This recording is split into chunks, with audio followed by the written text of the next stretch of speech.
All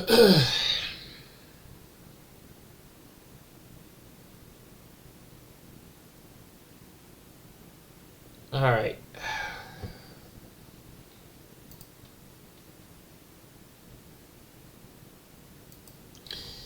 You know,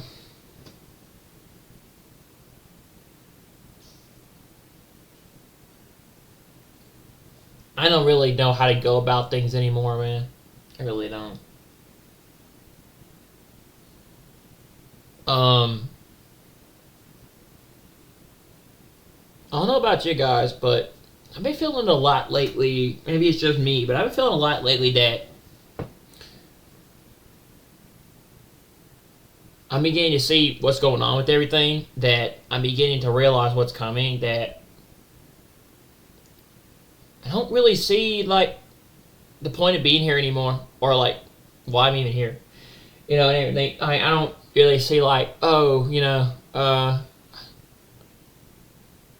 don't like see. What am I trying to say? I don't belong in this world anymore. I don't fit here like I did, and everything. And I don't really see a point to be here. Like, I don't see things the same way anymore, right? Well, other people are just whiling away doing nothing and wasting time and just doing whatever. I'm watching to try to see what's going on with important stuff and preparing and trying to get myself ready to leave here, and looking for when the rapture comes, and all that stuff and everything, and it did. It said that. It said it would be like the days of Noah and the days of Lot. People would be doing normal stuff, and all of a sudden this would happen, and people just go day by day doing whatever, thinking things are going to get better, but they're not. They're not going to get better. They're not going to get they're not going to get better, and they're not going to change. They're just going to get worse, and it's slowly happening, man. It's slowly happening. I know I'm not crazy, and everything about what's going on, and all the signs that are falling into place that people don't see. We are living in biblical prophecy. We are, and I don't think people realize that, and everything. I don't think they realize that. I think they've got all this time in the world to be, like doing nothing, and it's okay, and everything. But pretty soon that's gonna run out. And I think the rapture's close. First off, and I think tribulation's about to be here, and everything. And I just don't think I fit in with this world anymore, from what I see, and everything. I'm getting tired of a lot of things. I don't want to be here. Just sick of conflict and drama and so much stuff in this world. I feel like can't make people happy. I can't give them what they want. Nothing I do is good enough. Everything I do makes people upset. I can't figure out shit. I don't know how to please people. Not only that, but a lot of the attacks. It says that It said we would go under. It said we would end up. It said we would end up having a lot of attacks in these final days, these last days, and everything. The attacks are getting more and more. The attacks are getting more and more aggressive, brutal, and harder. The attacks are getting more and more.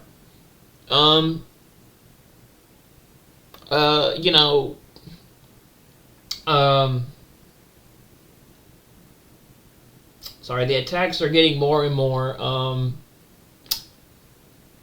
How do I say this? They're getting more and more. More and more.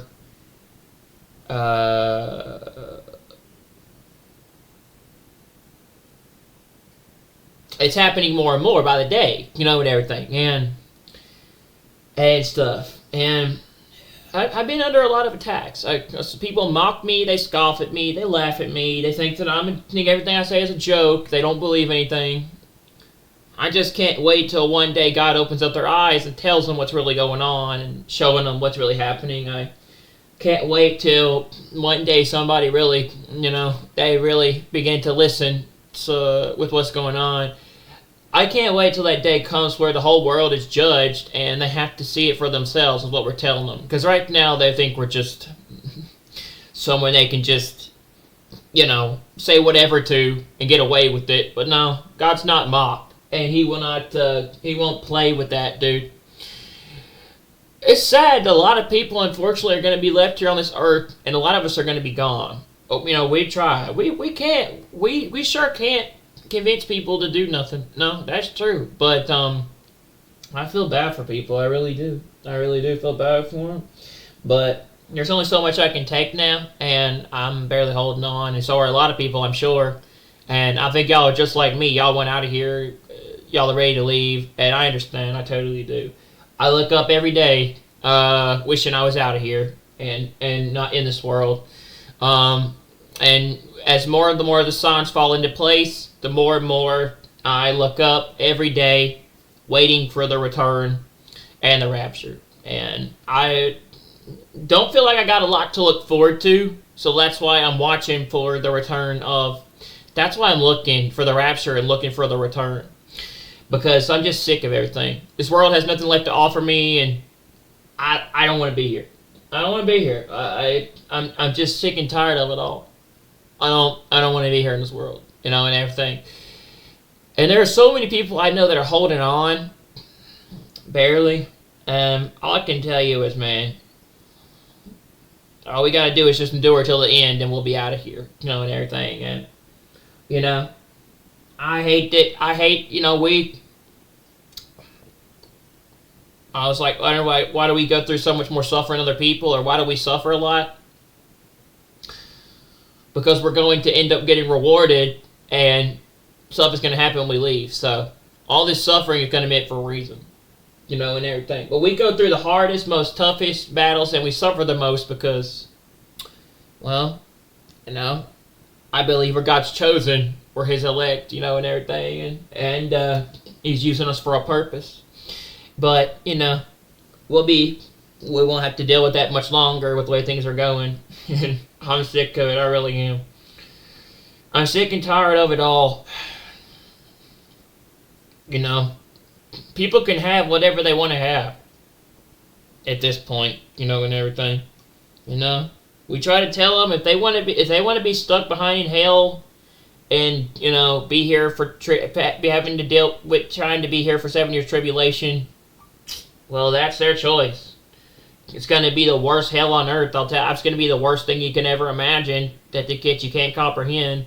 But if you want to be here to suffer through 7 years tribulation, I guess be my guest, and everything. If you want to go through this horrible hell, it's unfortunate, but more people are going to be left here than there are going to be raptured, because I don't get it. They're either blind, they lack discernment, or they have demons, and those demons come out of people. I get it. I know why people attack me. I know perfectly why they attacked me. It's because they don't like the fact that I carry that light, and I carry that Spirit of God on me.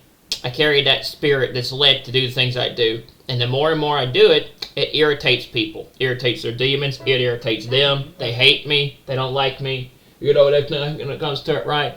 And it's that we would face these types of attacks in these days.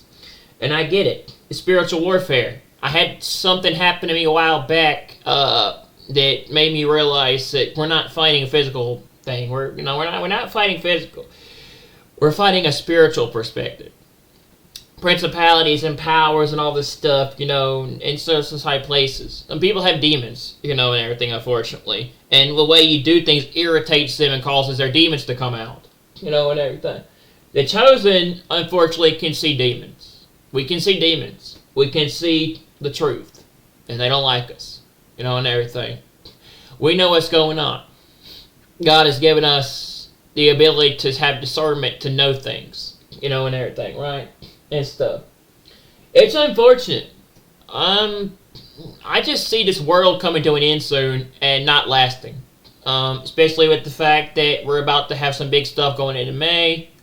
Israel's about to bomb Iran, which I think is going to lead to. Power on. Israel's about to bomb Iran, which I think is going to lead to World War III, nuclear war, and there's going to be a rapture. and everything. And so many signs falling in place. There was an Iranian port, looked like it was bombed by Israel. I mean, dude, the prime minister came out and said that they're going after Iran's nuclear program. I mean, if this stuff doesn't wake people up and make them understand, and get them to see, and it doesn't really make them aware of what's happening, what's going to happen next is, and that is, stores are going to empty, businesses are going to shut down like 2020. Constant, right? You're not going to be able to get certain things because of the tariffs with China. Shelves are going to be empty, and there's going to be stock shortages. And you're not going to be able to buy or sell without taking a mark. And everything, right? And you'll be able to barely survive going forward. And stuff if you're still here, and everything. And the concept of it is like, I don't think people see it coming. They don't see any of it coming. They don't. And everything. There's only so much I can take, and I'm like, God, just take me out of here. I don't want to be here anymore. I'm tired of it all. And everything. And we're going to be out of here soon for most of us. Most of us that are true believers, most of us that have converted to Christ, most of us that have accepted that, we're going to go with the rapture. And we're going to be the last generation, the chosen generation, the last generation. And he's going to be coming back and getting a lot of us soon. So don't lose hope. Don't despair. Don't hang your head, bro. And everything. I know it's hard for me too. I often want to quit. I do. I often like, what's the point? I just want to sleep all day. I hate a lot of things. I totally get I totally get how y'all feel. I really do. And everything. I stay alone a lot, and I separate myself from a lot of things. I spend most of my time by myself because I really don't like a lot of things around me. I don't trust people. I totally know how y'all feel. I do. And you're barely hanging on. But he's going to come get us. And he's going to come get us, and he's going to take us away so we don't have to suffer anymore. And everything. But it's going to have to suffer until the end. We're going to have to endure this, but it's going to end soon. And thank God that's the case. Because I know a lot of people are having trouble being able to hold on. Especially in, across the world, and in America especially. People cannot afford to do things going forward, and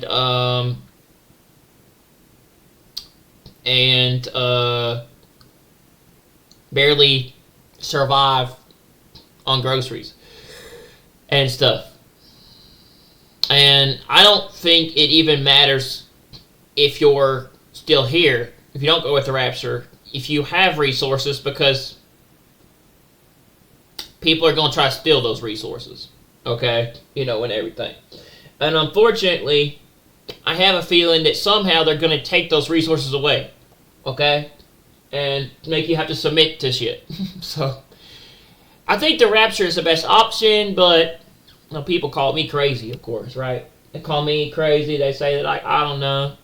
Don't put this stuff on me. Don't do that. And everything. But like it said, don't tell us what's really going on. Tell us good things, truthful things. Tell us fables and false shit and stuff we want to hear. Tell us things that make us feel good and not what's really going on. Well, I'm not going to sugarcoat it for you, bro. Everything. Tell us, stuff that's not really happening with the world. Well, dude, I hate to break it to you, but we're watchmen. We're supposed to tell people what's really going on. We're supposed to tell people the truth. We're supposed to warn people. We're supposed to let them know what's coming so they're not having to deal with what's going to happen. And everything. We're meant to be that for a reason. Even in our own family, we're supposed to be warriors. We're supposed to provide and help people in our own families. We're supposed to stand up and defend, and we're supposed to do the right thing, even if it gets us hated. Right? And we're supposed to be warriors in these last days.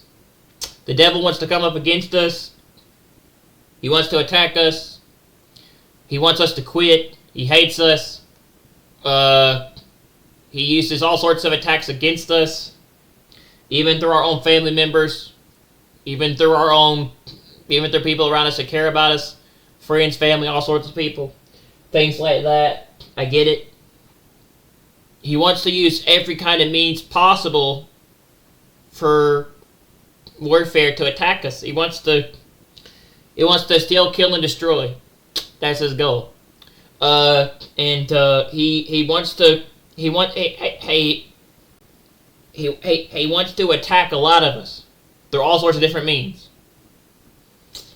Yes, and everything to get us to quit. Doesn't want to see us do what we do. That's why there's a lot of conflict and drama and a lot of issues in these final days. What's going on in the world? People going out and killing each other. Somebody driving into a crowded street of people celebrating in Vancouver, and all these things. A lot of these people are either filled with demons or they've got issues. Okay, and stuff. A devil, he lurks.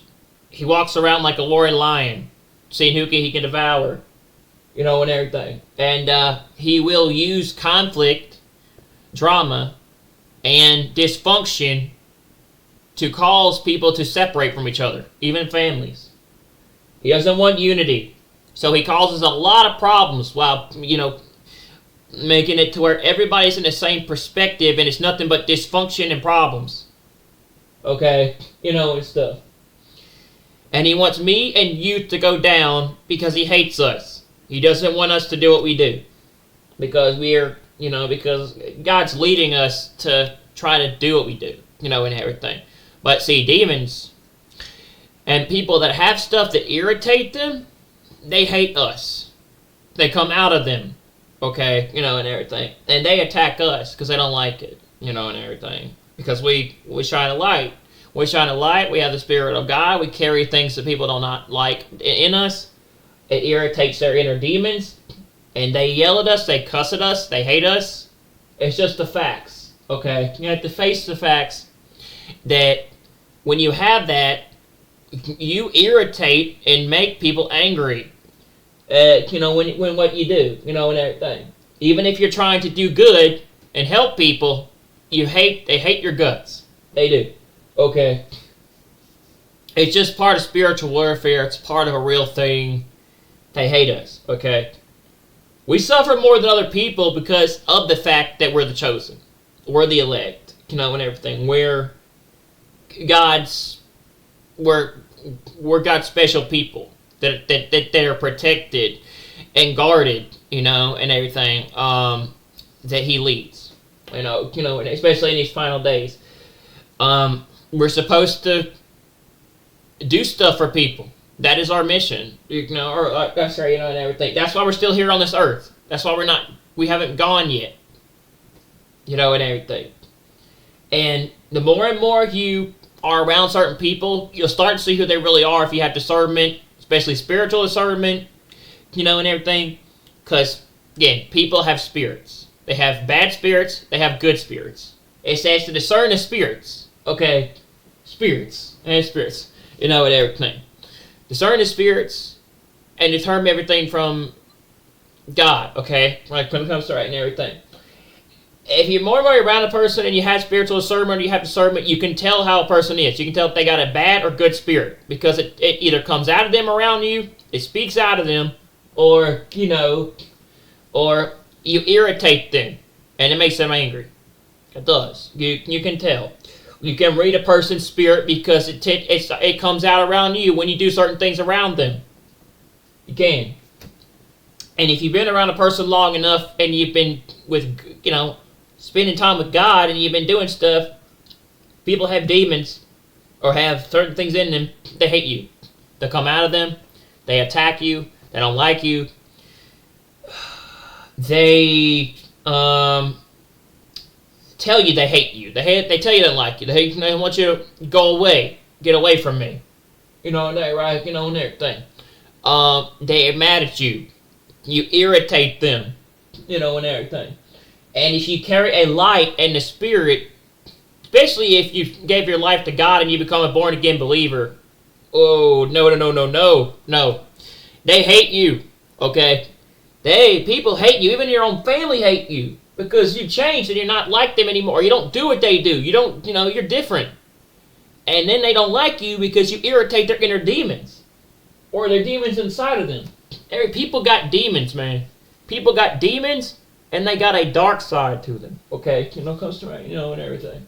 You irritate their demons. They don't like you. They don't like you. When you carry the Spirit, demons tremble and they hate you because you have Christ in you. Demons, people that are full of stuff, hatred, not saved, or they don't like you, that come out of them. Demons hate people that are born-again believers because they carry Christ. When Christ's presence walks into a room, something just comes out of people, or they will tell you they hate you, or comes to right. Get away from me. I don't like you. And everything, right? Seriously, a demon will tell you if they don't like comes to and everything. You irritate people. Okay, get away from me. I don't like you. And everything. I don't like what you're doing. Don't stop telling me all these things, right? Because see, it's not them. It's a demon inside of that person that gets irritated because it don't like hearing the truth. It don't like hearing what you're saying. It doesn't like you talking about Christ. It doesn't like you talking about God. It doesn't like you talking about trying to do the stuff you do. People with demons, they hate you. They want you to go away. They don't like you. They're like, I want to do what I want to do. And I want to do what I want to do and leave me alone. Let me do what I want to do, okay? And everything. They don't like you telling them. They don't like you saying to them the truth. Okay? Especially when somebody shows up and tries to tell them about something and they're like, no, get away from me. Right? Get away from me. So it comes through, and everything. Or stuff speaks through a person. It will speak through the person. They will say things to you that like other people do not see. Oh, and let me tell you, I don't say it, but I've heard my fair share of things that have come out of people around me, that they don't even think that they do. Or they don't even know if they say it. They don't even realize that there's something there. But I can read it. Okay? I can read when a person hates my guts. And they don't like me. Okay? Everything. I could care less because, really, I'm going to be gone soon, so it doesn't matter. But, I can tell if a person hates my guts. I can. Alright? But, yeah. These people have inner demons. They have problems. They need help. They need deliverance, so they need deliverance, so they need somebody to help, help them deal with that. They don't carry Christ. They're an empty vessel. They're not saved. And that's what causes them to have all these issues. Constant right and everything. So when somebody shows up that is saved, that carries Christ, that has confessed to God, that has repented, that has chose to live their life better, they hate you. They hate us. They hate, right? They want you to get as far away from them as possible. They do. If you're trying to live a life on the straight and narrow and be a better person and not do the stuff they do, they hate you. Because it said, if the world hated me, before, they'll hate you too. If you're of the world, they will love their own. But because you're not of this world, they hate you. And you don't think like them. You're not like them. You don't do what they do. You don't see things like them. You know, God's given you a whole new mind, a whole new perspective. He's He's given you a renewing of your mind. He's transformed your mind, and He's given you a whole new perspective. He's put the Spirit in you, and He's allowed you to see things that people cannot see. He's led you to the truth. He's led you to it says, once you get the Spirit, you're led to all truth. And everything. He put the Spirit in you. Once you accept Christ, once you get saved, once you become a believer, He puts the Spirit in you. And I hate you. Okay. And everything. And people don't like you. Even in your own family, even friends around you. I hate to break this to you, dude, but this is the truth. We are hated by a lot of people more than we are hated more by a lot of people than people that like us.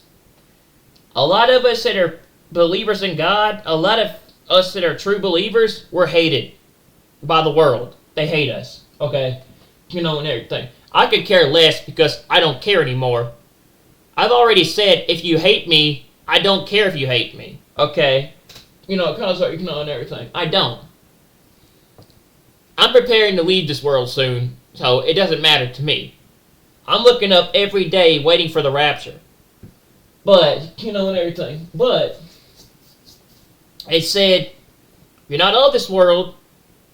Sorry. It says, if you're of this world, they will love its own. But if you're not of this world, and I took you out of this world, you're separated. It says, we're supposed to technically, we're a part of this world, but we're not like the world. We're different, okay? And everything.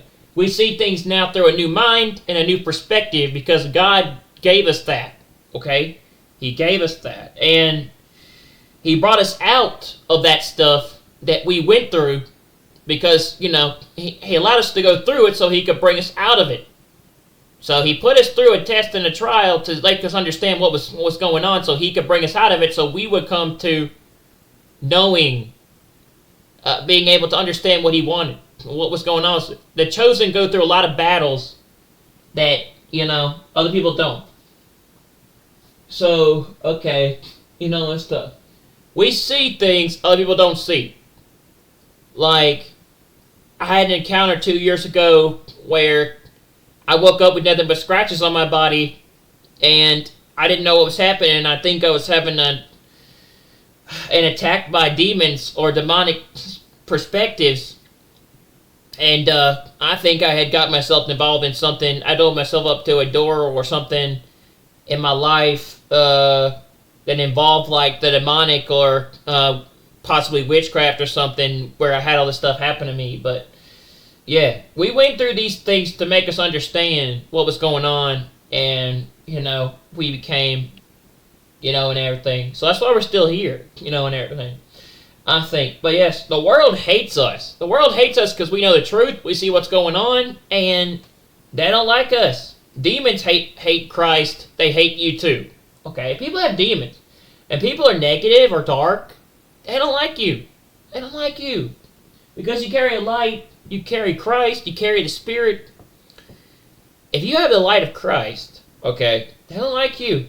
It can be people in your own family. It can be your own parents who don't like you. It doesn't matter, bro. It can be the closest people in your life that'll stab you in the back and then say they love you. Okay, and everything. It's harsh, but it's the truth. It is. And,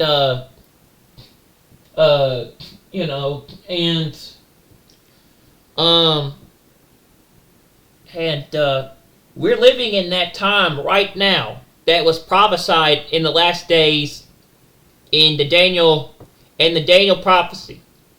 We're living it. This isn't just a normal year. This is prophecy unfolding right in front of people's eyes. Okay?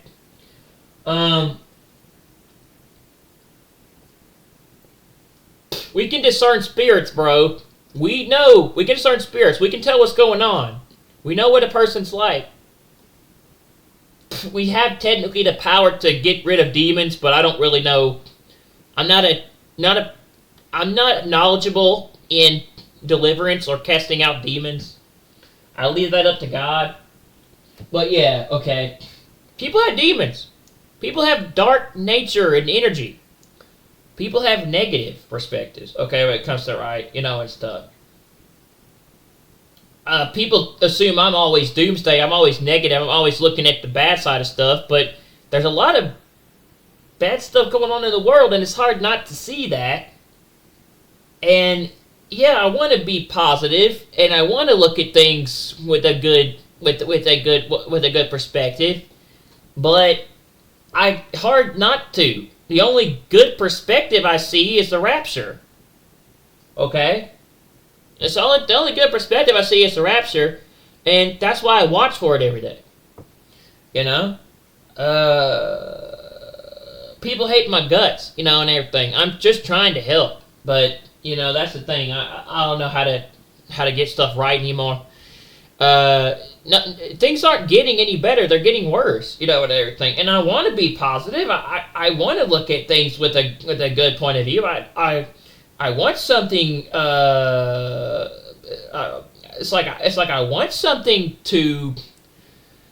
I want something to look at that's that's not so like that, but I don't see it in the world, and I don't see it around me, and I don't see it and stuff in general, comes to the only thing I see is God in the rapture. That's it. That's the good thing to look forward to, and look up to. Being able to look up, being able to watch and know when we're going to be able to leave here and go, and watching for our redemption, because it says our redemption draws nigh. Okay? So, look, I don't think people really understand me. I'm not trying to get people to hate me, but that's just the way it is. Just, we get hated because we carry the presence of Christ. We carry God. We carry the Spirit, and something in that triggers people. Okay? I don't know, but he's trying to help individuals, and stuff. But the world hates us. They do. The world hates us because we just know the truth, and we know what's going on. God gives us discernment to see what things are, and, well, we just have the ability to know.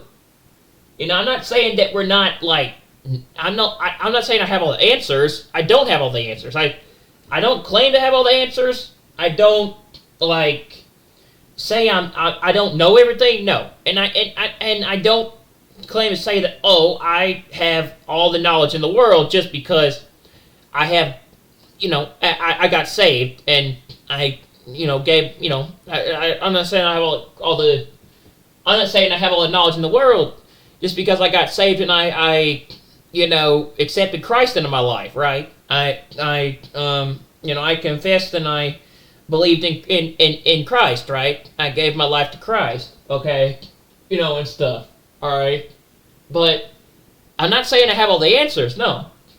But we have spiritual truth. We're led to discernment through spiritual truth. We can see things, and stuff. And when you look at it, and I'm not perfect. I'm far from perfect. Just because you get saved and you become a born-again believer, you become a person who becomes, who is filled with the Spirit of God, doesn't mean that you don't still struggle with stuff on this earth. You do. Okay? It doesn't go away. I wish, because if that was the case, then we wouldn't be here anymore. So, and stuff. But, yeah. You trigger something in people. They hate you. They don't like you. And especially the chosen. The chosen are spiritually gifted and very knowledgeable, and they have discernment. They have intuition. They can tell stuff like that, basically. Okay. And we're just highly knowledgeable. And and stuff. But we trigger demons in people. We trigger people's dark side. They hate us. We see things they don't see. We have spiritual discernment. God has shown us, has led us to these things. Like I said, I want to be positive. I want to look at something that's positive and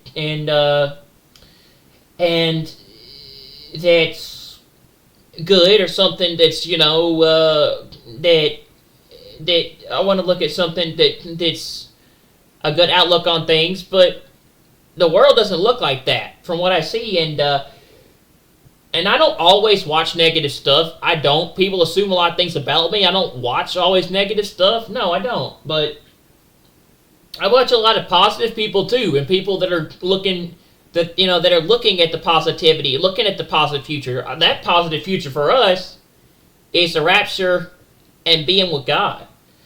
It's God coming back to this world, with everything. That's our positive, okay, when it comes to it, right? But for the world, it does look really negative. I really, it comes to right, and everything.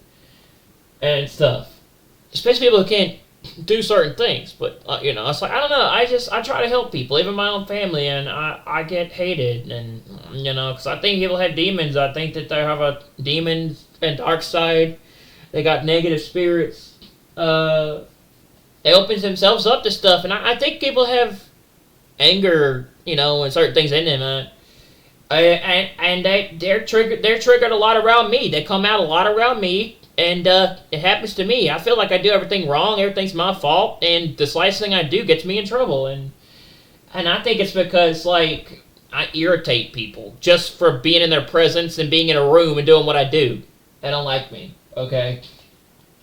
And after a while, my presence gets so overwhelming, they get pissed at me. They get angry. They hate me. They want me to go away.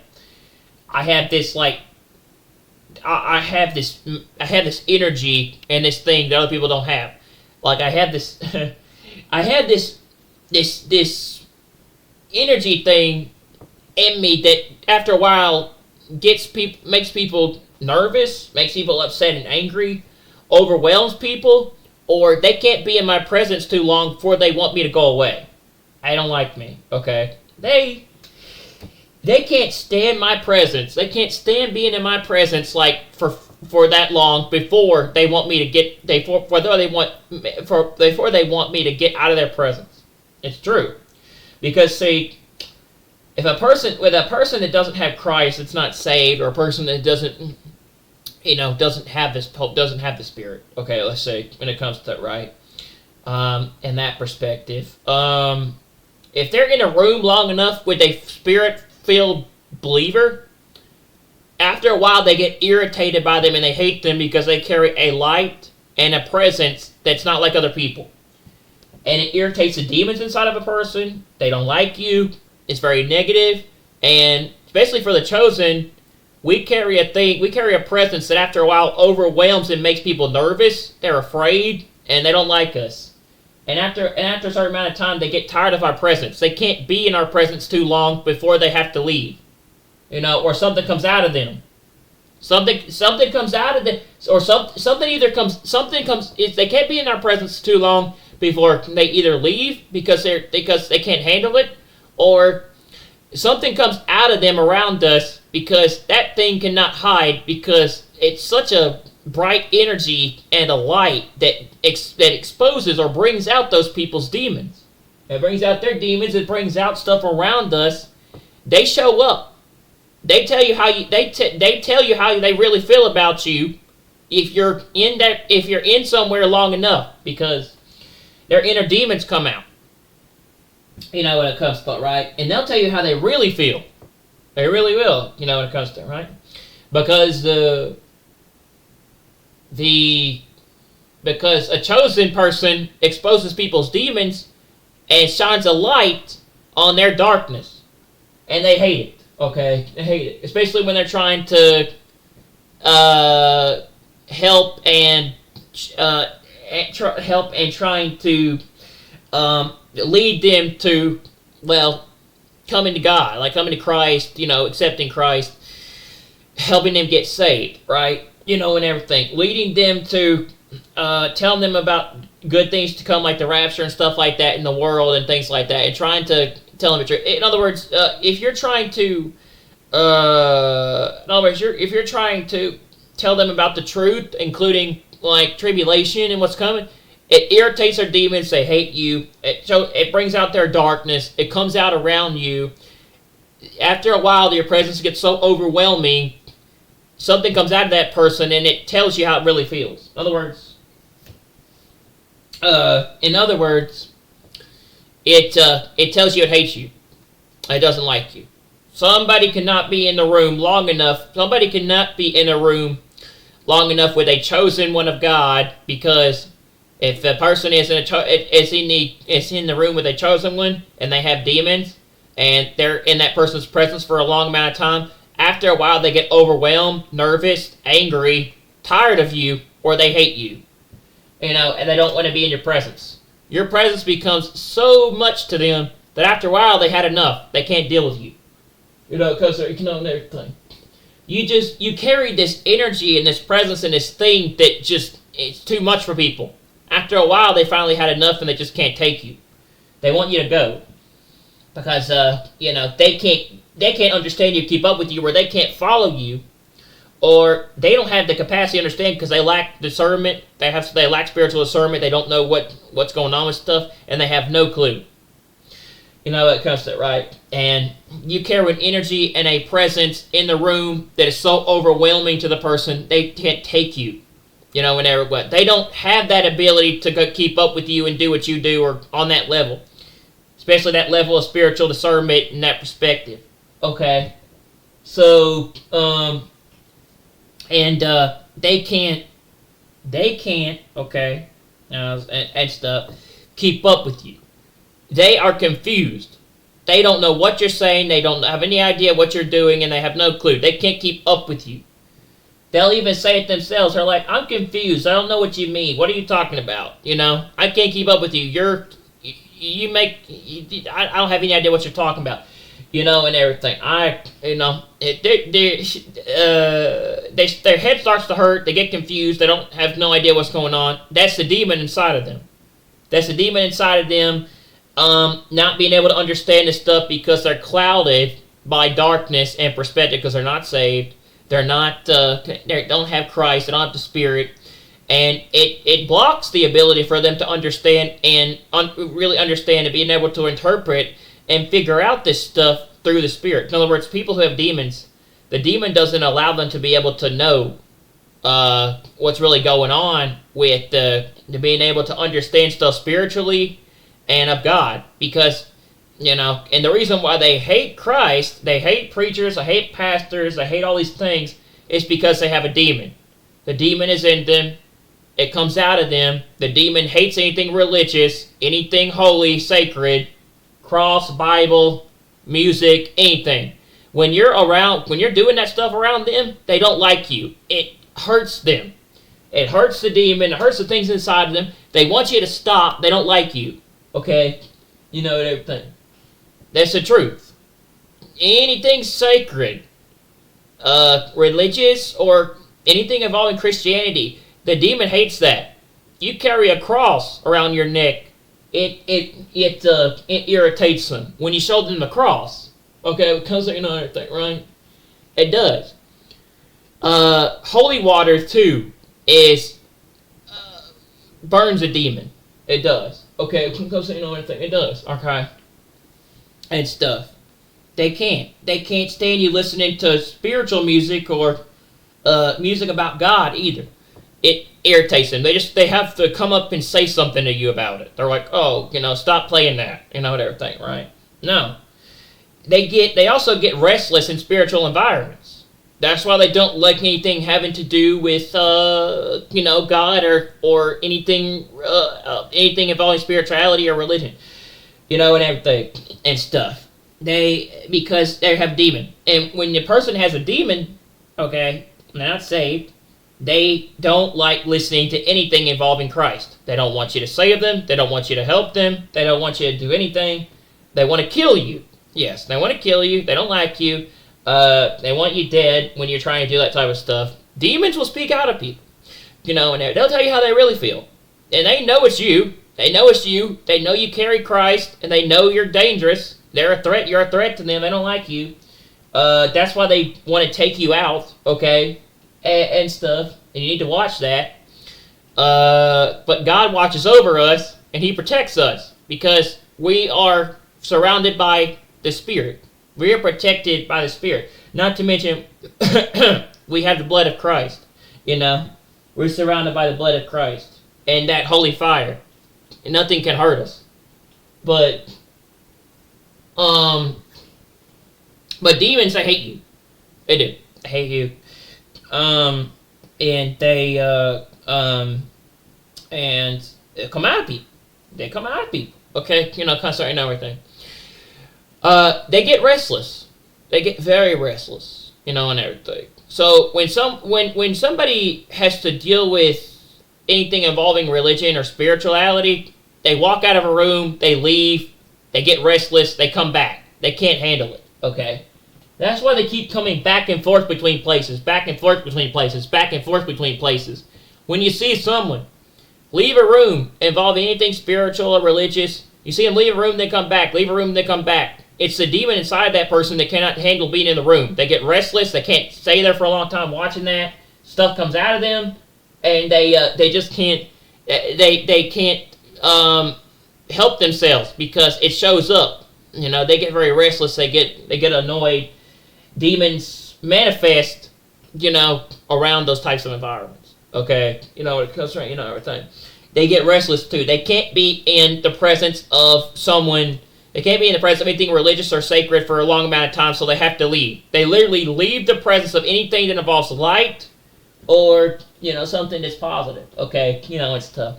They leave the presence of that person. They can't.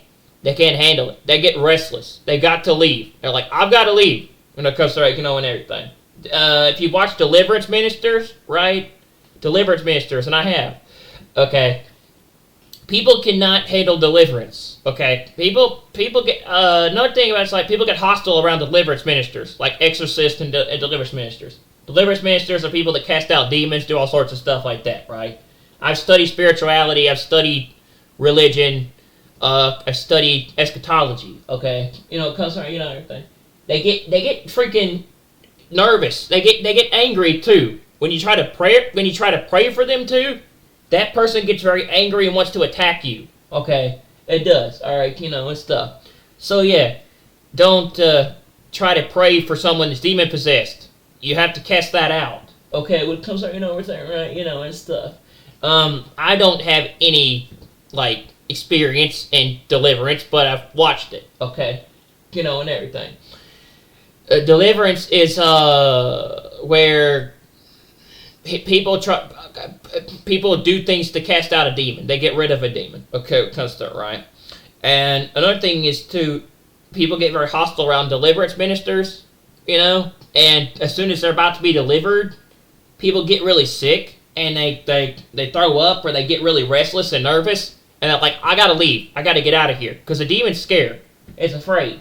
It's afraid to manifest or be exposed, so it's got to leave. It doesn't want you to see it. Okay, everything. They get really sick, they get afraid. And then they like to do this thing where they want to leave. People want to leave during deliverance. Okay? Or when someone's being exorcised. When a demon's being exorcised out of a person, they become violent, angry, talk in foreign languages, do all sorts of crazy shit. And they try to attack the person because they hate them.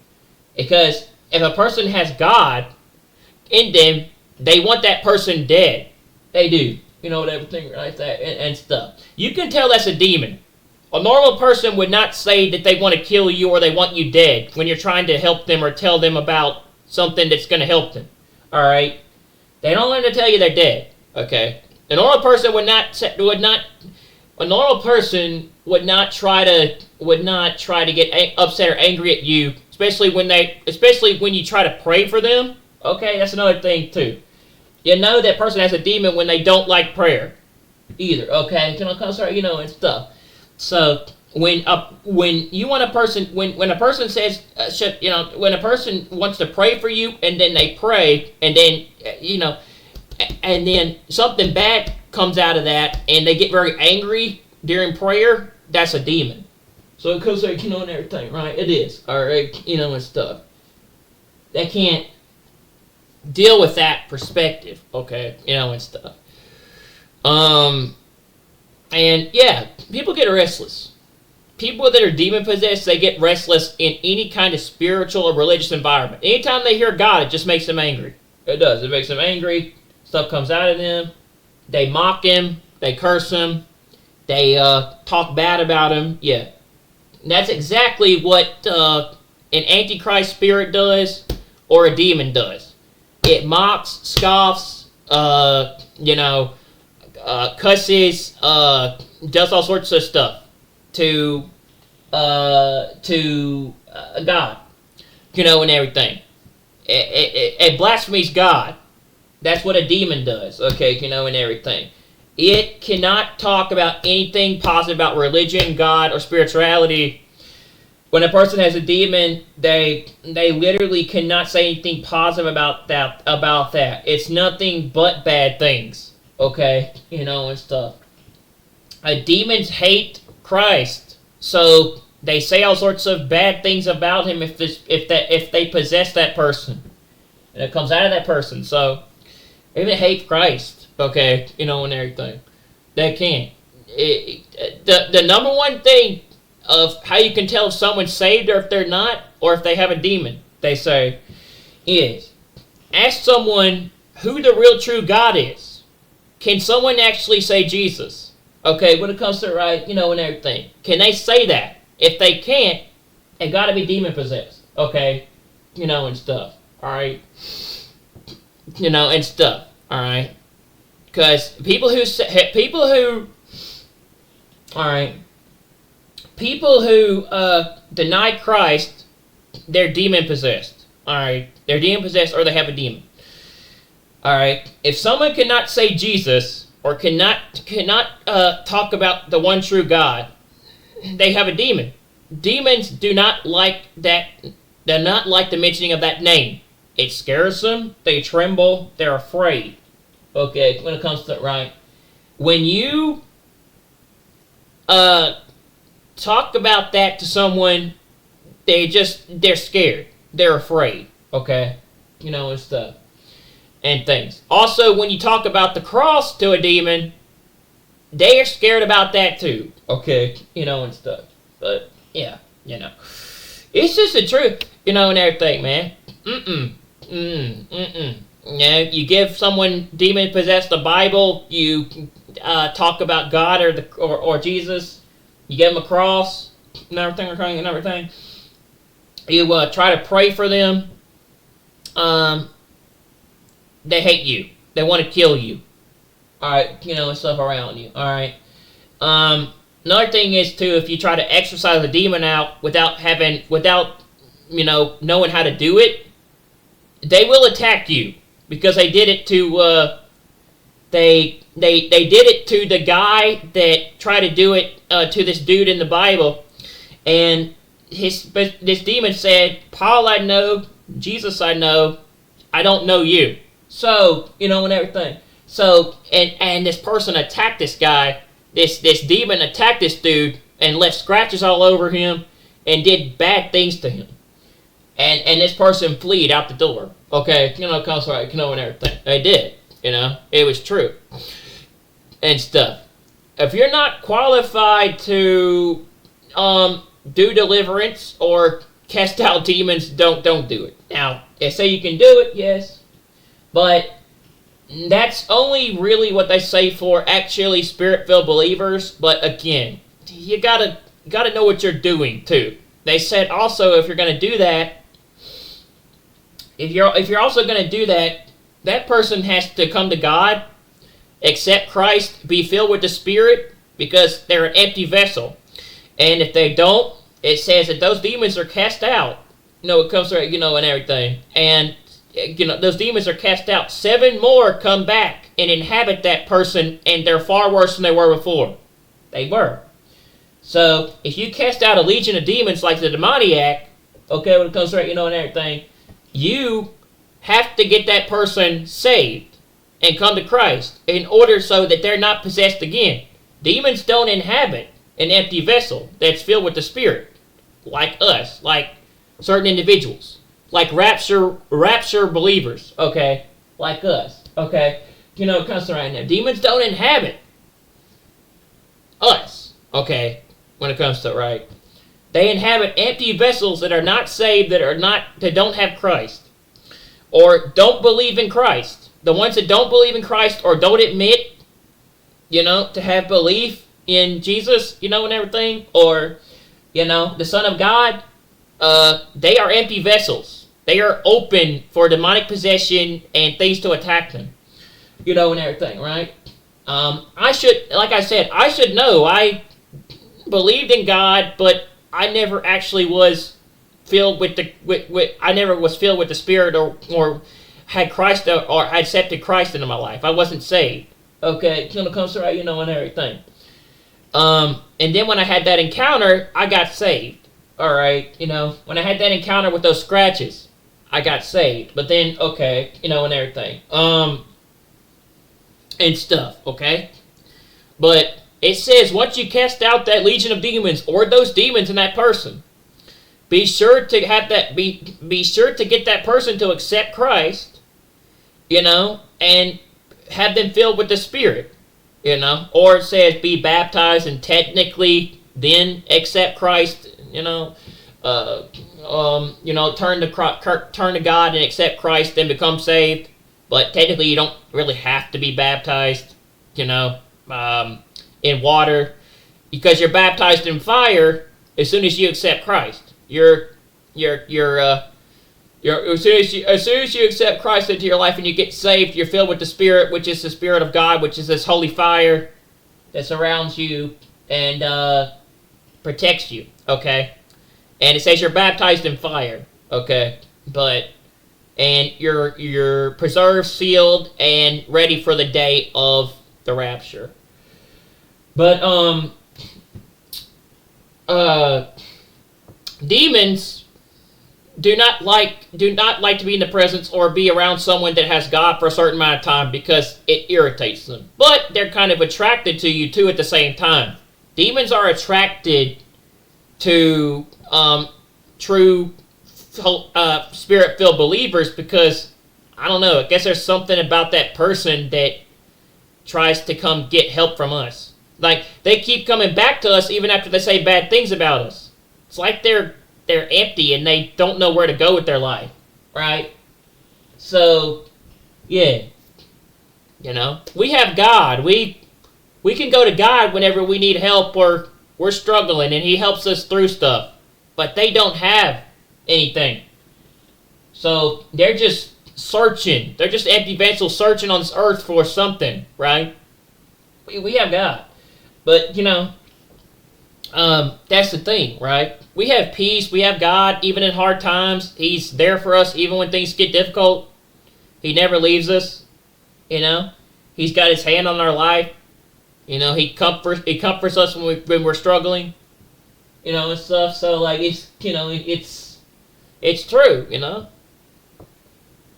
It's hard sometimes. Like, it's hard sometimes. I totally get it. I want to quit. I do. People don't believe me when I tell them I had a real encounter with demons, right? And they don't believe me when I say I had a real encounter with demons and I had real scratches on all over my body and I had an encounter with the supernatural. I believe I really actually ended up I really ended up being attacked by demons with these like scratches, look like claw marks. Okay, and everything that opened me up to going down and studying the rabbit hole of supernatural and spirituality. All this, I started like getting into this about a year ago, and now I've been doing this for 2 years. So, I don't know, but I got saved. I got saved. Well, I asked God to save me back on July 6th, June 6th, after my dad passed, because I was going through a really tough time and I was struggling. I was at the bottom of my life. But I confessed again to Christ, and I became a born-again believer back in January after the plane crashes and all that stuff. After I saw all these events, it made me see something was coming to the world. So I yeah, I confessed. I became. I got saved by Christ, and became a person that was born again. And everything. And I changed, and I turned away from a lot of things. But the story of it is that yeah, pretty much the gist of it is yeah, demons hate anything sacred, spiritual, religious. They hate preachers, they hate pastors, they hate exorcists, they hate deliverance ministers. Anything that any person around that's religious that tries to get rid of that thing, it hates because it doesn't want that person to take away their victim or their host.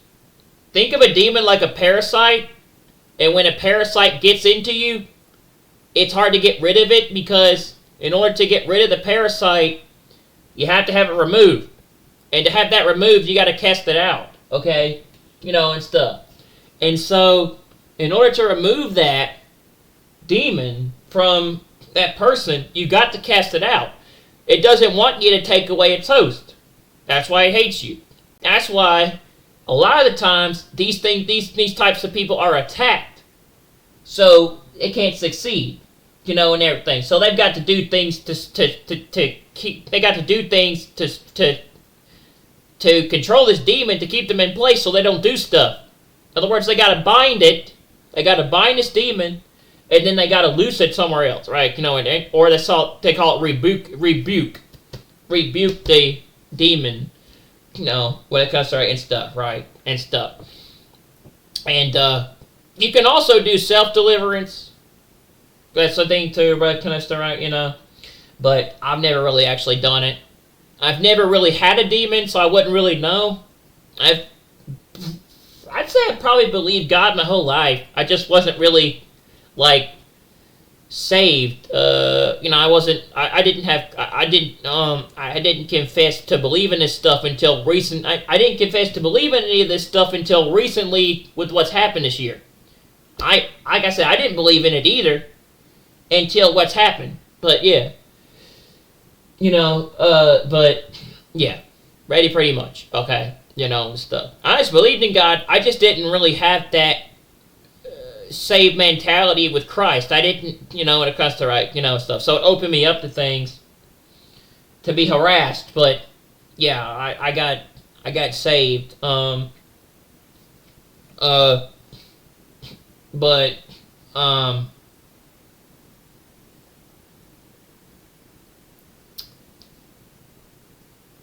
But yeah, it's bad.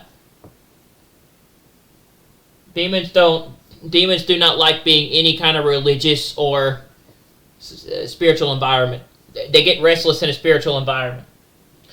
And stuff like this. But yeah, demons are like parasites. You got to cast them out. They take control of the host and they won't let them go until one, they either lead them to hell, two, they either cause them to drink, do something to themselves until they're dead, suicide, or they cause them to bad things to happen to them. They get angry and aggressive around anything involving that because that's a demon. That's not the person. That's a demon. Okay, and everything. Demon does not like it.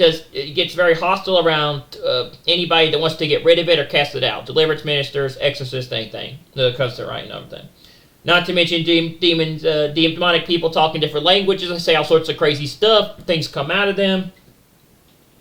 They act weird, and they just are unstable and kind of strange. And the things they think are very provocative and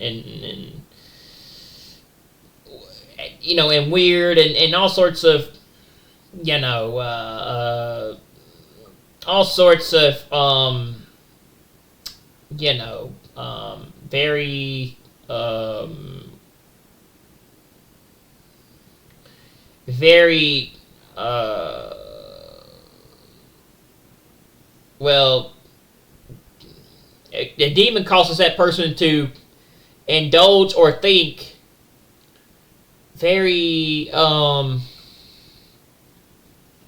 do I say this? The demon causes that person to indulge and think in very provocative perspectives. In other words, feeding on things that are, well, bad for them, right? Alcohol, drugs, stuff like that. And things. And keep causing them to go into some really interesting places, okay? And the thing is, if a person doesn't get Christ, if they don't turn to God, they can be filled by a legion of demons where these things just cause this person to have different accents, act differently, have different ways of speaking and acting, and also act strange and weird. Okay? If a person has a legion of demons, these things each have a different way of interacting and communicating with people and around certain person.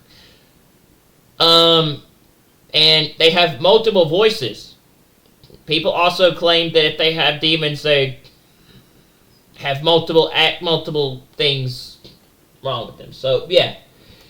If a person doesn't turn to Christ and get saved, over time, they can open themselves up to, massive demonic possession, which means they would need, which means that individual would need, which means that individual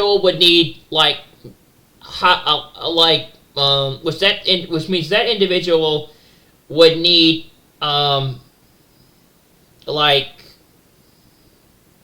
a lot of deliverance. That individual would need a lot of deliverance, okay?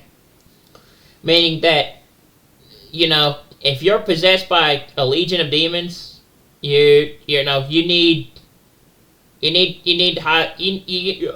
highly need deliverance, okay? Everything, right, and stuff. But I've watched this stuff, and I'm like, yeah, but I wouldn't know because, I've probably believed God my whole life from a young age. I just wasn't what I was now, and stuff. But I wasn't saved. But I always believed in God. I've always believed in Christ. I say I probably believed in Christ to a point, but I wasn't really saved. I didn't really. But yeah. So my whole life, I've always kind of believed there was a God. I just anyway. But it's just that I don't like you. I don't like you when you're like that. They get very violent. Kind of like that's Hollywood, but it's kind of an interesting explanation for that, like the Exorcist. Except the head doesn't twist around 180 degrees like that. But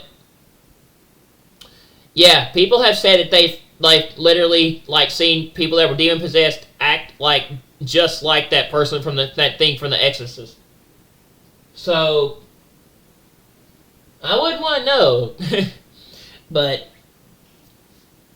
I mean, a lot of people say demon possession is very rare, but it happens for people that are not necessarily saved or are empty. Right? In other words, they're not believers. They're unbelievers, which means they're the ones that can be open mainly to demon possession compared to us. Which we, have Christ, so it's not a big deal. But the thing is with that person is they hate you. They hate you and they hate that person that's trying to do that because it's trying to take away their host. Okay? And everything. And think of it like a demon kind of trying to take a wasp or a bee out of its hive and make it do something it doesn't want to do. It hates you. It gets angry. It wants to attack you. It wants to hurt you.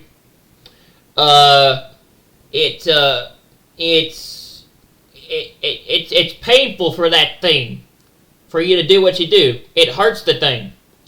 It hurts a demon when it has to encounter someone that is filled with the Spirit-filled, as a Spirit-filled believer of God, that literally comes at it and starts saying things, speaking in tongues, stuff like that. Trying to cast it out. It not only hurts the victim, but the demon screams when it comes out of a person. It screams. It's painful. Often the person afterwards that has said they've experienced this, and I hope to God no one has to.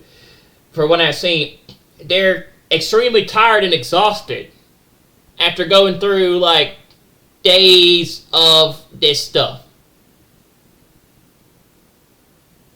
But yeah, demons just don't like playing don't want you doing things to their host, man. They don't. And it's kind of sad that is too, bro.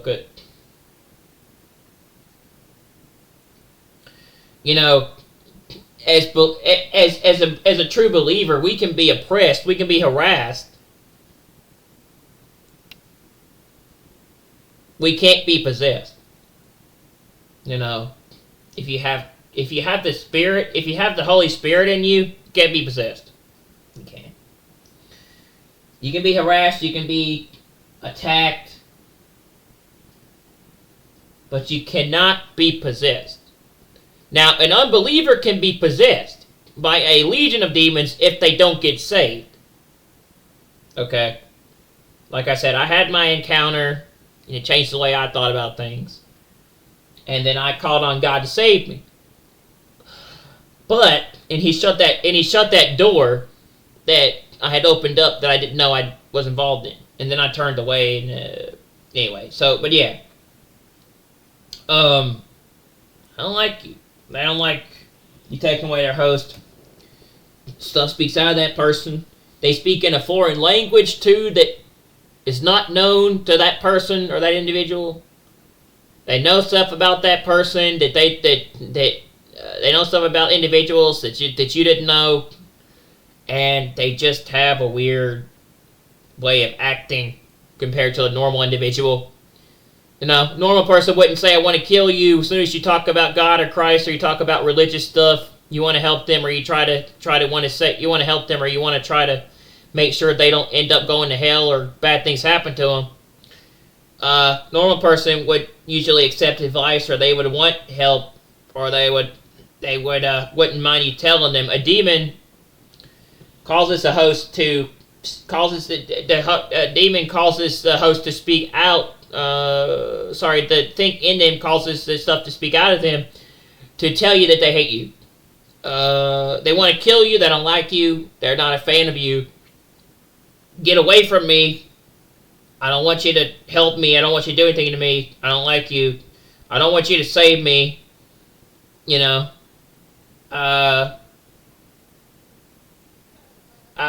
don't like this. I don't like this, and everything. Stay as far away from me as possible. Don't do this. And they admit it. They tell you they don't like you. They hate you. When you're trying to save that person, that individual, or try to do something for them, if they have that demon will speak out of them, and it will tell you that they don't want you to help them. They don't want this, and everything.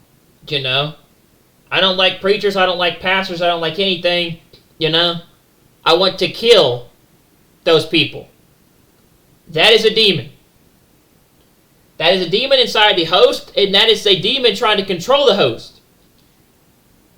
Normal people don't hate other people, and are not hostile toward preachers, pastors, or anything involving trying to help them.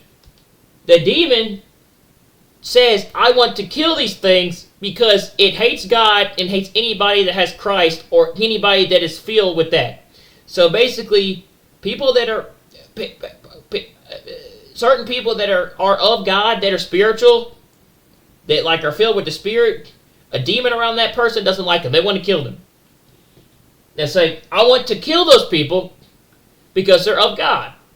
And if you're of God, a demon wants to attack you too, because it doesn't like you. And if a person that's not of God tries to cast out a demon, you're going to have a bad time, because, it can possess you. It can jump from that host into you to possess you. And it can hurt you. So, yeah. But, yeah. You gotta see it for yourself. If you never watched Deliverance, or you never watched Exorcist, or you never watched people getting, demons cast out of them, it's a pretty interesting experience, but I've watched quite a lot of it. I've watched some things. I can tell you it's a painful experience that I don't think anyone should have to go through. That's why I think people should come to Christ as quickly as possible. That way I'm not necessarily saying that you should want to come to God because you could be demon-possessed, but, yeah. And stuff, but there have been a lot of people that weren't believers that got possessed, and they didn't even know it. Only people that can tell that is people that have the Spirit of God, or the chosen people can know. The individual wants to kill those people. That's why you see so many people that are possessed around exorcists throw chairs, cause all sorts of throw chairs, cause violence, try to attack the individual, and they have to do things to keep that thing in place. What am I trying to say? There's all sorts of violent stuff. What else am I trying to say? There's all sorts of violent stuff. Tries to choke the individual. I don't know. Oftentimes it's a very exhausting experience from what I've heard, especially certain individuals that were possessed with the exorcist. And they're very hostile toward that person because they have God, right? And anytime they're trying to do the cross or do something like that, yeah, it irritates the thing. It irritates the person. It irritates that thing inside of that person, and causes it to attack the person that's trying to do that. The individual that's inside of the individual that thing hosts. And that person that thing hosts, the individual the individual thing that hosts that person, right? It hates you if you have the Spirit of God. If you're a Spirit-filled believer, demons can't stand you. They want to flee from you. They want to run from you. They want to kill you. They hate you. And that's why they say they want to kill preachers, pastors, or anything religious, anything involving godly stuff, because they can't be around sacred or godly things or in a spiritual environment. Anybody who brings up anything calling God, Jesus, Christ, whatever, preachers, pastors, no, they want them all dead, because guess what? They're godly people that are trying to help people, and some of them have the power to cast out the demon. That's why they don't like them. They want them dead. Right? So it's just something to think about. People want me dead too because I have Christ and I carry the Spirit, but, well, nothing can touch me because I'm one of God's chosen, and He won't allow that. And if they do, they know what will happen. God will make them pay for touching His chosen. It says, do not touch my chosen ones. Do my prophets no harm. So. But I'd rather be hated and do what I do while I'm still here, or than not, and sell my soul to the devil. Which, fortunately, some people sell their soul to the devil.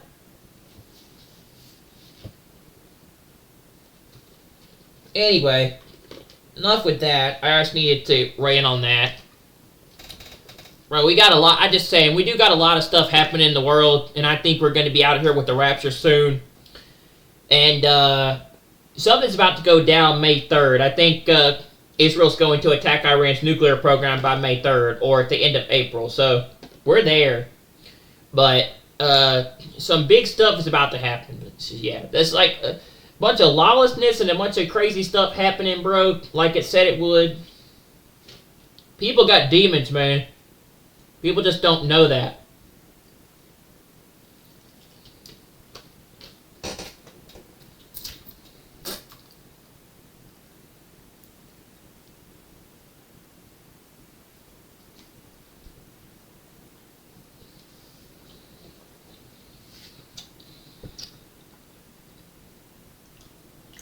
I gave my life to Christ and I got saved.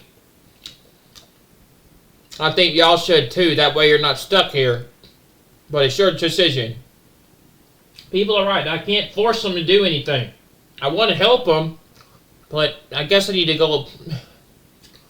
I don't always go about doing things the right way. I don't know. I try to help. I try to ask God to help me. Try to ask God to help lead me into the way I should go about doing things. It doesn't always work though. But, you know, when you're like this, when you're like that part of that, people don't like you. Everything's your fault when you're a chosen person. Everything's your fault when you're chosen because they don't like you.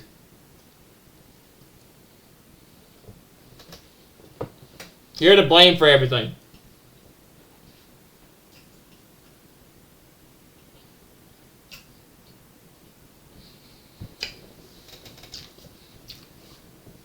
I'm gonna go get something. I'll be right back.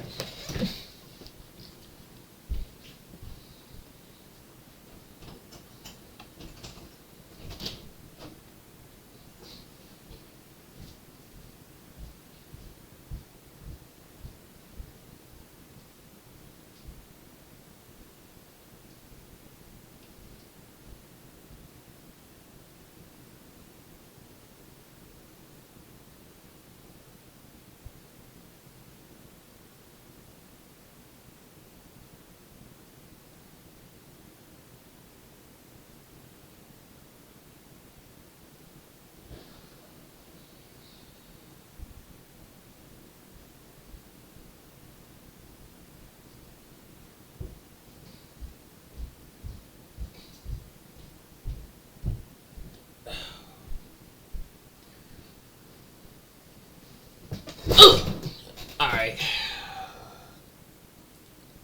was trying to go look for some lemon popsicles, but I have to go downstairs and I don't feel like going down there.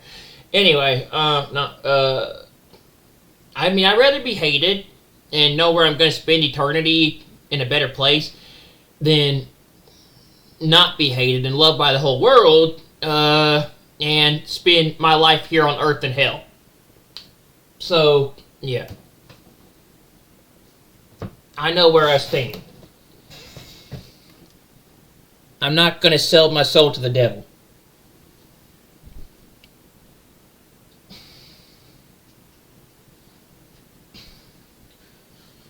He wants me to. He wants me to sell my soul, but I'm not selling my soul to the devil.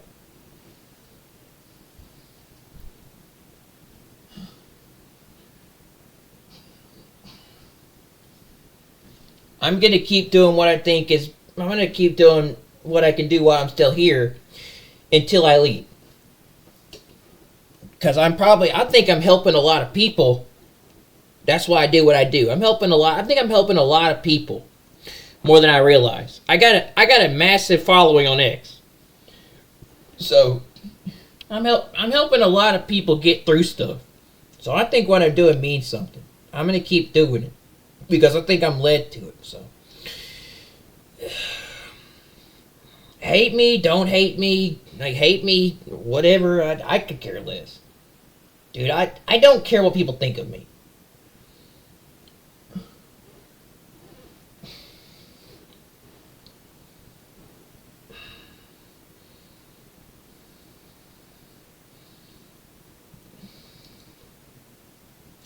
Anyway, got some stuff on the Middle East here that I wanted to share with you guys today. Well, technically, this morning. But, and then we'll get to stuff on Bubba News. Bubba News had a lot of stuff heading into May and stuff I wanted to talk about with Israel, too. So, this is from J Post. It says forensic teams may not be able to identify hostage bodies as decay advances with time, experts warn. Lebanon must scream increased pressure over Israeli attacks, says Hezbollah Qassam. It says IDF in Gaza. IDF kills PFLP terrorists, 2 Hamas terrorists in Gaza.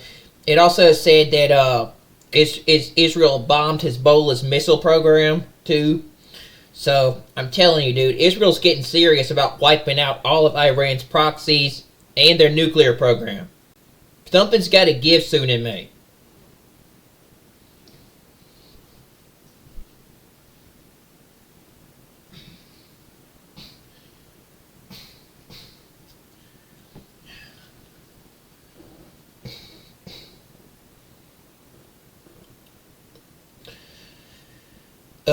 So it says IDF kills PFLP terrorists, 2 Hamas terrorists in Gaza strikes. Sarfidi. Another thing too is me and my buddy Trav were going to play yesterday, by the way, if you guys wanted to join us. But we didn't get around to it. We might play later if you guys want to join us. Hopefully, maybe. We're thinking about, I don't know, we might play Dying Light or Last of Us or something. We got done beating Sniper Elite a couple of weeks ago. We beat the new Sniper Elite. No, not Sniper Elite. The new Sniper. It's not Sniper Elite. We beat the new Sniper game, whatever that game was called. We beat the campaign. I can't remember what it was called. Sniper. Sniper Revolution. Sniper. I don't remember what it was called. We beat the new Sniper game. Well, we were going to do some Dying Light 2 or maybe some Last of Us or something. I need to watch episode 3 of The Last of Us Part 2 TV show. I have not seen it yet. I'm probably going to watch it eventually soon. I saw a video popped up about people doing a reaction to the episode, so I might watch that. But yeah, I haven't seen episode 3 yet. All I saw recently was after they killed Joel in the show, and that was it. They rescued Abby, and then Abby killed Joel, and then they played Through the Valley at the end of the show, at the end of the episode, and that was it. So I don't remember exactly, and then the giant storm and them having to shoot off all the infected. I don't really remember exactly. I haven't seen episode 3 yet, so. It says Safidi had been in Israel jail between 2002 and 2015 over terror attacks carried out for the PFLP military training and planning to conduct a suicide attack in Israel. The IDF and Shin Bet, Israeli security agency, killed a popular Front for the Liberation of Palestine terrorists and 2 Hamas terrorist strikes in Gaza, one of whom partook in October 7th attacks, the military said on Tuesday. The PFLP terrorist Ali Nadal Hassouni Sarfidi, killed in a strike in Gaza City, has been in Israeli jail between 2002 and 2015 over terror attacks carried out for the PFLP military training and planning to conduct a suicide attack in Israel. Following its release in recent years, Sarfidi operated to carry out terror attacks in Israel, communicating with terrorists in the West Bank and supplying them with millions of scales worth of terror funds. Additional strikes, the military killed Saad Abu Hassanin, a Nuqaba terrorist serving in Hamas's Deir al-Balara brigade, who invaded Qasifam during the October 7th massacre in Mustafalo Madawakak. Dude, these names sometimes remind me of Star Wars. I don't know, they just do. Like, they really remind me of Star Wars planets. I don't know, every time I hear this, I'm like, yeah, this reminds me of Star Wars. concerning Hamas, Jabalia Brigade and planned terror attacks against IDF troops in Gaza. There was actually a planet in Star Wars the people don't called Baku, and I think that's actually a real city in Israel. I think it is. I'm not sure, but anyway, pretty interesting. Baku. I think it's but. I think in the Disney Star Wars movies there was a planet called Baku. I think I remember straight, but yeah, I don't watch those movies. I really haven't watched those movies since I believe The Force Awakens or The Rise of Skywalker, and haven't really watched those Star Wars Disney trilogy. There's Star Wars stuff since I think like the Obi-Wan story, and then I think The Mandalorian was the last one I watched. And then I got Star Wars. I got Star Wars. What's that? That game with that female bounty hunter chick girl, whatever her name was. I forgot her name. Yeah, I got that for my birthday, or no, I got that for Christmas, and alongside Jedi Survivor, and I was playing that for a while. Until I got my new computer back on Christmas until I got my first my first new computer back on December of last year, and then I had to get the other one replaced. Hassan also oversaw the invasion of Qassam on October 7th. That's that. And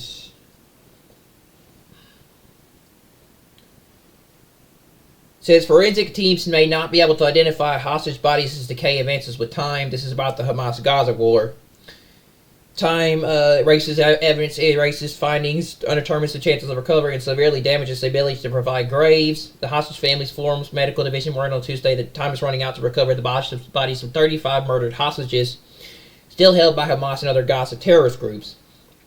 And there is an increasing danger that we will end up as anonymous corpses in unknown burial places. The prolonged holding of bodies under unknown conditions, especially in active combat zones, jeopardizes the possibility of recovering and identifying them. The more time passes, the more the ability to locate remains. Identify the deceased and determine their cause and time of death diminishes. This is not a deep humanitarian and moral issue, but also a real danger of losing critical evidence. The ability to identify the deceased and the ability to provide families and Israeli society as a whole with a gravesite closure and answers, according to the report's author, Professor Haggai Levine. Oh, yeah. For the person that put a like on my last video, thank you very much. I saw that someone subscribed to my channel. Appreciate that a lot. Thank you very much for that. Appreciate the sub.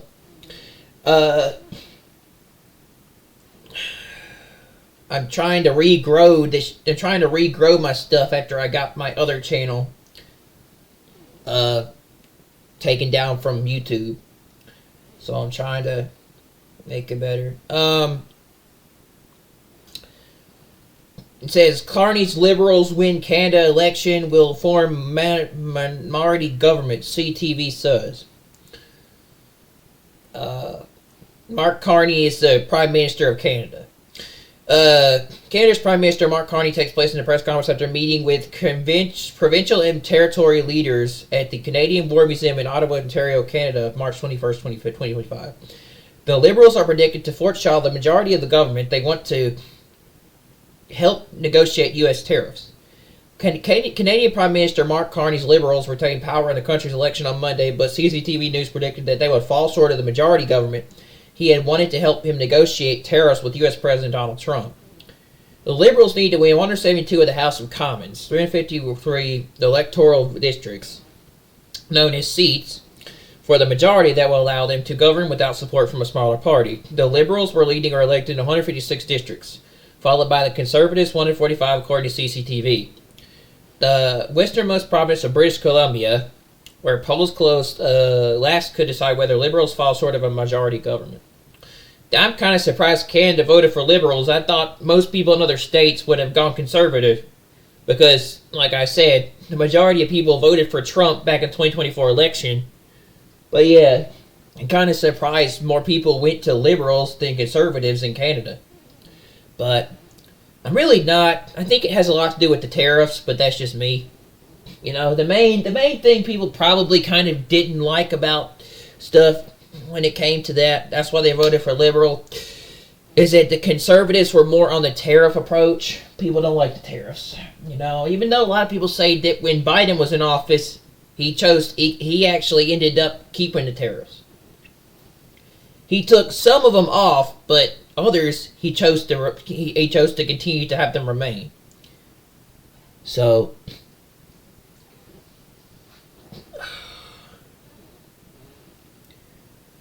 the Lebanon stream increased pressure over.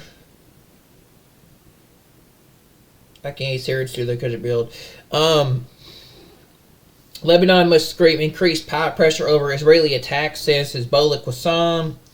Yeah, because especially after Israel bombed one of Hezbollah's biggest facilities. I heard that about the other day. Shakika Naam Qassam speaks during a rally supporting Palestinians in Gaza amid the ongoing conflict between Israel and the Palestinian Islamist group Hamas in Beirut, Lebanon. Qassam accused Israel of breaking a ceasefire agreement with Lebanon more than 3,000 times. The Lebanese government must exert more pressure to secure full Israeli withdrawal from Lebanon and end attacks on the country. Hezbollah Secretary General Niam Qassam said in a speech televised by Hezbollah owner Al-Maner on Monday. He also called for the release of Lebanese prisoners who have been held in Israel since the U.S. brokered ceasefire. My dude, that's not going to happen. Until Hamas gives Israel back their people, that war is not ending and you're not getting back the Palestinians. Good luck with that. You know, y'all are going to have to, they're going to have to come to a ceasefire or some kind of peace deal in the Middle East. They're going to have to work out that 5 to 7 year peace deal before they're going to do anything. And we all know where that's going to go. But yeah, if you read biblical prophecy, you know where that's going to go. We will not abandon Lebanon's strength. Even the United States respects a firm stance. Lebanon was strong and remained strong through its army, its people, and its resistance. Qassam said. Qassam's son, Nasrallah's successor, also called for the return of Lebanese people to their homes in the south of the country. Whoever thinks that he can do what he wants in Lebanon and prevent the people from returning to their homes is mistaken, Qassam said. Lebanon must amplify pressure on Israel's international leaders. There's no justification for the IDF's attack on Doha on Monday, which took place in American approval, Qassam said. Yeah, that's the thing that they bombed. They attacked bombed or attacked one of Hezbollah's biggest stuff, one of their biggest things in Doha.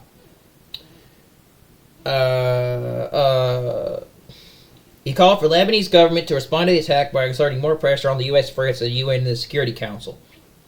The state cannot demand everything while doing nothing, he said. The pressure applied so far has been light. This is unacceptable. Lebanon should fire a complaint with the UN Security Council or summon the U.S. ambassador to the country for an investigation. Unfortunately, I don't think the UN gives a damn about anybody but themselves and their power. Lebanon should address Israel's violations of the ceasefire agreement in every government meeting so that we can be more active and apply more pressure. UN's doesn't care about Palestine or Israel. They want to divide it with a two-state solution. They want to divide Israel and Palestine in this thing that's coming. They could care less about the Lebanon people, Lebanon government. So that we can be on the pressure, the Lebanese government should raise its voice on the matter, scream, intensify if it talks on the matter. Every day it should raise demands on the matter, pressure the U.S. so that it understands that it cannot prosper without stopping the aggression. Well, stop bombing our ships and stop hitting our stuff in the Red Sea, and then we're going to stop attacking you and the freaking Houthis and Iran. You know, stop trying to build weapons to attack us in Israel. Defense Minister Israel Kratz has confirmed that IDF struck Hezbollah infrastructure in the terror organization's stronghold of Doha, southern Beirut, on Sunday as the materials pose a significant threat to Israel. Israel would not allow Hezbollah to build up its capabilities and pose any threat anywhere in Lebanon. I mean, yeah, that's what I'm saying. Israel's not going to allow the Houthis. U.S. is not going to allow the Houthis to keep doing what they're doing. Israel's not going to allow Hezbollah, and they're not going to allow Iran.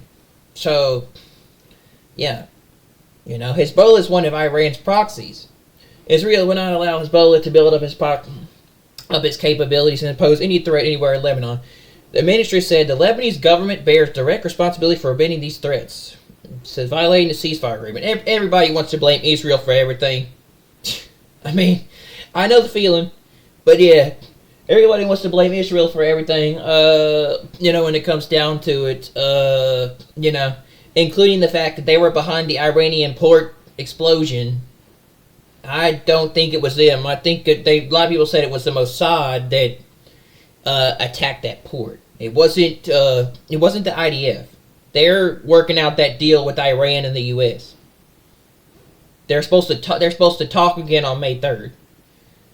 Because some accused Israel of breaking its ceasefire agreement with Lebanon more than 3,000 times. Lebanon has not violated ceasefire once. He asserted and claimed he is committed to all the clauses of the agreement. So, France won't hesitate to restore UN sanctions on Iran if no deal, says foreign minister. This is said by Reuters. Activists denounced Ayala bin Gavires after saying she feel hold on a minute. Says France won't hesitate to restore UN sanctions on Iran if no deal, says foreign minister. The E3, France, Britain, and Germany have the power to initiate a mechanism for recomposing sanctions called snapback at the Security Council.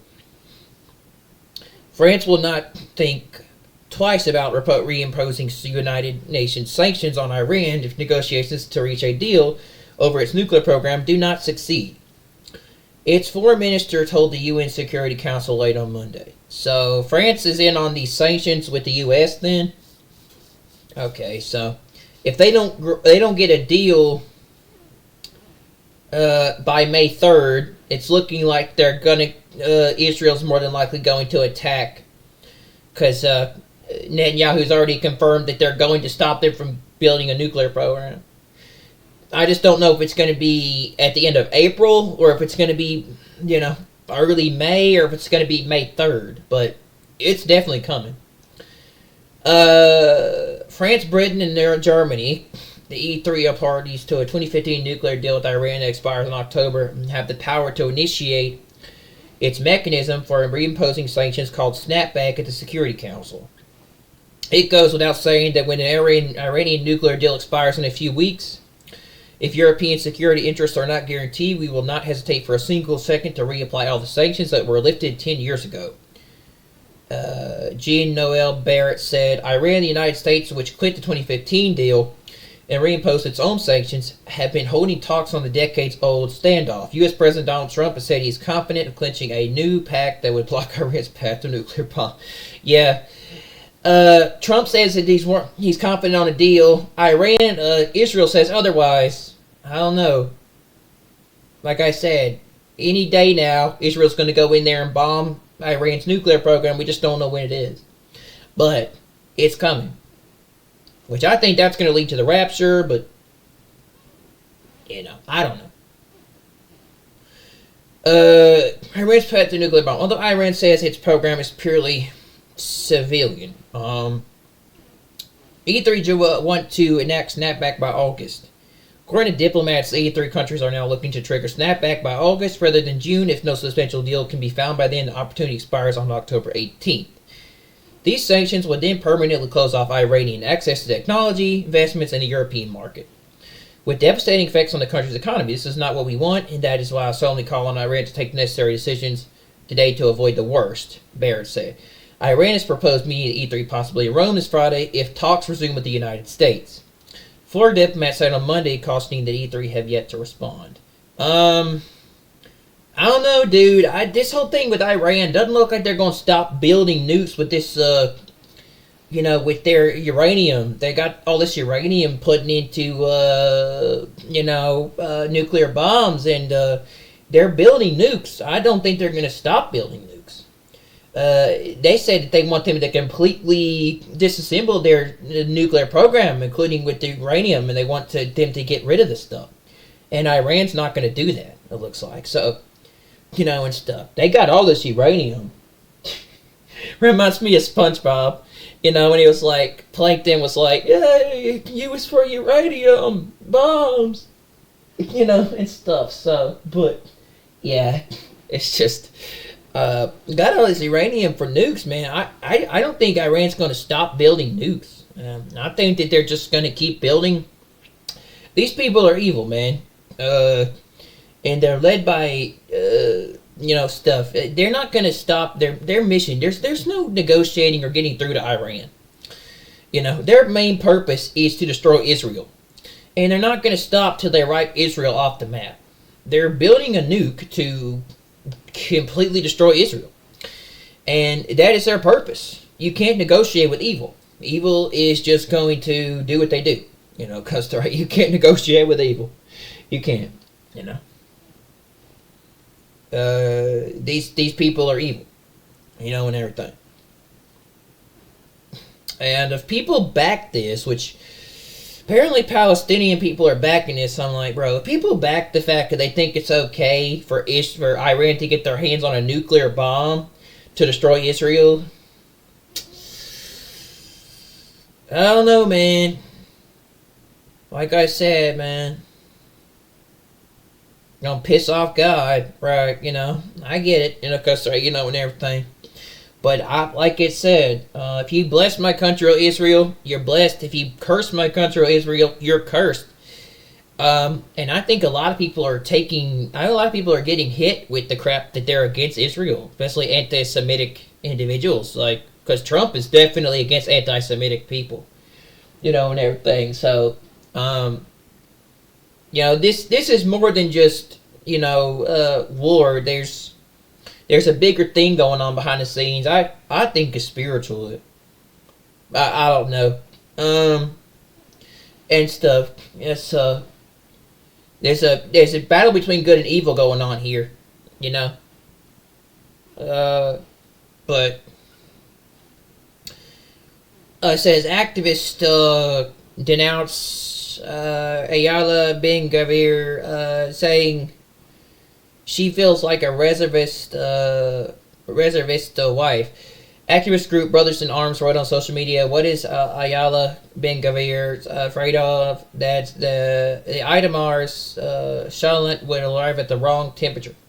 Wives of IDF reservist activists and political figures denounced Ayala Ben Gavir as the wife of National Security Minister Itmar Ben Gavir. I don't know how you say this name, but for her comments last week when she wrote in her weekly synagogue newsletter column that she feels a bit like a reservist wife during Itmar's visit to the U.S. The backlash was intensified due to the fact that Itmar never served in the IDF as he was rejected from the draft due to his extremist views. I can see why. Activist group Brothers in Arms wrote on social media on Friday that a woman whose husband is in reserve duty cannot sleep at night from fear that his armored personal carrier will hit an improvised explosive device or that he will be hit by a sniper. I mean, who wouldn't do? Who wouldn't fear the concept of someone going off to war and being shot at? Seriously, who doesn't fear that someone that they care about ain't gonna come home from war, like they're gonna be killed in battle and not come home? Who isn't scared about the concept of someone being in a war, in battle in a war, and worries a lot about the fact that they could be killed in battle, that they're not gonna come home the way they were, or they're gonna be injured. So, yeah. Duh. It's an explosive. It says explosive carrier will, what is Ayala Ben Gavir afraid of? The Itmar's Sholan will arrive at the wrong temperature. On Friday, Yes, Tid MK Nar Sereri also denounced Alala, saying that you are not a reservist wife, you are the wife of a draft dodger. You are the wife of a minister serving in a government that pays refusers. Ouch, that hurts. But, yeah, I can see it. Some people just don't agree with the. I don't think you're a draft dodger because you don't necessarily agree with being in the military. Some people just don't. Some people just don't have. Some people's views on war is that they don't believe in getting drafted for something that doesn't need to be fought in. When it comes to right. In other words, I think just because you don't want to get drafted doesn't mean that you're a bad person. I think some people's views on standing up for the fact that they're with the ideas on war was not a bad thing. Like Vietnam, and everything, where they protested the war. I think a lot of people didn't. I think there's some people out there that don't that refuse that refuse to participate in the draft. So and everything, right? Anyway, you're the wife of the minister whose direct failure has led reservists to collapse under their burden, he concluded. Wives of current reservists denounced all the being of here. I mean, if we have a World War III in our country, I don't want to be here to be drafted into a war that really wasn't, that we really didn't really need to be involved with. I hope I'm gone with the rapture, if that's the case. If there's World War III in this country, which I'm scared it might happen with the way things are going, especially with China, Russia, and all these countries gathering up to go after Israel, and somehow I think the U.S. is going to get dragged into it because, they're going to be the sword, I have a feeling, because it says, I'll send the sword after Israel's enemies, and stuff. I think that's going to lead to World War III. I don't know. It's like, I hope I'm not here. If there is World War III. Don't want to get drafted. I mean, I'm 28. I could get drafted, and I'm like, no, thank you. And everything. I'm not going to go fight in a war I don't need to be involved in. I hope God takes me out of here when that happens. Senator Nitvir Bar, founder of the IDF Reservist Lace Horn, spoke to Ynet on Sunday, commenting that there is a tiny difference between Itmar Ben-Gvir's diplomatic visits to New York City and Washington and her husband, who has served over 270 days in IDF reservists in the outbreak of the Israel-Hamas war. I mean, I'm at the age where I could get drafted. Don't not hope that I hope that happens. I hope I'm pulled out of here. I hope a lot of us are pulled out of here. I wouldn't want anybody to be. No, thank you. We know how bad World War II got, so World War III probably be way worse, especially because it could be nuclear war. So yeah, no thanks. No, just count me out. I'll be gone with the rapture when World War III starts. I'll be out of here. I'm not getting drafted in anything. You can take your military draft and shove it up your ass. Comes around, with everything, along with along with the mark and all the other stuff you lying motherfuckers want to do to people. I don't trust you. The only person I trust is God, and everything. But yeah, you can take your stuff with you. No, thank you. Saying Lala hurt our morale. It's depressing. In order to remain resilient, we prefer to ignore it. Native Bar added. Ayala, in her column, also wrote that she salutes each and every one of the reservist wives. Commenting on Allah's salute of reservist wives, Native Bar said, "We hear that a lot. Thanks, but no thanks. This doesn't help us." Why not? This is like she's showing support to the military.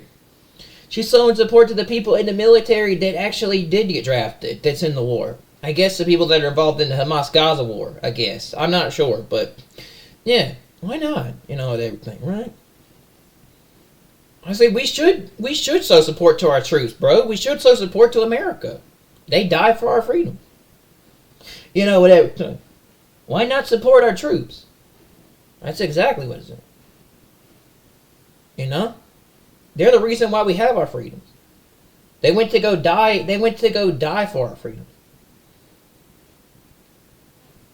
Chanabera says, co-founder. Again, this is Israel, but you get the point. Yeah. Chanabera co-founded the forum, and whose husband. One of my favorite movies of all time involved like 2 foreign countries in it. And I love it. It's the Enemy at the Gates movie, where you have the German sniper, you have the Russian sniper, you have Jude Law, and you have what's that guy's name? The German dude, forgot his name, and everything. I love that movie.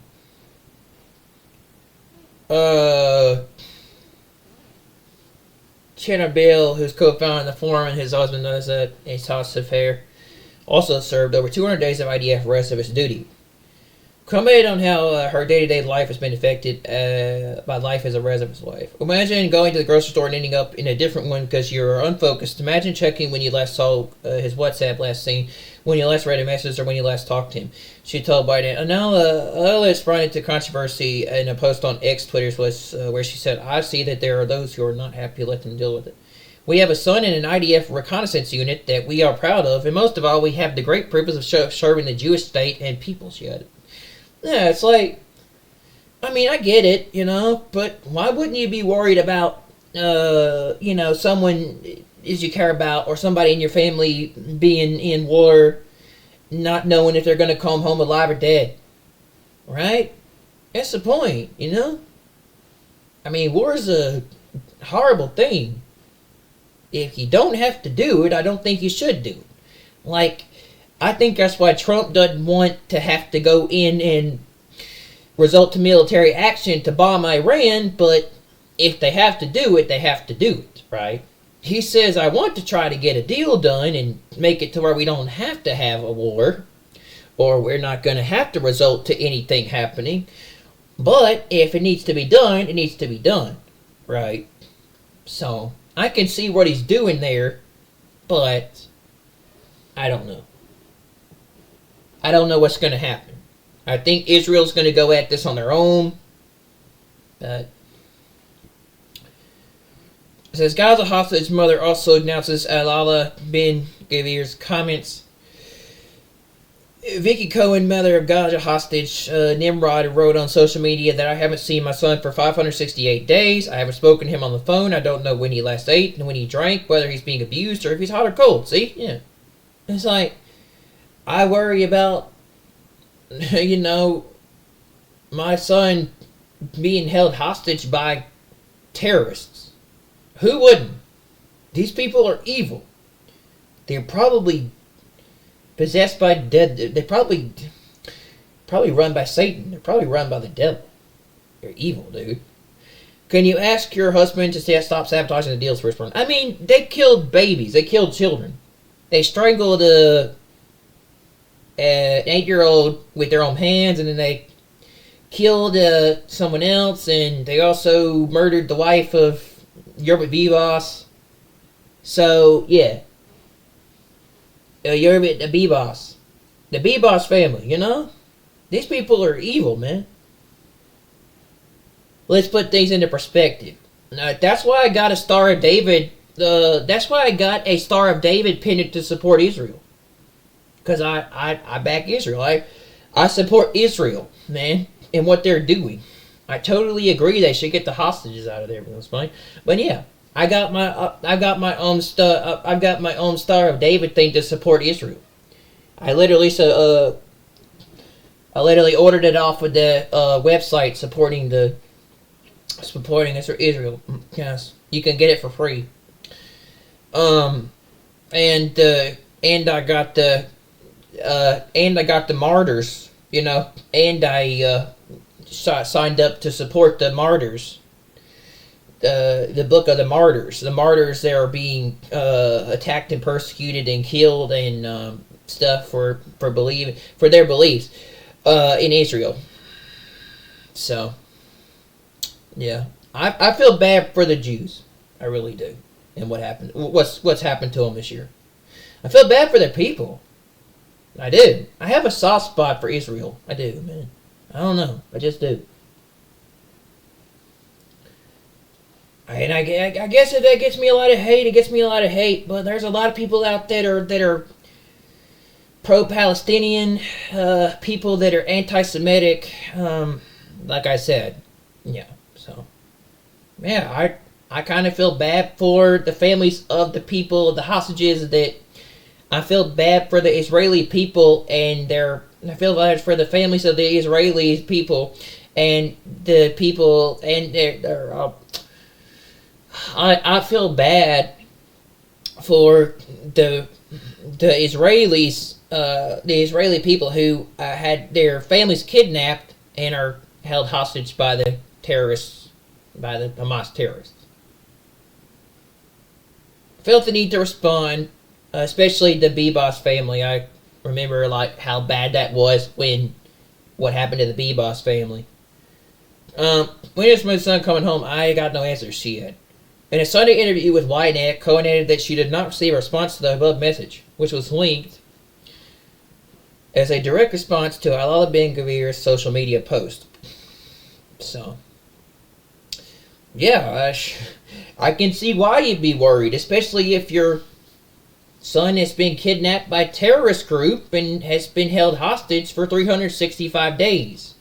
You know, without any ability to, you don't even know if he's alive or dead or slowly living or, if he's, yeah, that's got to be pretty bad considering, it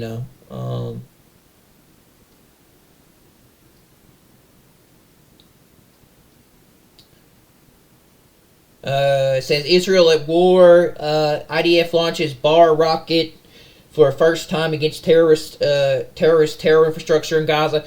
Yeah, I'm telling you, dude, I don't think Israel's going to stop this war with Hamas until they give up the hostages. They said, I think they're literally going to keep bombing a lot of their facilities. And a lot of them are underground.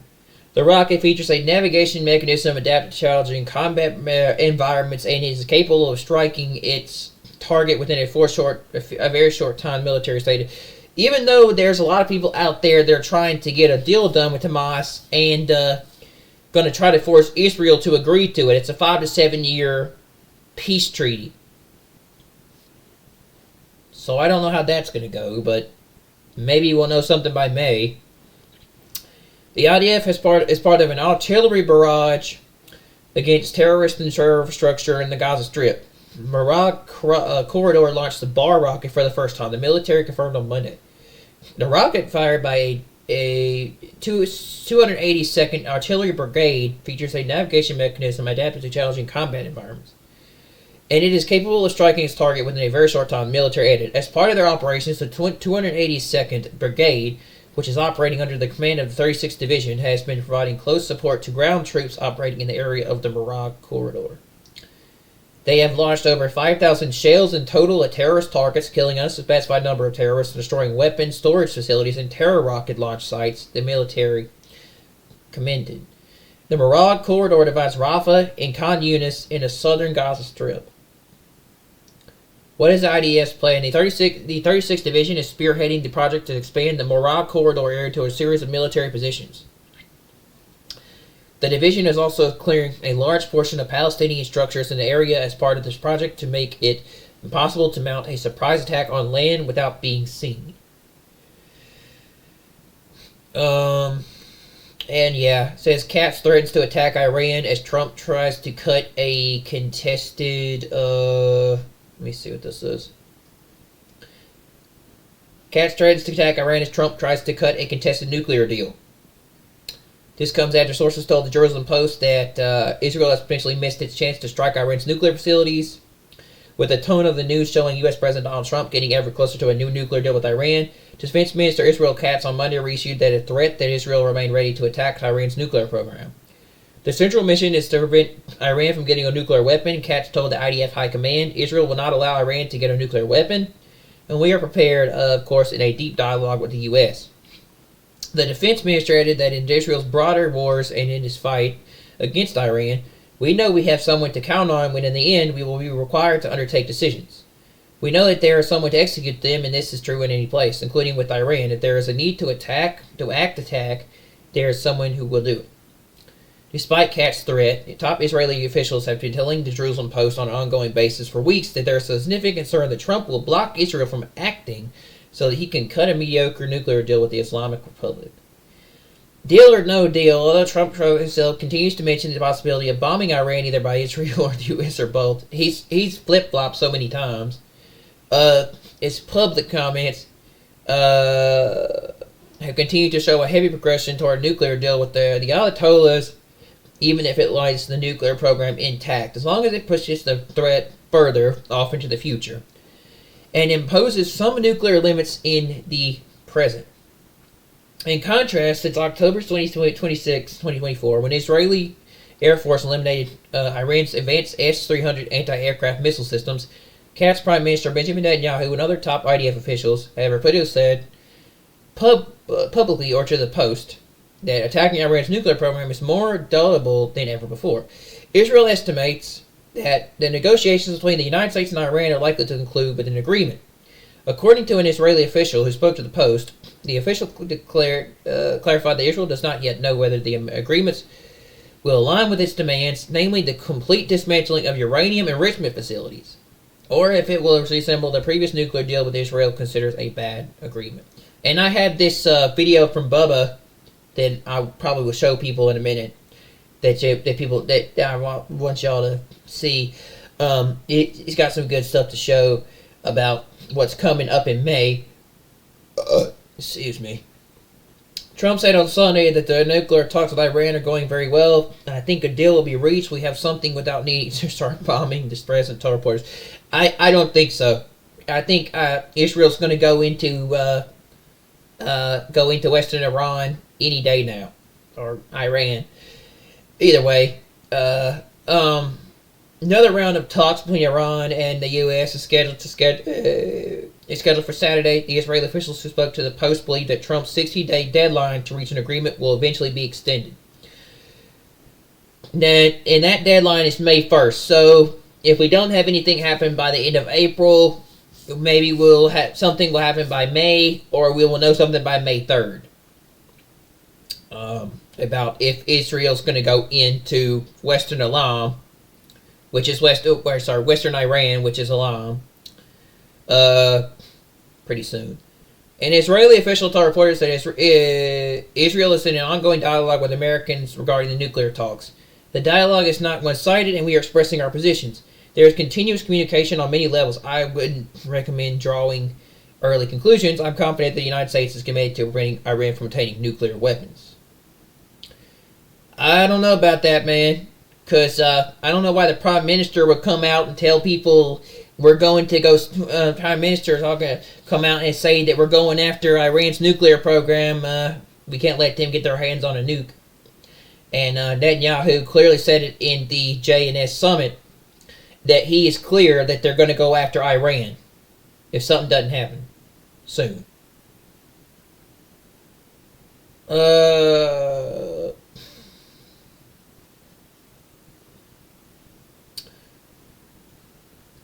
Ben-Gvir says he met with 4 members of the Congress, rebuffed protests at the U.S. Capitol, and Shin Bet chief Sharon Barr stepped down June 15th. We fight for a clear purpose. IDF chief vows to bring down hostages, restore security, and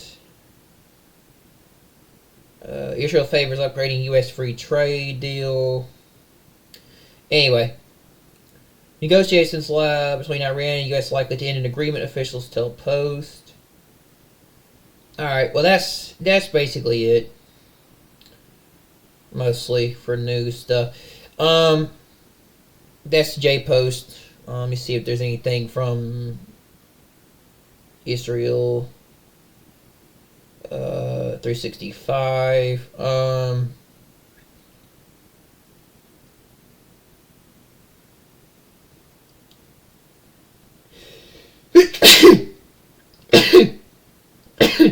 Excuse me.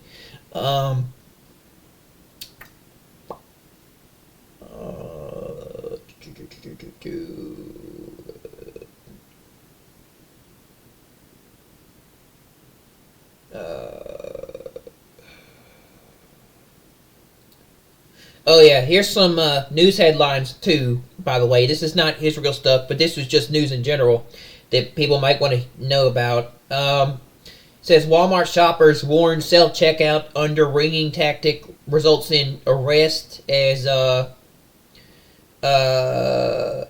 cops called 124 times in only 6 months. So Walmart shoppers have been warned to scan carefully at self-checkout as cops are cracking down on an under-ringing tactic. One police force alone got over 100 calls in 6 months from stores that caught customers in the act. Police warned Walmart shoppers of a self-checkout tactic that's seen some banned from the stores. Connecticut police were called to a single Walmart store more than 100 times over a single issue. The surge in theft complaints came from a Walmart in Waterford, Connecticut, about an hour east of New Haven.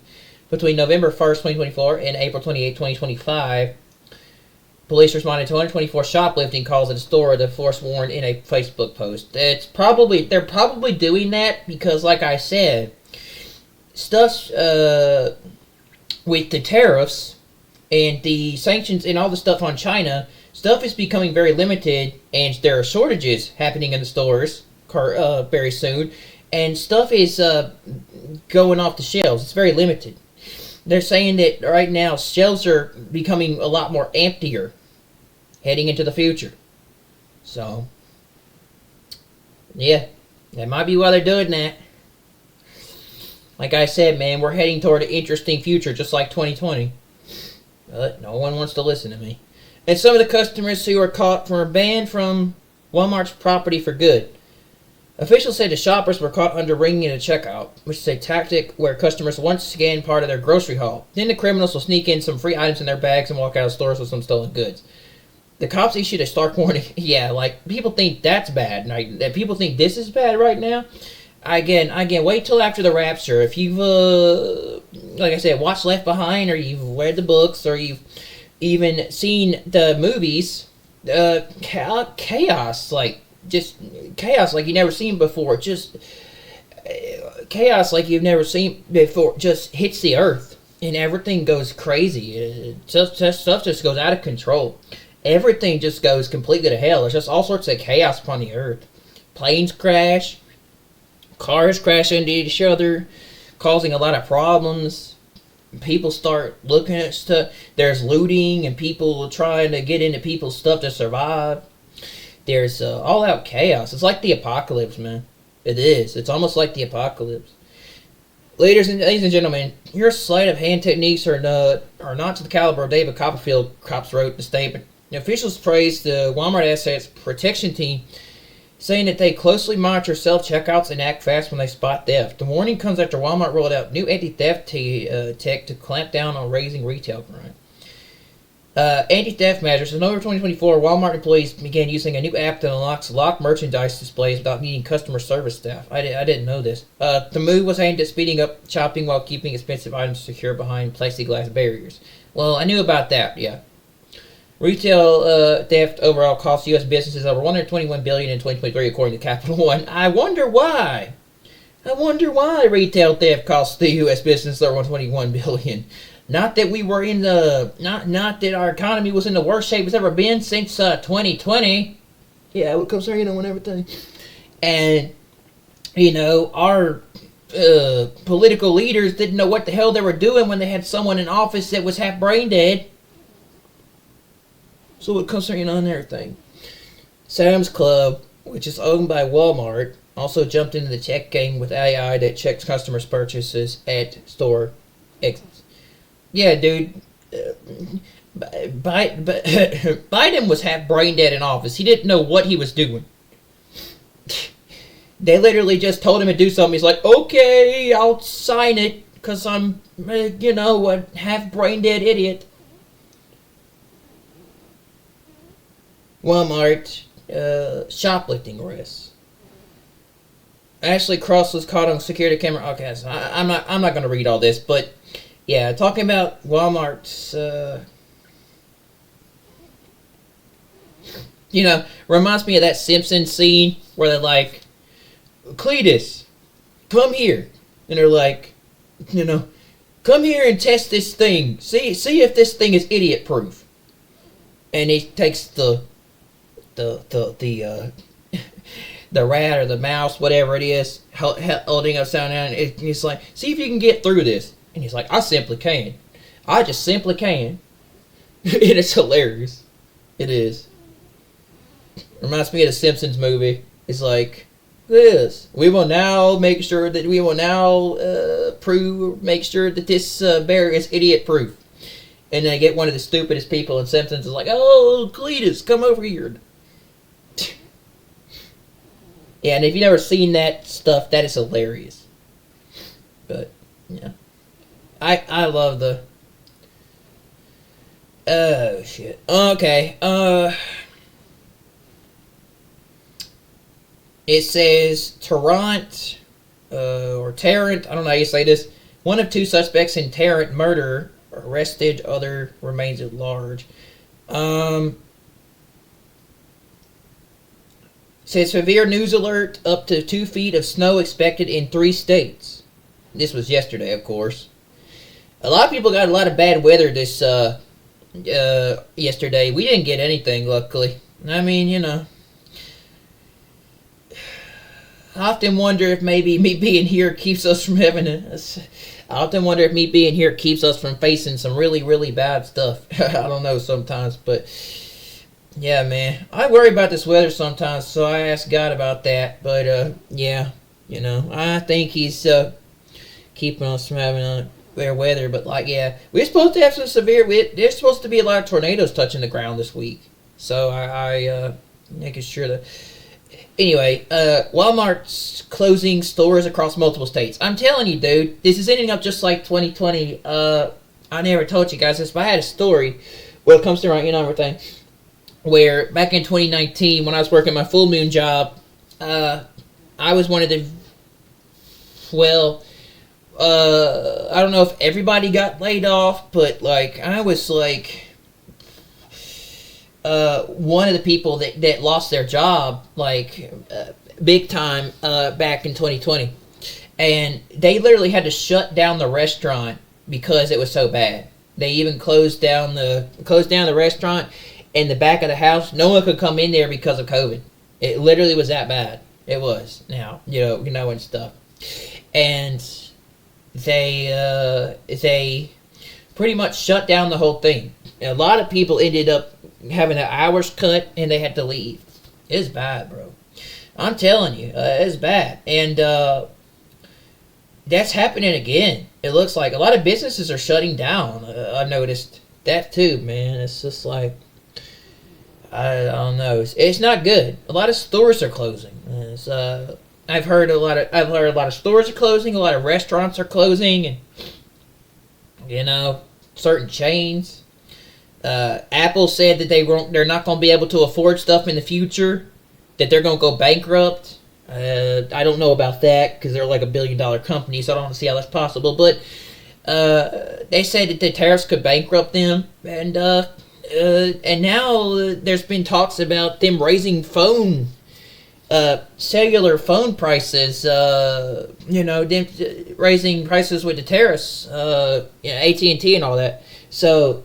It's getting nuts.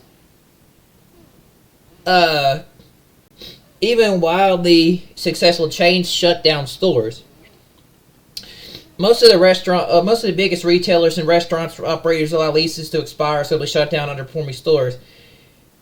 This can happen due to population shifts, changing demographics in the market, or sometimes a more nefarious reason like too much theft. Walmart CEO Doug McMillon made it very clear that during his company's fourth quarter earnings call that the chain was healthy.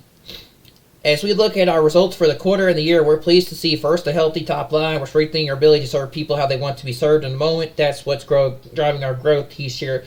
The CEO believes that customers have been driven to Walmart WMT by inflation and rising prices elsewhere. Our prices are low and we're becoming more convenient. Customers are shopping with us more often and buying more items, including in general merchandise categories, which were up low single digits in Walmart US and Sam's US for the quarter. He had. Walmart customers may not like this during the current financial uncertain times. Many retailers, including Costco, a key Walmart rival, has bragged about taking larger margins to help consumers. It's not what Walmart is doing. We're growing profit faster than sales, and we have runway to scale our higher margin businesses like membership, marketplace, and advertising, he's here. That does not mean the chain has raised prices, which McMillan Hasso makes clear. We're mixing ourselves up while simultaneously increasing in lower prices and associates' wages, he said. Basically, the company is maximizing its profits where it can, instead of returning even more of that to its customers. That's one of those things many businesses do without being quite this open about it. And it says more retail. AT&T quietly issues stern warning to customers. Sam's Club makes a big change to a beloved membership perk. GameStop announces risky move among store closures. The CEO did make it clear that Walmart makes a real effort to offer lower prices. As always, we're working hard to help bring down prices. In Walmart US last year, we had over 22,000 rollbacks. We're required to help people save money and live better, he shared. Walmart has also worked to increase and improve its merchandise. Says Walmart is closing stores despite its success and its plans to open over 100 new locations in 2025. Walmart has also plans to shut down a number of stores. These are permanent closures according to the company. Yeah, man, it's like, you can't make this stuff up. It says T-Mobile CEO has a harsh warning for customers. And stuff like this, so. It says 5 foods that are disappearing from grocery stores. Let's see what this is.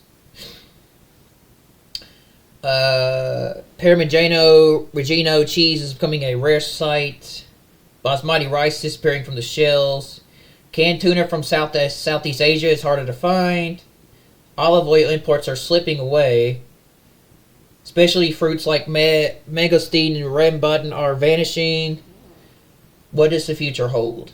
Yeah, just telling you, man. I just people need to,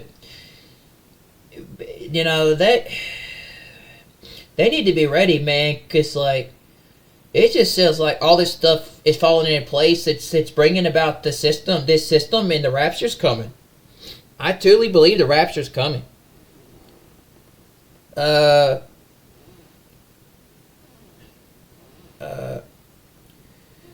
This Bank of America CEO warned the economy may be changing should consumers be worried. So, says where a severe storm outbreak could spawn tornadoes, large hail, and damaging wind.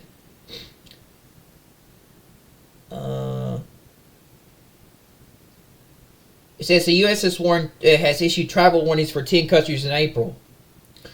Yeah, they're talking about a travel ban, bro. Donald Trump called out for millions. Post funeral in tribute to Pontiff.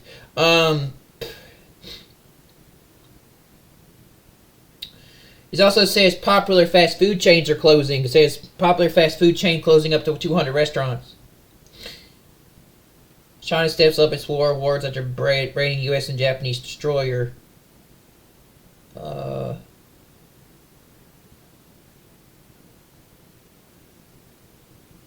So, I heard something about Trump eliminating income tax too. So that was also something.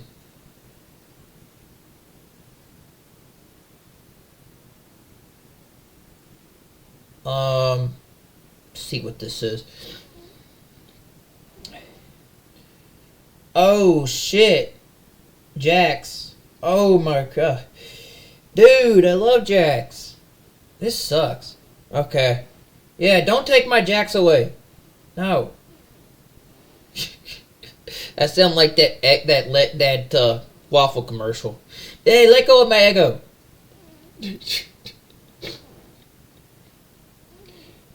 It sucks, man. Closing 200. They're closing 200 Jack's restaurants, man. Yeah, man. I'm gonna fight some people if this stuff happens soon. Better bring the rapture. Alright.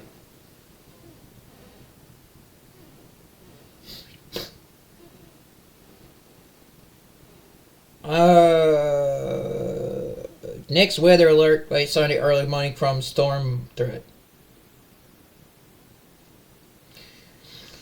I can't even probably get my pizza anymore. I used to get this like special brand pizza, and I don't know if they have it anymore. Now I got to get something else. It's bruschetta. Now it's just bruschetta. But yeah, I don't know, man. Telling you, man. With the way things are going with this world, we're not long for a rapture. I have a feeling. The U.S. has issued travel warnings for 10 countries in April. It's probably the countries that are. This is probably the what you need for that real ID shit. I don't like that. The U.S. government has issued travel warnings for 10 different countries in April. Travel warnings are issued by the U.S. government on a daily, weekly, or monthly basis. Some months only 1 or 2 warnings get issued. Other months you can have 10 plus travel warnings issued. The warnings range from level 1, exercise normal precautions, to level 4, do not travel. So far this month in April, the U.S. government issued 10 different travel warnings for various countries ranging from level 1 to level 4. The 10 different countries that have received travel warnings by the U.S. government are Uganda, Morocco, the Kyrgyz Republic, Bangladesh, Colombia, Burkina Faso, I don't know what that is, Serbia, Ghana, Kuwait, and El Salvador. Only one of the 10 countries received a level 4 do not travel warning, Burkina Faso. We do not travel to Burkina Faso for any reason due to terrorism, crime, and kidnapping, the alert states. I don't know what Burkina Faso is, so I wouldn't plan on going there. Terrorists may attack anywhere with little or no warning and may utilize various tactics, including the use of common, commercially available items or the use of kidnapping for ransom. Yeah, I don't plan on going there if that's the case. I don't even know what Burkina Faso is. Never heard of it. The alert states that the targets in country could include hotels, restaurants, police stations, customs offices, areas that are near mining sites, places of worship, material posts, and schools. The U.S. government is unable to provide assistance to most people in the country due to safety reasons. Due to the risks, U.S. government is unable to provide emergency services to U.S. citizens in most of the country. U.S. government employees working in Burkina Faso are prohibited from traveling to regions outside the capital due to security concerns, the alert states. Yeah, so that's interesting.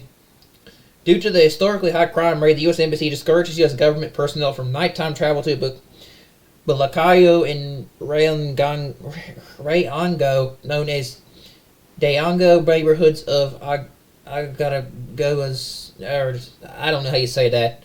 There are 3 countries that received level 3 were considered travel warnings, including Uganda, Bangladesh, and Colombia. So, okay, that's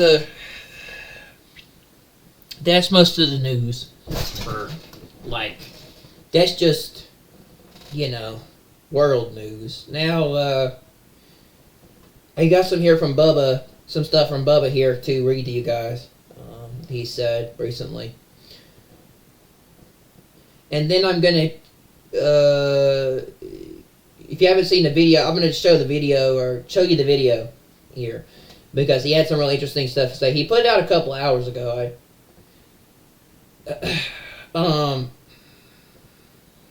So he said this was about the blackouts or the power outage that happened in Portugal and Singapore and all that yesterday. It says rare atmospheric phenomenon behind outage and disruption could last a week. Portuguese operator says, we just heard from REN Portugal grid operator. It claims that the outage that affected Portugal was caused by a fault in the Spanish electricity grid related to a rare atmospheric phenomenon. REN says that due to extreme temperature variations in Spain, there were anomalous oscillations in very high voltage lines. It says this is known as induced atmospheric variation, which in turn lead to oscillations which cause synchronization failures between systems. That has led to successive disturbances across the interconnected European network, it adds. It says that given the complexity issue, it could take up to a week for the network to fully normalize again. I feel like this wasn't an accident. I feel like this was planned. I feel like this is something that elites would do to put their agenda into place. kind of like COVID. Everyone talking about the massive power outage and major blackout in Europe today. A Portuguese operator says it could last a week or more. Portugal's grid operator says it's impossible to predict when power will be restored. We'll see. Yeah. It's like, it's not like they didn't it's not like they didn't plan this to happen. I just feel like something like this could happen when we're gone. You know, the elites will find something to reset everything. We'll see. Major cities like Madrid, Barcelona, Seville, Lisbon, and Porto were affected. Trains halted, traffic lights failed, causing jams, and airports faced major disruptions. Most likely, we're dealing with a technical failure. If it were a cyber attack, recovery would take much longer, potentially weeks rather than the hours we're seeing now. We've seen similar technical failures before, such as the 2003 blackouts in Italy and the 2003 North American blackout, both of which were caused by technical faults in the grid and took a significant amount of time to fully restore. I think it was a cyber attack. I don't think it was a technical failure. You know, there's also been talks about EMPs. Like Russia has like an EMP and stuff. So, I don't know. Keep an eye out on that, man, for what's going to happen in the future with that. Keep an eye on that something like that couldn't come to us, because it's a possibility. Don't put anything past the elite. They've got a plan, and they're going to do something to most people if they're still left here. I don't think it's going to affect us, because we got the restrainer still here. But when the restrainer's gone, all hell's going to break loose on the earth. While we don't know the exact cause yet, technical failures are often more likely to cause these types of disruptions. And they don't take as long to fix as a cyber attack would. See, this is why I don't want to get on no airplanes or no damn trains, man. Jeez. It's like every time I want to travel, it's like, no, you can't travel. No. So now they're doing so they did it to the planes first, now they're doing it to the trains. It's like, jeez. Can I catch a break, you know? I freaking want to get on a train and now they want to sabotage the trains. I mean, y'all suck. You really do. No wonder people hate you. Trains just stopped. Portugal's grid operator says a rare atmospheric phenomenon is behind the widespread power outage. Whatever that means.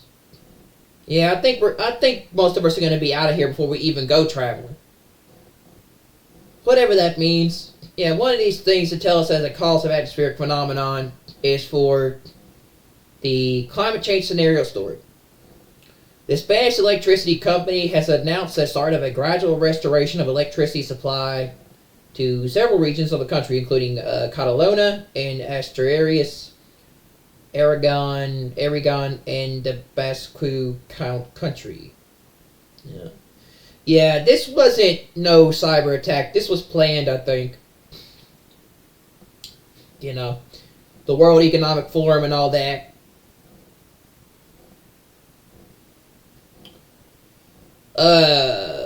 Turkey allowing Hamas PJ to take up military positions in Syria. Sources say Turkey is allowing Hamas and Palestinian Islamic Jihad to take up military positions in Syria, although it is not alarming them. Arab and the Western sources told I-24 News on Monday they don't need to be armed by Turkey. Syria has plenty. More to follow in the days to come, no doubt. This could be very interesting, prophetically as well. Stay tuned, wait for Syria's chemical rocket warfare. No bueno. I think this is the destruction of Damascus that Turkey's allowing Hamas to take up military positions in Syria. I do. Turkey's allied with Russia, and Russia gave them the stuff to do this, and everything. Russia's also allied with Iran. Hamas is another one of Iran's proxies. No, there's no coincidence there. The IDF is preparing to dramatically expand ground maneuvers in the Gaza Strip, including the calling up of a large-scale mobilization of reserve brigades in light of the impasses in the deal to release the Israeli hostages.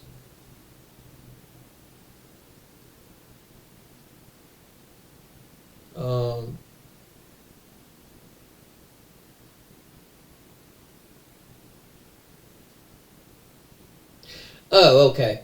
I was trying to figure out what this meant. The idea of preparing to correctly,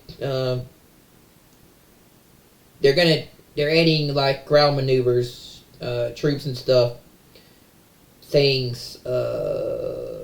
So like reserve stuff like tanks and stuff, things. They're mobilizing stuff to force Hamas to release the hostages. Okay, I think I know what that meant. It says it's calling up a significant number of reserve forces is big. Definitely. Israel is getting ready to start fulfilling some big prophecies. This will include operating in new areas of Gaza and taking over in the mobilization of reserve forces on a significant scale. Israel knows that they have to do this to eradicate Hamas. In doing so, they are fulfilling biblical prophecy, or Bible prophecy. Yeah. It talks about how Gaza will be destroyed. Attacks on Hezbollah via Tyre and Sidon are coming soon as well, I believe.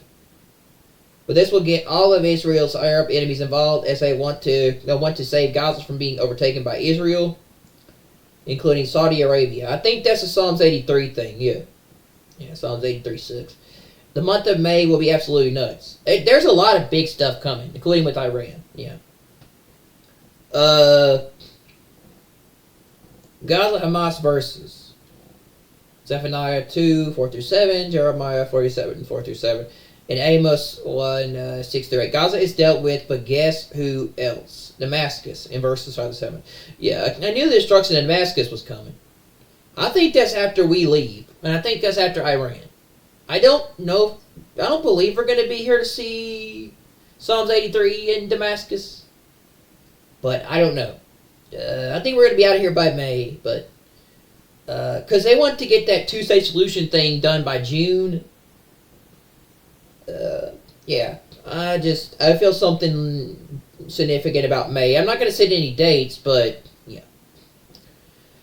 In the following verses of Amos chapter 1 and 2, it describes Israel going to war with the West Bank, Lebanon, Syria, Jordan, and Iraq.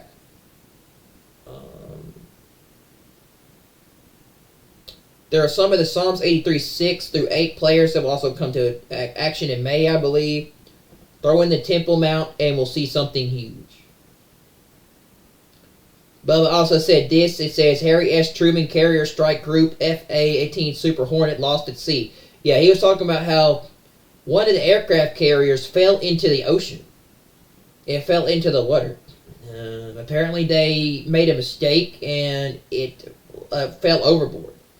From the Office of the Navy Chief of Information, Manama Baran, USS Harry S. Truman, CVN 75 lost an F to A-18E Super Hornet assigned to Strike Fighter Squadron FVA 136 and a tow tractor at the aircraft carrier operating the Red Sea, April 28. All personnel accounted for, with one sailor sustaining a major injury. The FA-18E was actively under tow in the hangar bay when the move crew lost control of the aircraft. The aircraft and low tractor were lost overboard. Sailors towing the aircraft took immediate action to move clear of the aircraft before it fell overboard, and an investigation is underway. The Harry S. Truman Carrier Strike Group, when embarked in Air Wing, remained fully mission capable. The strike group consists of flagship Harry S. Truman, the 9 squadrons of Carrier Air Wing 1, 3 guided missile destroyers of Destroyer Squadron 28, and the Ticonderoga class cruiser USS Gettysburg, CG-64. Yeah, that is weird. That is weird how they lost that that FA-18 Super Hornet. That is interesting. It says the Navy says they've lost an FA-18 fighter jet and a tow tractor off the USS Harry S. Truman aircraft carrier today after some lost control of the aircraft while towing it. The FA-18E was actively under tow in the hangar bay when the move crew lost control of the aircraft set. The Navy also reports that one sailor was injured as a result of the incident. This is the second FA-18 the carrier has lost this deployment. I don't know if that's by coincidence, but it is interesting. F-18 falls overboard from U.S. aircraft carrier in Red Sea. So what? Are they going to try to... I wonder how they're going to get it back. Yeah, it looks like someone dived underneath the water. It's in Jerusalem Post. It looks like someone dived under the water to try to figure out how to get it recovered. I can see it now. Somewhere in the depths of the Red Sea, 2 F-A-18s are turning into reefs and fish are playing with the remains. Yeah, that's pretty funny. Israeli defense sources today are saying that PM Netanyahu was aiming to end the Gaza war by October 2025.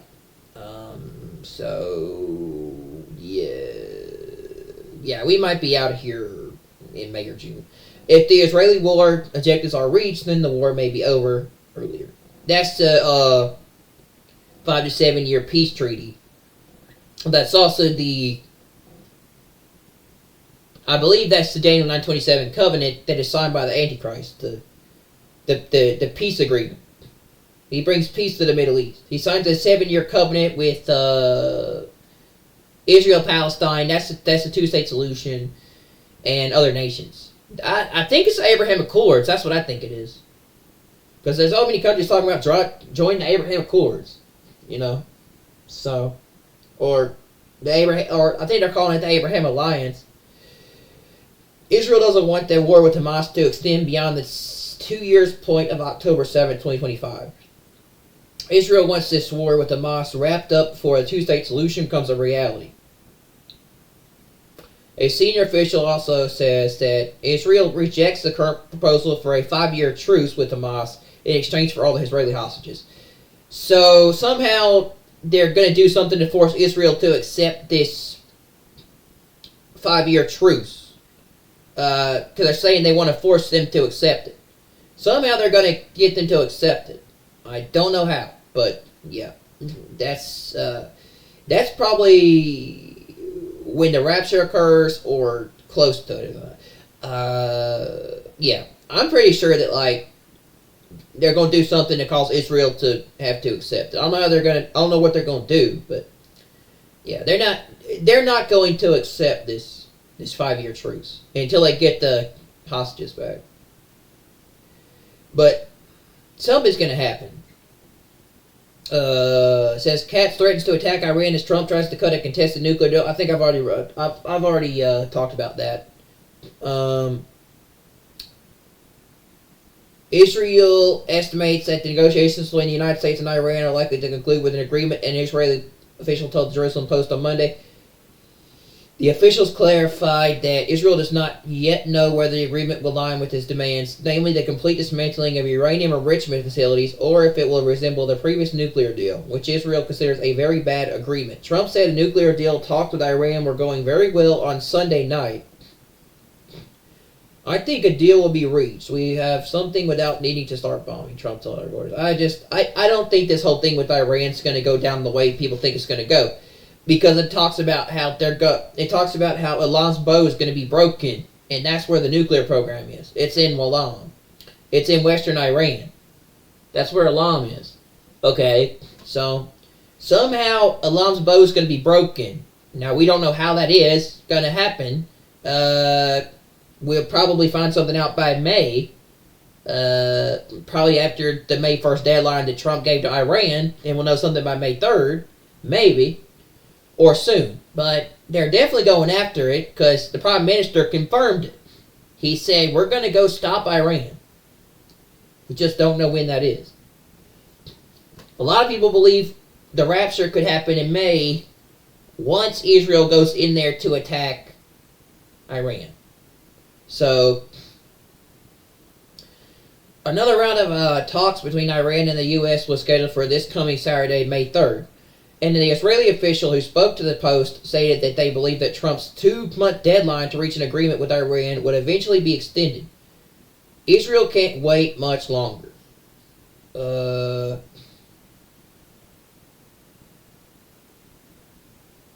Mohammed Abbas, newly appointed deputy to make first diplomatic visit to Saudi Arabia.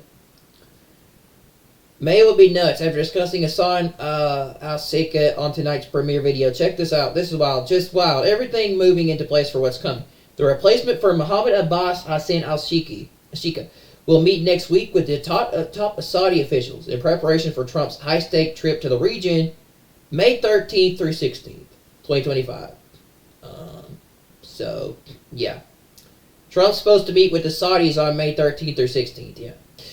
This has everything to do with the new state of Palestine coming.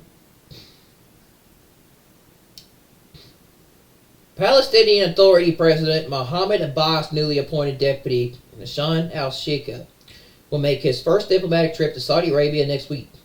Hassan al-Sheikha's choice of Saudi Arabia demonstrates a recognition of the key role that Riyadh can play in the PA's effort to become relevant on the international stage, where it has been overshadowed by Hamas after the terror group's October 7, 2023 attack on Israel and the ensuing war in Gaza.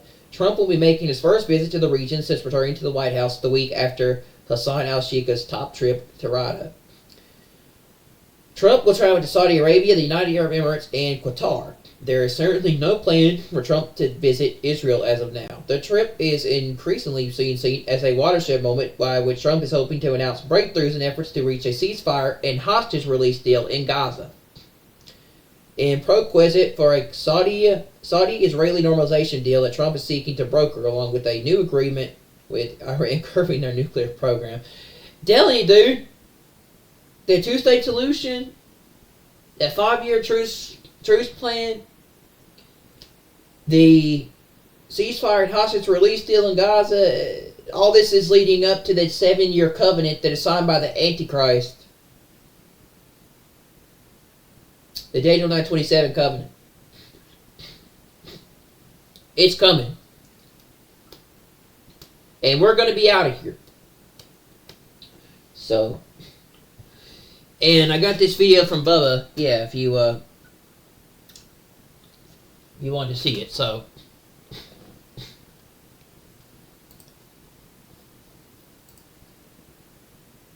uh-oh. Having internet problems.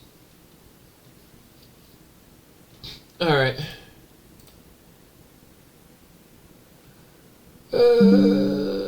Got this video from Bubba News here that I wanted to show you guys.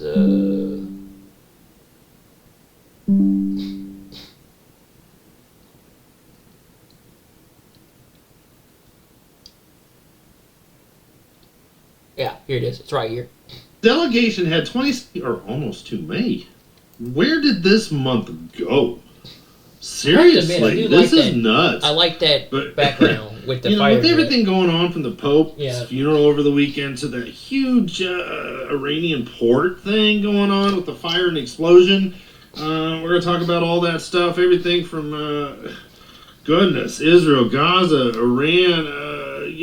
We're just going into May, and May is going to be absolutely nuts. But today we went with Mrs. Bubba, but right now it looks like she has a frozen shoulder. We went to the injury doctor there this morning, and they're going to get her into some physical therapy and help out with that to help her get the range of motion going again. But, that's going to be so painful, breaking through that scar tissue. But he wants to do that to see then we can get an MRI and see if the surgery needs to happen.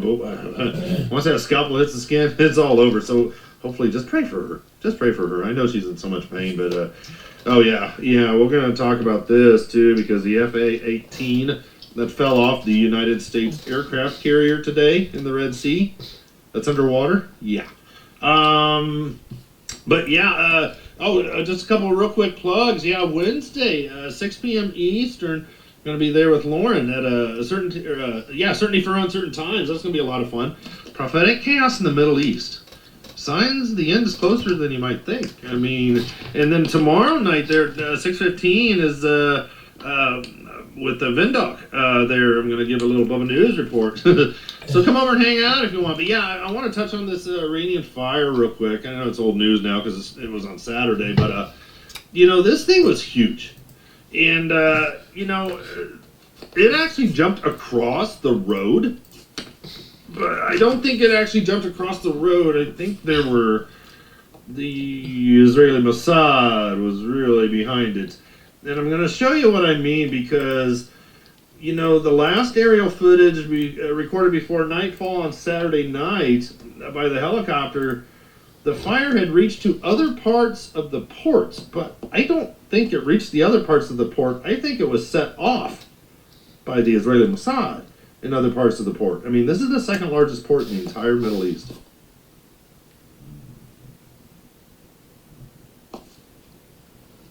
That is absolutely nuts. Wait till it pans around.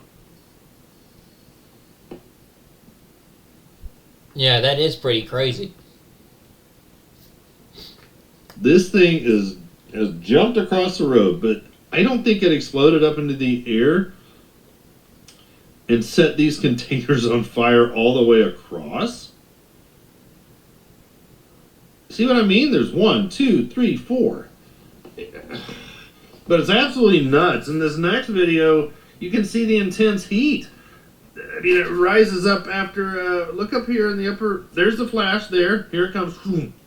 Now check it out in the upper right-hand corner, how the heat just comes off of everything. And the smoke is rising.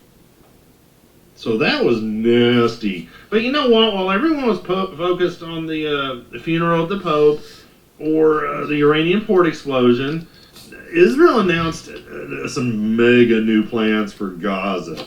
Check this out. We got to talk about this because that whole area where that orange line is, the IDF is establishing a new humanitarian zone in Rafah between the Morag and the Philadelphia corridors. So Palestinians, after security checks, will be allowed to enter. And Israel's going to build them a tent city.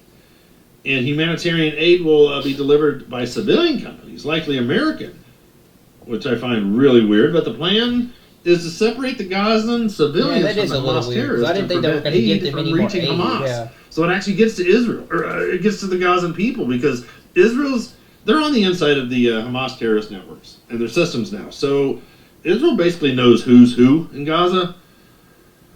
So we'll have to keep an eye on that. And Hamas's days of looting shipments might be over, because this is one of the tent cities in northern Syria, and this is what Israel has planned. Because if Israel's going to push Gazans into these areas, that's a good place in a weird way, because Israel has recently flattened these areas and destroyed these areas there in Rafah. And Israel's going to move further inward to take over more and more and more control of Gaza and get rid of Hamas, because they've got to get in and get this going. They've got to get rid of these guys where they haven't been able to get into. But yeah, let's keep this going, because this was even yesterday's verse. Blessed is the King who comes in the name of the Lord. Peace in heaven and glory in the highest. There in Luke 19 verse 38. We just celebrated Easter last weekend, and this is right before Jesus having the private briefing there. The Olivet Discourse, where Jesus met with his disciples and they asked him all those questions there in Luke 21. But guys, the stuff on with Israel is going to get crazy too, because Turkey is on the move. And with Turkey on the move, I keep seeing more and more Magog scenarios starting to pop up. At least it's like these puzzle pieces are coming together, Ezekiel 38 and 39. And yesterday, the Turkish foreign minister came out that Hamas will accept any agreement that now will include a two-state solution. So this is going to go beyond the ceasefire in Gaza. And this is aiming for a lasting solution with the crisis there with Israel. And he says the key to peace is a two-state solution. And he spoke yesterday in Qatar. And he said that Hamas is now more willing than ever before to sign a deal that addresses peace, and that the crisis would be turned into an opportunity to implement the two-state solution to the Israeli-Palestinian conflict. And we've got those big peace meetings coming up, June 2nd through the 4th. So he said in the current situation, it is crucial to pressure Israel into accepting the ceasefire. And the key to a just and peaceful solution for the Palestinian cause is the two-state solution. He says, we have confirmed that we will continue our efforts to ensure that both peoples, Palestinian and Israeli, will live in peace and prosperity based on the two-state solution. But you know what? With everything going on, we're going to come back to Turkey Boy here in a minute. But, Netanyahu told Trump last week that Israel must destroy Hamas. And they can't accept a Hamas threat. Last night, and I know this is another picture of that nasty explosion there in Iran, but You know, the IDF bombed precision-guided missiles that were being stored in Beirut neighborhood Go back to yesterday. Turkey boy. And there are lots of secondary explosions. But Netanyahu is talking about, we will destroy Iran's Turkey boy. uranium enrichment facilities to ensure that it does not possess a nuclear weapon. He said, we will destroy Iran's nuclear reactors and enrichment facilities to ensure that they cannot enrich for any purpose. But with this huge explosion yesterday, this is in Elam. This is on the most southern and eastern section of Elam, right there at the mouth of the Persian Gulf. And Israel knows war is coming because the IDF Home Front Command yesterday held a major exercise involving every single hospital in Israel yesterday to check the readiness for a large-scale war. And the drill is directly linked to the coming war with Iran. You know, Iran believes that Israel did this via sabotage, via the Mossad. I mean, last I saw, I think this morning, there's over 70 dead now and over 1,200 injured.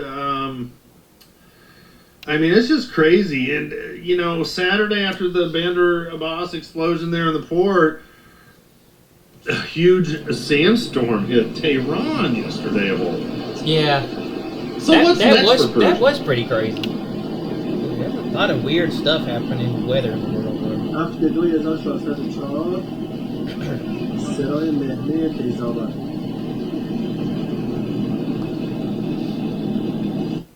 You know, God is going to show himself huge in a mighty way. I mean, this is just a flash in the pan, basically beginning. But, you know, Iran is accusing Israel of orchestrating the port explosion. So, like I said, the death toll is now 65, 70, something like that. But Iran yesterday publicly accused Israel of involvement and said Israel was involved in the port explosion. This was not an accident. So, this could get really crazy because either sodium perchlorate or, what was the other one? Ammonium nitrate or something. You know, a material, military materials. You know, but there's still no evidence that it was a deliberate attack. But, Probably to build nukes. you know, this happens after the third round talks on Saturday. Yeah, it is pretty. It So is while pretty the talks are interesting going on that it with happened Iran like nuclear, that. the Mossad pulled this off while no one's paying attention. So it still could be negligence or technical failure, you know, but this is a huge port. This is the second largest port in Iran. This thing is humongous. And, you know, I'm going to show you this video in a second, but I want you guys to see the size of the crater. There were two huge craters. About 24 seconds into the video, you'll see these craters, and one of them is 165 feet across, but over 10,000 shipping containers were damaged or destroyed. Huge financial loss.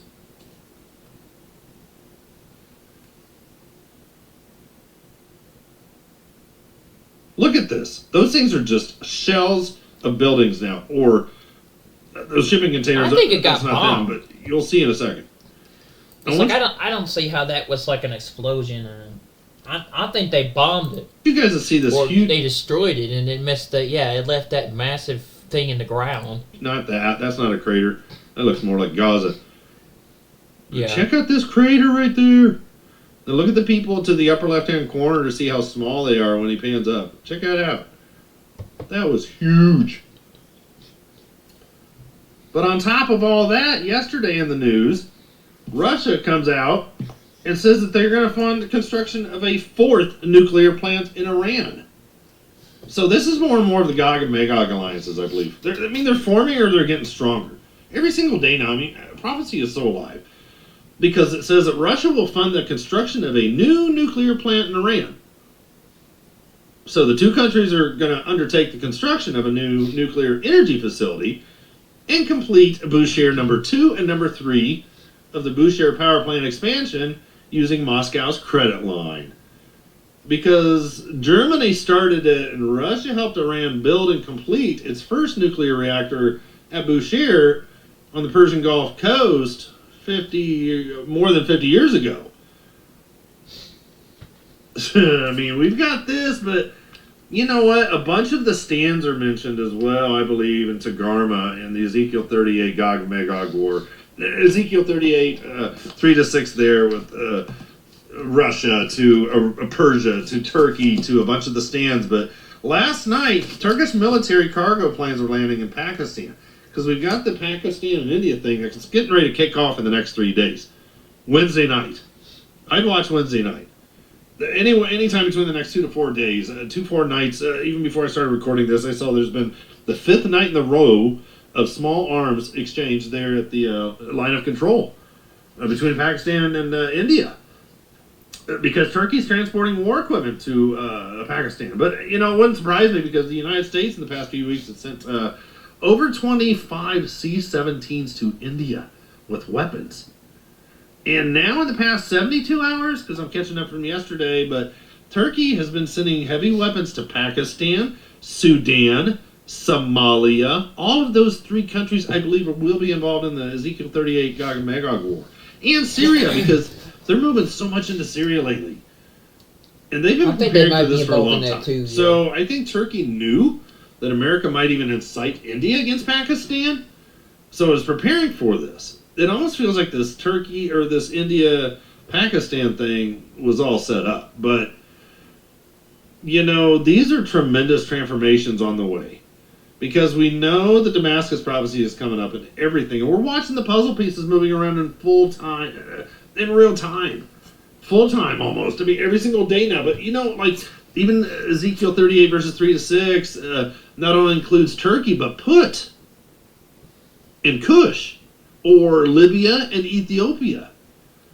So Put or Libya, well, check this out. Turkey and Libya have launched new naval exercises together. So that's what I'm saying. We're seeing more and more of these puzzle pieces coming together, but, all eyes are still on Israel because of what's coming in June. First, we've got to get through nutty Professor May. But the Palestine peace treaty with Israel at the United Nations is coming up. But tensions have been escalating between Netanyahu and Macron there of France because Israel revoked 27 French MPs their visas to come to Israel to visit. And Israel's warning of a diplomatic clash between them and Macron come the June timeframe with this two-state solution thing. So Israel's refusing to allow entry to these French parliament people. It continues to reverberate because officials in Jerusalem emphasize that the move was a necessary measure to set a clear boundary amid the deteriorating political relations between Israel and France. But the delegation had 27 members of the French parliament, and many of them were from the left-wing parties. But they weren't even really going to visit Israel. They were going to meet with the Palestinian Authority. And we're going to talk about him in a minute, Mahmoud Abbas and his replacement coming up. But they were even going to visit with the security prisoners there in Israel. And Israel said these are not innocent tourists. This is a delegation with a clear political agenda against Israel. So this may be the beginning of something bigger. And in France, it was met with a lot of public outrage. And even some of the MPs there in France, they called on Macron to personally intervene and pressure Israel to reverse the decision. Mm-hmm. So we're going to start seeing more and more of Macron. And I believe Mohammed bin Salman of Saudi Arabia and others, in addition to Trump, who were all pushing for this two-state solution in the new state of Palestine, that's going to be a bigger crisis, and they're going to start putting the pressure on Netanyahu. Macron's evil. So there's going to be a big confrontation coming up. This is crazy. And this is why I believe that Zechariah 12, verses 1 through 9 especially, and here in verse 3, is when all the people of the planet, i.e. the United Nations, are united against Israel. And in that day, what day? The day that Jerusalem becomes a burdensome stone for all people.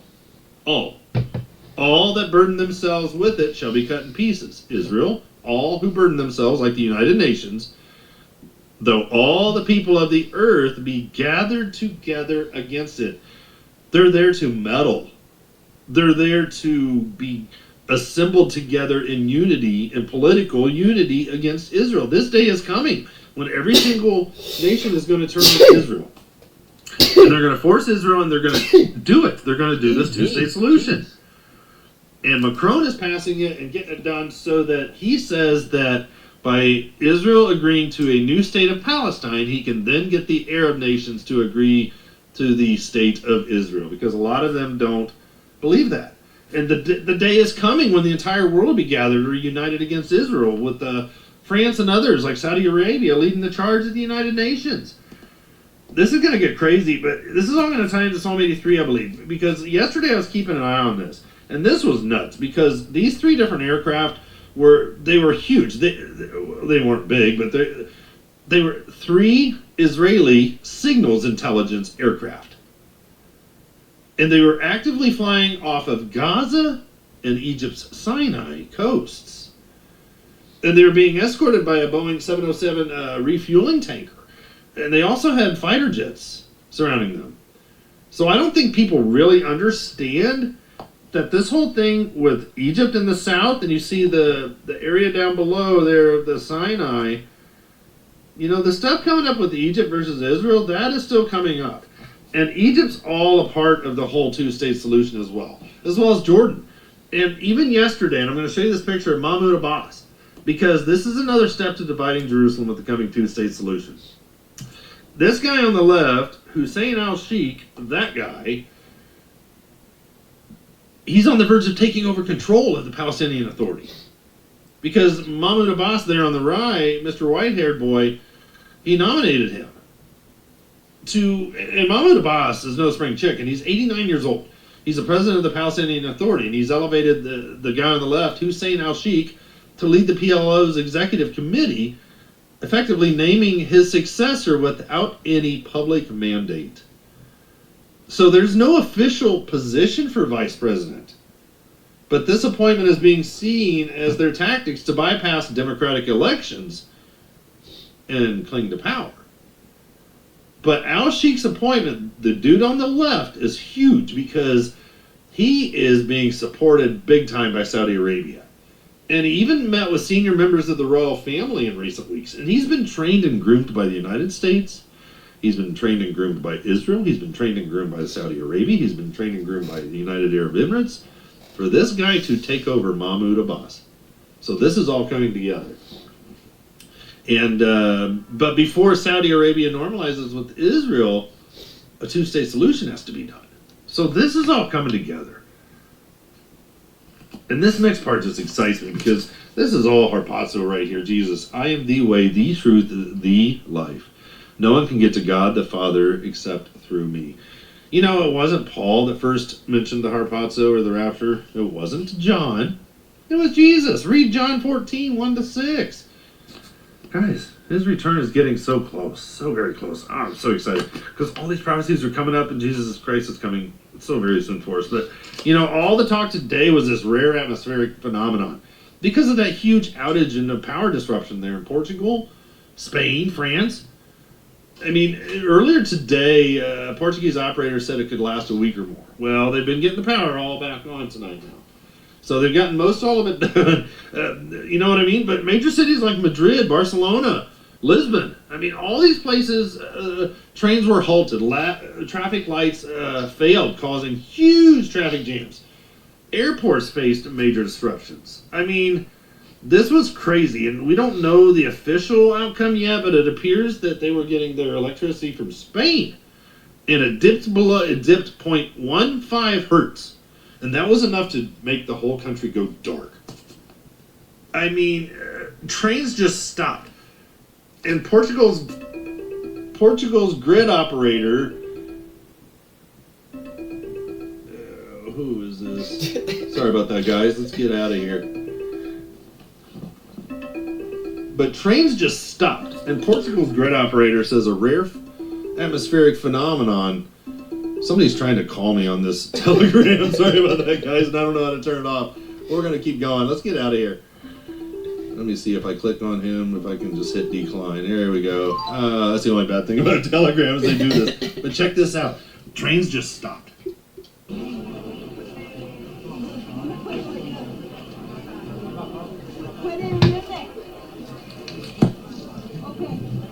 The guys can't get out. That's just absolutely nuts. But we've got to keep an eye on this. Sorry about that, guys. Just a second ago on my Chromebook. These people on Telegram, that's the only bad thing about Telegram is sometimes you get these weird people that try to sell you stuff. I don't understand that. But you know what? We've got to watch this because Turkey is allowing Hamas and Palestinian Islamic Jihad to take up military positions in Syria. But Turkey says, but we're not arming them. And this is what Arab and Western sources both told I-24 News today and others. But you know what? Hamas and the Palestinian Islamic Jihad there in Syria, they don't need to be armed by Turkey or Syria, because Syria has plenty of arms. So does Hezbollah. I mean, this is all a big boys club. And there's more to come and to follow up with this in the days to come. But this could get very interesting prophetically as well. So we're going to have to keep an eye on that because the IDF is preparing to dramatically expand ground maneuvers in the Gaza Strip, including the calling up of a large mobilization of reserve brigades in light of the impasse in the deal to release the Israeli hostages. So this calling up of a significant number of reserve forces is big because Israel's getting ready to start fulfilling some big prophecies. And this will include operating in new areas of Gaza that Israel hasn't gone into yet. They've been unable to, but they're going to go in and take over. And the mobilization of the reserve forces, this is a significant thing. This is going to be significant because Israel knows they have to do this to eradicate Hamas. 100 men versus a and doing so, they're fulfilling Bible prophecy because I believe that attacks on Hezbollah there in Tyre and Sidon, that's coming soon as well, I believe. But you know what? If Israel gets all of the Gazans down into that southern strip... Yeah, it's King Kong versus all these people. That's funny. You know what? This will get all of Israel's Arab enemies involved. Because they'll all want to save their Gazan brothers from being overtaken by Israel. And this will include Saudi Arabia, I bet. Because Saudi Arabia is mentioned in Psalm 83, verse 6. But, the month of May will be absolutely nuts. And here's some Bible verses of Gaza and Hamas. Zephaniah 2, verses 4 to 7. Jeremiah 47, verses 4 to 7. And in Amos 1, verses 6 through 8, we see that Gaza is dealt with. But guess who else? In Amos 1, 5 through 7, Damascus is. Check out Amos 1 and 2 when you guys get a chance. Because it describes a lot of who Israel's going to go to war with. Like the West Bank, Judea and Samaria, the Palestinian people there. Lebanon, of course. Syria. Jordan. Iraq. I mean, we see all this as well in the book of Obadiah.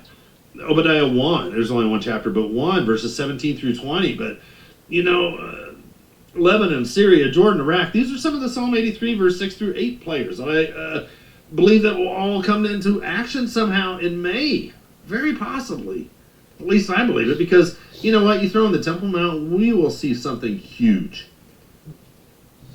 But definitely. some weird, there's definitely huge news of the day there's definitely right some here. big stuff coming up, including because with, the Truman Carrier Israel. Strike Group said that they lost an FA-18 Super Hornet, lost at sea.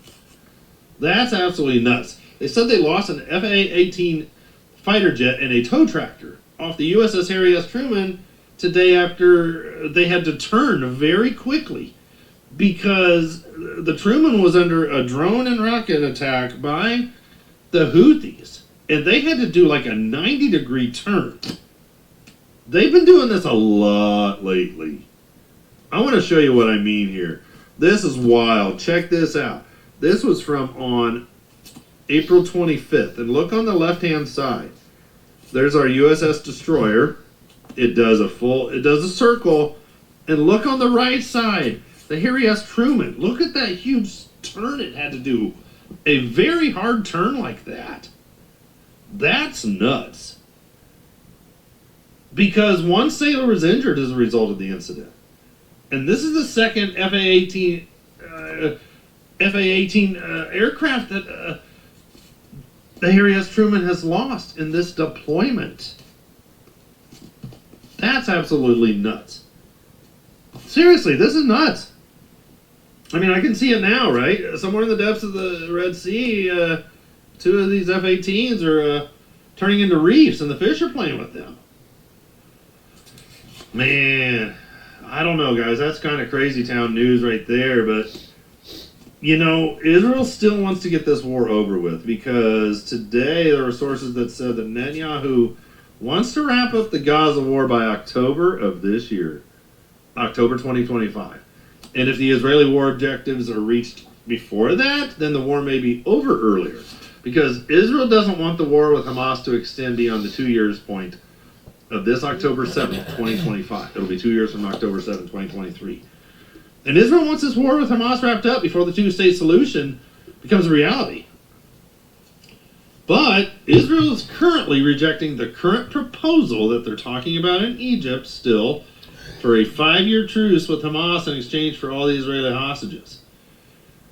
Because Israel knows what they have to do, and they have to go in and take over Gaza, and they have to get rid of Hamas. But Israel also knows that they've still got to deal with Iran, because even Israel Katz today, the defense minister, he reissued a threat that Israel remains ready to attack Iran's nuclear program. He said the central mission of Israel is to prevent Iran from getting a nuclear weapon, he told the IDF High Command.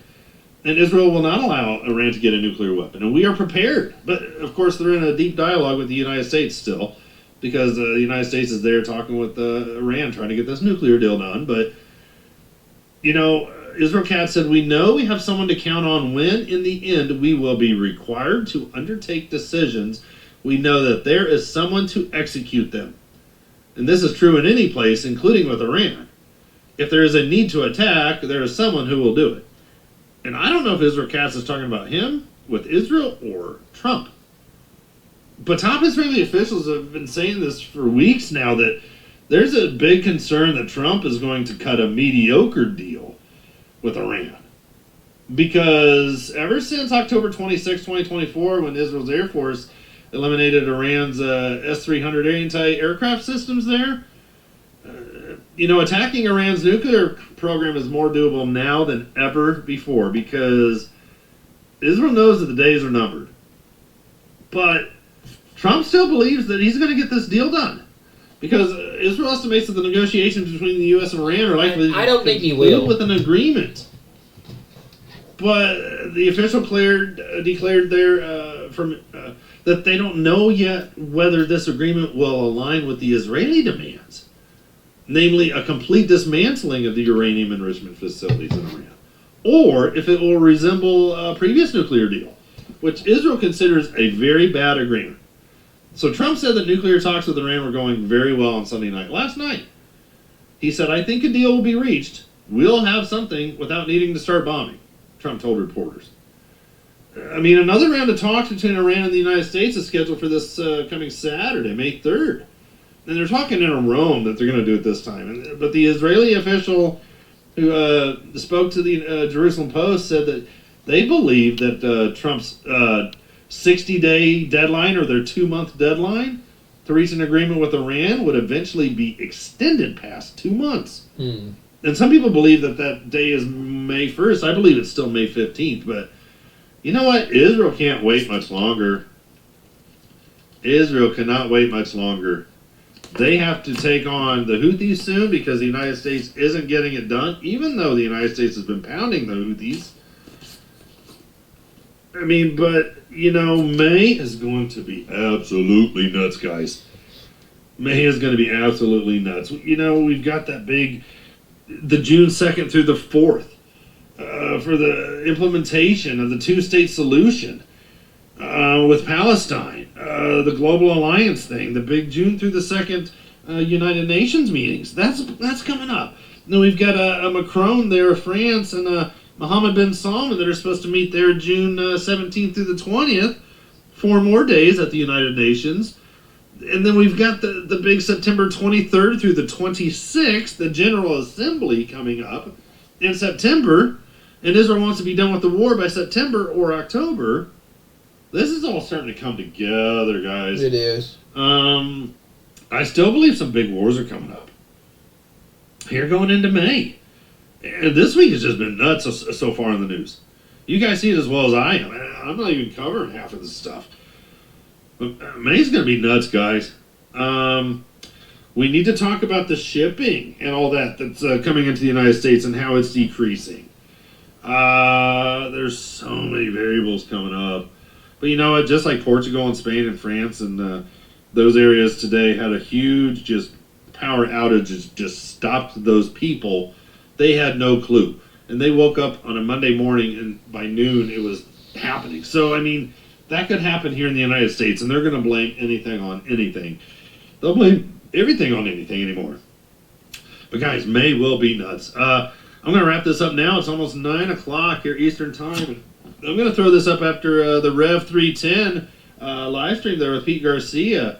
And we'll probably throw this up for a 10 p.m. Eastern Time, 10:30, something like that. But I hate to go over when my buddies are doing live streams. But yeah, if you guys are... we will see you over there. Hopefully a bunch of you guys are in there. Then hopefully a bunch of you guys will come over to this one. But anyway, you guys have been such a blessing. And I ask for your prayers with Mrs. Bubba with everything. And with this whole thing with the frozen shoulder, you know what I mean? Like, she helps bring in income to pay our bills here at home. And because she drives for Uber. And she enjoys it. And she's able to share the word and stuff like that. But it's really cool. But, you know, she's unable to work right now with her shoulder. But somehow... every time God provides. This is just nuts. And I just want to say thank you to those who have helped donate and whatnot. And she's probably going to be out of work for another 3 months. But you know what? I'm giving this all to the Lord Jesus Christ because, you know, it's not my money anyway. It's all His. This YouTube channel is not mine. This is His. You know, I give all praise and glory to the Lord Jesus Christ. But thank you guys so much for watching. May will be nuts. But I'm going to wrap this up, and I will see you here, there, in the air. Maranatha. As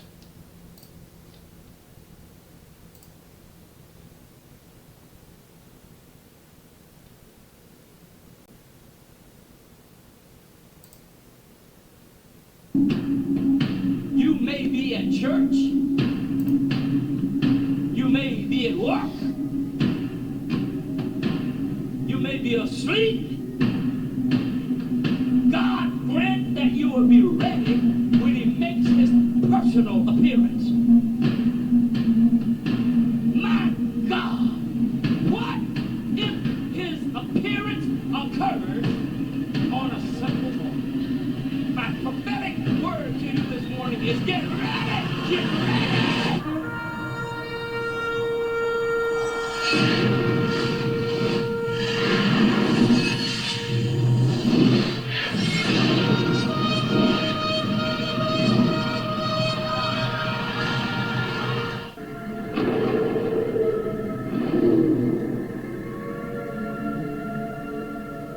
Everyone, welcome back to the channel. Share, subscribe, like this video. Make sure you put your prayer requests in the bottom.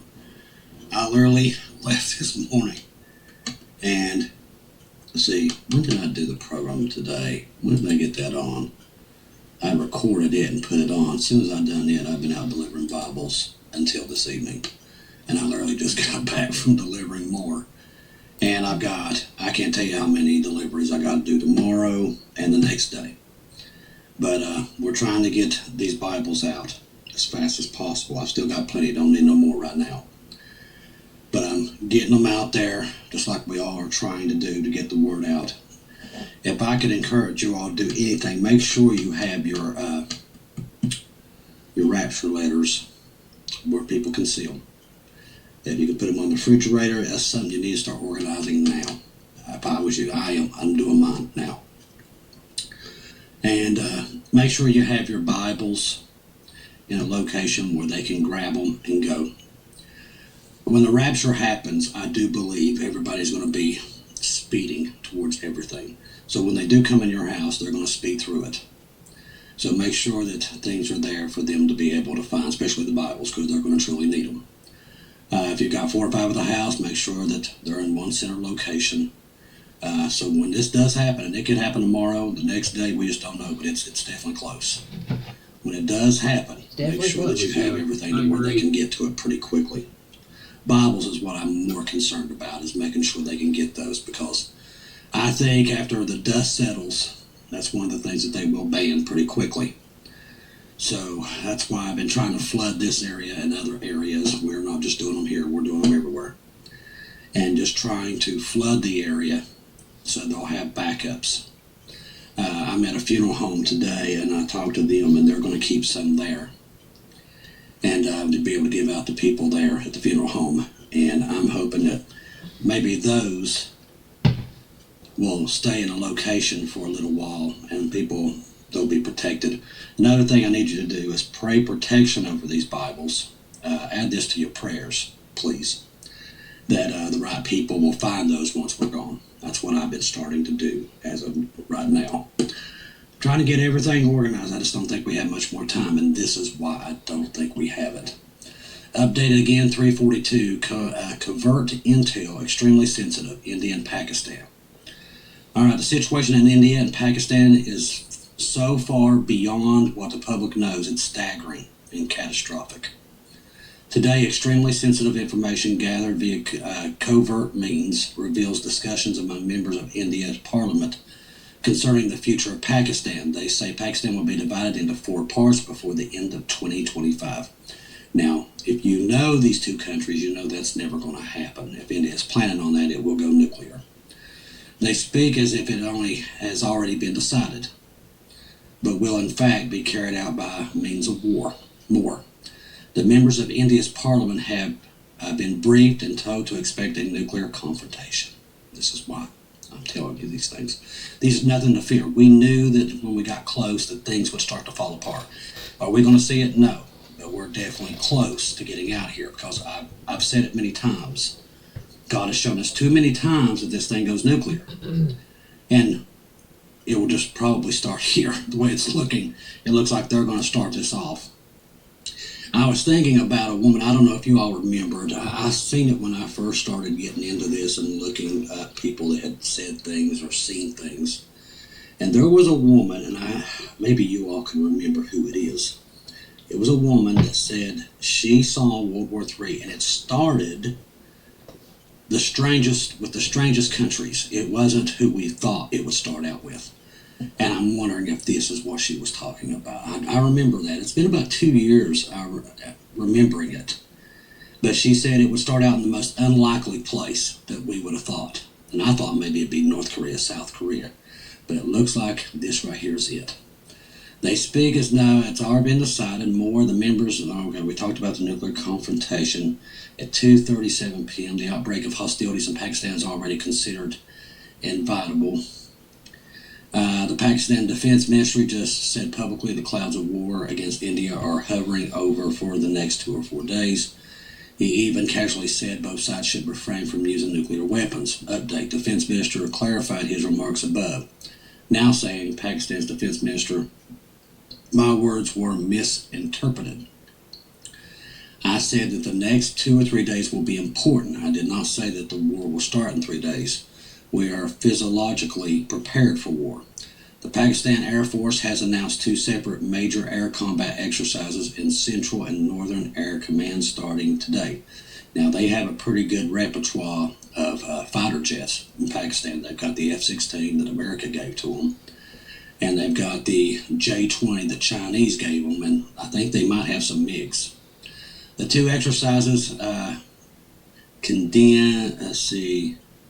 codenamed Fizabar, and I'm going to try to say the other one, will be conducted,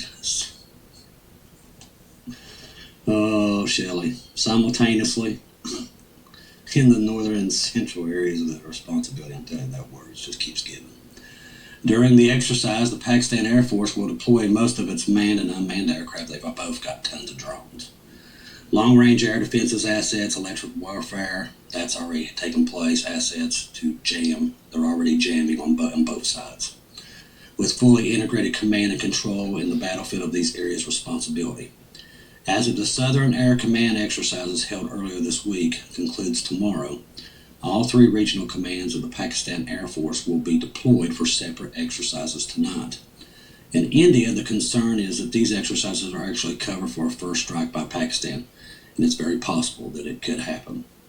Pakistan has positioned over 80 SH-15 155mm self-propelled guns near the Indian border. We told you we've been seeing trains starting from the east of Pakistan moving its way to the Indian border, so they're serious.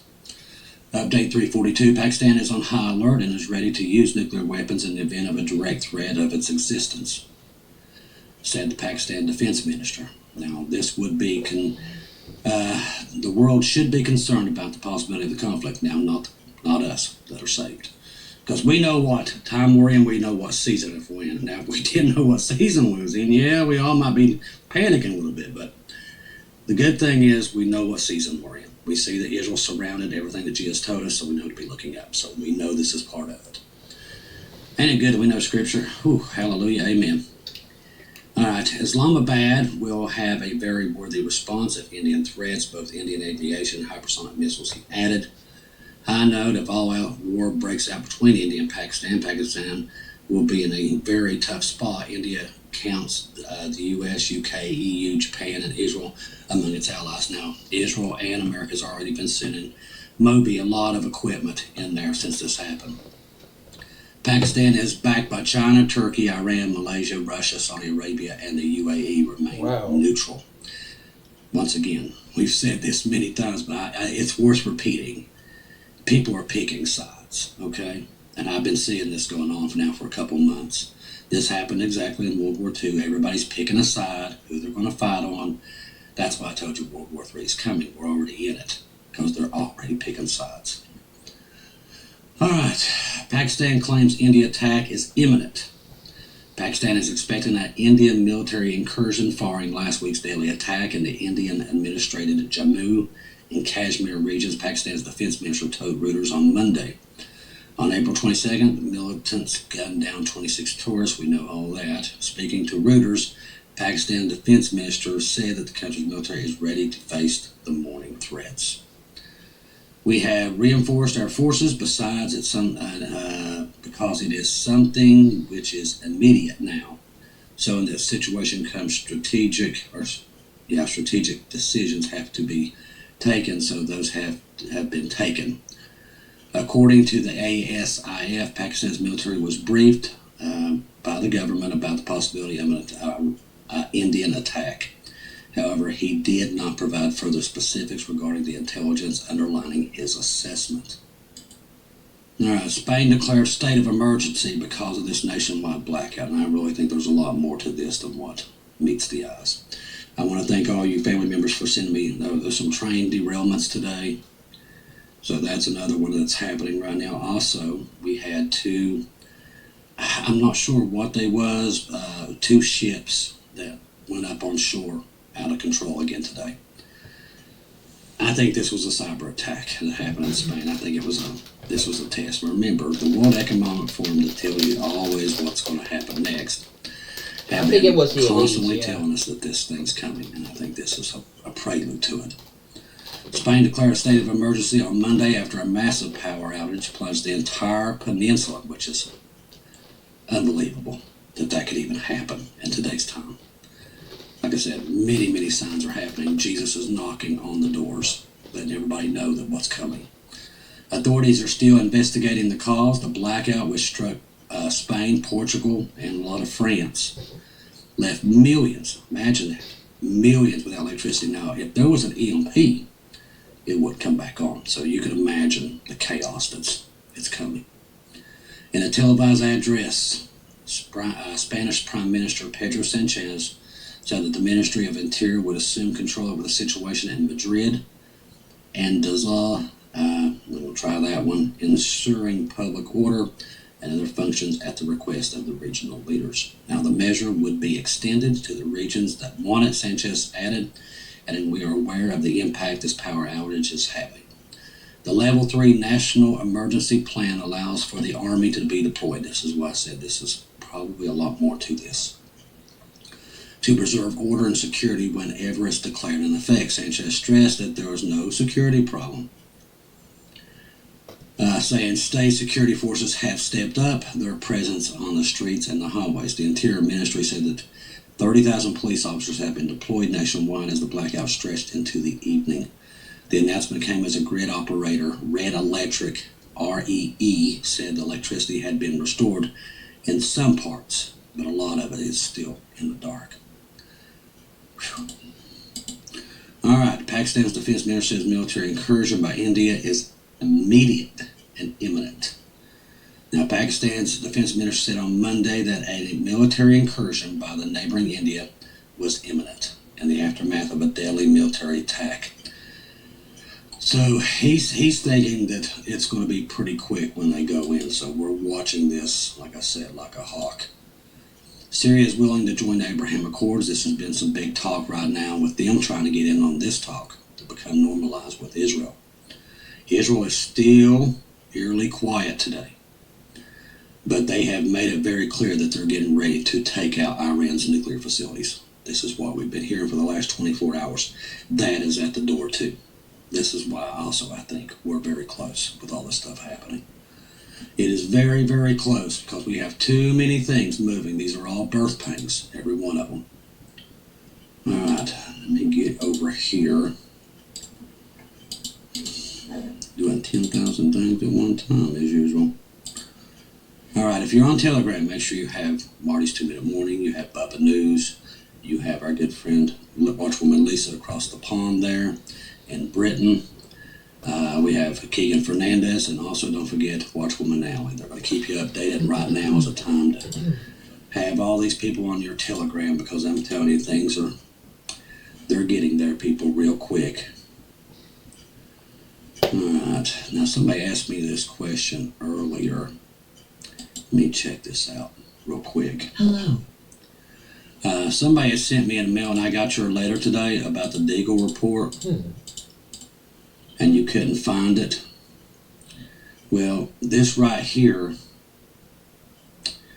this woman right here has it on Watchwoman Nowley's video. So I'm going to try to put that in the description box so you can watch it yourself. Looks like she's doing the whole head count right here, what it looks like. It's hard getting on the website. Let me go over to that website because people are saying they're having a hard time with it, and I understand I had a hard time with it too. Let's see, let me look here. See if I can figure out an easy way to get into it. See, See, right here it's showing our population is about 327 million right now. Let's see.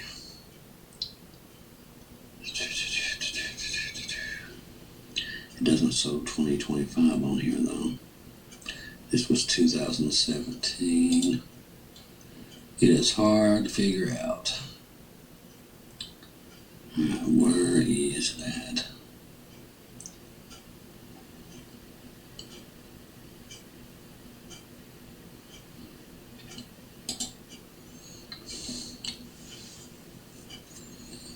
I'm not going to be able to find it right now on this. I've got it, I've took some pictures of it because it was hard for me to get through it last time to be able to get to what we needed to go to, because it's not easy to find, I'll tell you that much. Let's see. This is not what I'm looking for. I'll get all that together tomorrow if I have time, and I'll find an easier way to get to it so it's easier for you all to find. Alright, let's see what Bubba's got. Everyone's talking about this major power outage and major blackout in Europe today. The Portuguese operator says it could last a week or more. Wow. Portugal's grid operator says it's impossible to predict which power will be restored. We'll see. Major cities like Madrid, Barcelona, Lisbon, Porto were affected. Trains halted and everything else. So it shows here, listen to this. Trains just stopped. And there's people, it's showing trains literally out in the countryside, and people just had to get off the trains. That's so wild that I got that right before this happened. Alright, Turkey allowing Hamas PIJ to take up military positions in Syria. And of course they are. Let's see. Israel is getting ready to start fulfilling some big prophecies. They're doing a major call-up, by the way. They're calling up a lot of soldiers right now. Just want to throw that in there, too. That's happening right now as we speak. Let's see. F-18 falls overboard for the U.S. aircraft carrier in the Red Sea. I can see it now somewhere in the depths of the Red Sea. 2 F-A-18 Super Hornets are turning into reefs, and fish are playing with the remains. It's an expensive jet that lose it over, but it happens sometimes on those aircraft carriers. It's easy to happen. I think it's probably the most dangerous job in the world is on an aircraft carrier. God bless those men and women on those boats. Israel defense sources today are saying that PM Netanyahu is aiming to end the Gaza war by October. But the Israel war objective, let's see, but if the Israel war objectives are reached, then they may be over earlier. Israel wants this war with Hamas wrapped up before the two-state solution becomes a reality. Listen, did you hear what I just said? Israel wants this war with Hamas wrapped up before the two-state solution. I've told you now, BB's behind the two-state solution. Him and Trump both are. The only thing that's holding them back is Iran, believe it or not. That was one of BB's requests, from what I've understood, that he's all for it if they can deal with Iran. So that's why you see Trump and all them about Iran. That's because that's cutting their money, because they're going to make a fortune on that deal, and Jesus is going to cut them all to pieces for it. But that's what's going to happen. Negotiation between Iran and U.S. likely to end in an agreement, official tells Post. That's actually a lot of garbage. That is not true. Let's see. I've got the sources that are coming out there says the deal was not going to go through.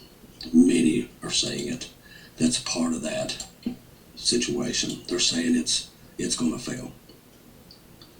Now, Trump said this today. Now, why he said it, I don't know. But he says a lot of dumb things. But this might be the dumbest thing he's ever said.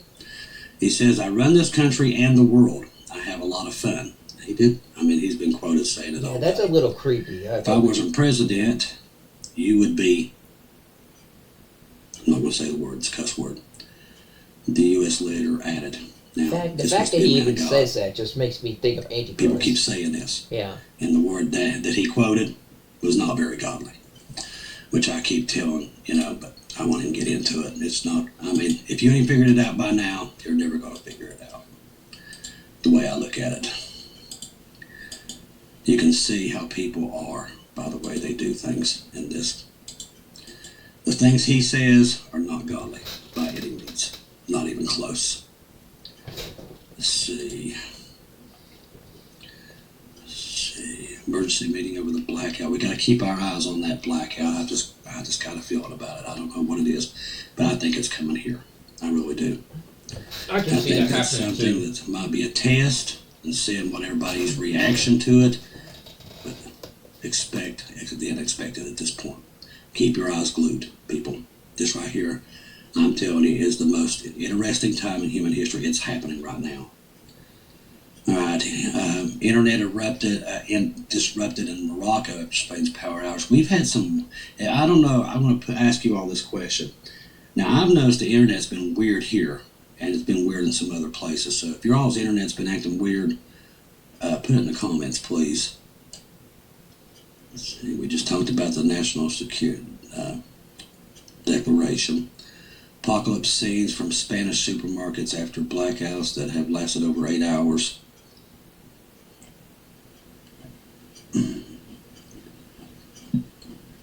It's chaos all over the world, and it's really collapsing so quickly, way quickly.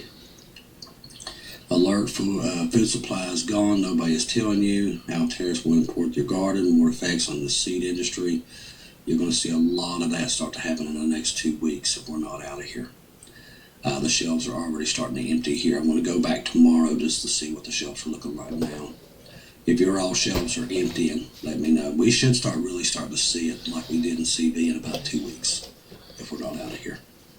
Ew.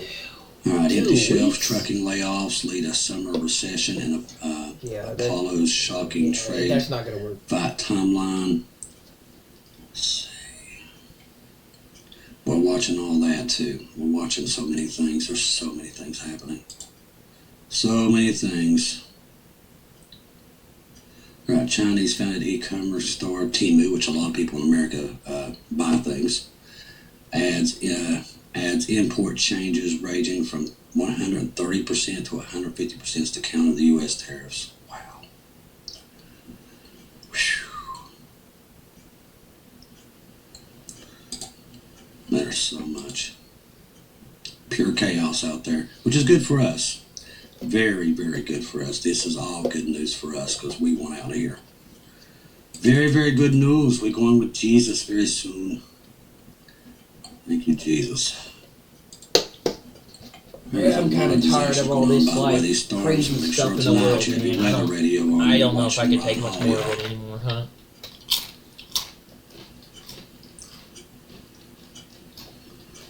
Let's see. Just looking through here just to make sure we haven't missed anything about Iran. Any military strike will be reciprocated. That's coming from Iran warns of Israel today, which I think we'll see the initial movement in there. It's the other thing that we're not going to see, in my opinion. Trump's, I'm pretty sure this is going to happen very soon without us having to drop bombs all over the place, which we all know that that's not going to happen. Israel's already said they're going to go in there. They don't care what he says. And I don't blame them, because if they're waiting on Trump, I don't blame them either. They're getting tired of waiting on Trump. He backs out of everything he says. Like most American politicians, that's what they do. Alright, it looks like we got everything up to date. I don't see anything else that's... We're watching the Ukraine issues a ceasefire demand to Russia, of all things. They demand them to do a ceasefire, so... The Russian-Ukraine thing is completely out of control. There's no containing it either. It's not. And it's just a matter of time before China and Taiwan... The Antichrist is going to be the one that's going to stop that. And not just that, China has been jumping reefs and taking islands by force. This has got Japan and the Philippines up in arms, and they're installing air defense systems to protect the islands. It's just so many places at one time. It's hard to wrap your mind around how many places are basically going to war right now. There's so much happening. That's why I'm pretty sure we need to get everything as much as we can ready for the rapture, because it's got to be here somewhere. Because Jesus made us a promise, and that's what I'm here to tell you, and he's coming to get you. He told us what to look for. Check, we've seen it. Everything from Turkey to Russia and everybody coming against Israel like they are. And it's only a time before the United States stabs on the back. It's already happened a couple of times already. And it looks like it's about to happen again. But it looks like Israel's starting to wise up to it and getting ready to take matters into their own hands. But as soon as Israel does that, it's going to be on top of the India, Pakistan. This might be where China makes their moves, because they know America can't be in three places at one time, and that's what they've been looking for. So that's a possibility of what they're waiting for, to take Taiwan. So all these things simultaneously are at the doors. We still got the earthquake watches going on over there at San Francisco, up the west coast. They're still looking for a decent-sized earthquake to happen there at any time. So we're nowhere in the window, because everything God has shown us all these years is happening all at one time. I didn't know if it would happen this way, but lo and behold, it is. But we're going to stick together. We're going to keep getting people on the ark. What little time we have, just keep telling people how much Jesus loves them. If you got lost loved ones, just keep talking to them the best you can, because I don't think they have it. This world's decaying so quickly. Even J.D. Farragut said, it's just, we've never seen anything like it. We thought we had, but we've never seen anything that's going on right now. Massive tornado outbreak again. We got hailstones the size of cinder blocks in other countries. It's true hailstones falling in different places. How was the weather tonight anyway? Earthquakes galore. They're now saying that there might be another major earthquake hit Turkey at any time. They're calling for that. That wouldn't surprise me, because Turkey plays such a big role in the end days. It doesn't surprise me. They just expect anything, people. It's all there. Trust the gospel. 1 Corinthians 15, 1-4. Jesus died on the cross for our sins. Past, present, future. He died, was buried, rose again on the third day, according to the scriptures. Trust in Jesus and Jesus alone. Confirm everything with him. And do not take your eyes off of him right now. Get your stuff in order, people. We're not going to be here much longer. All the watchmen know it, and they're all ringing the alarm bells. And I'm doing the same thing here. The world is collapsing by the minute. And a lot of these countries are all nuclear powers, and they don't care to use them anymore. They just don't. I love each and every one of you. If I don't see or hear from you again, I'll see you at home.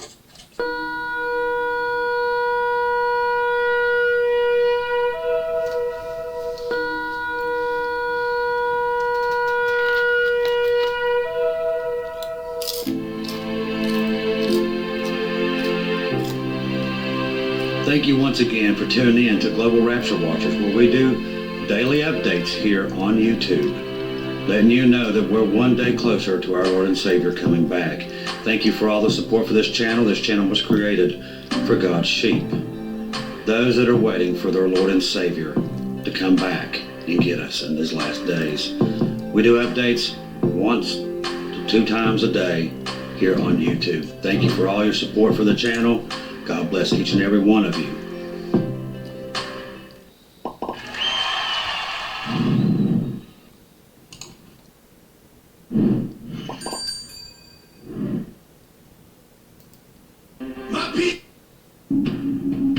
You may be at church. You may be at work. You may be asleep. God grant that you will be ready when He makes His personal appearance. My God, what if His appearance occurred on a Sunday morning? My prophetic word to you this morning is get ready! Get ready!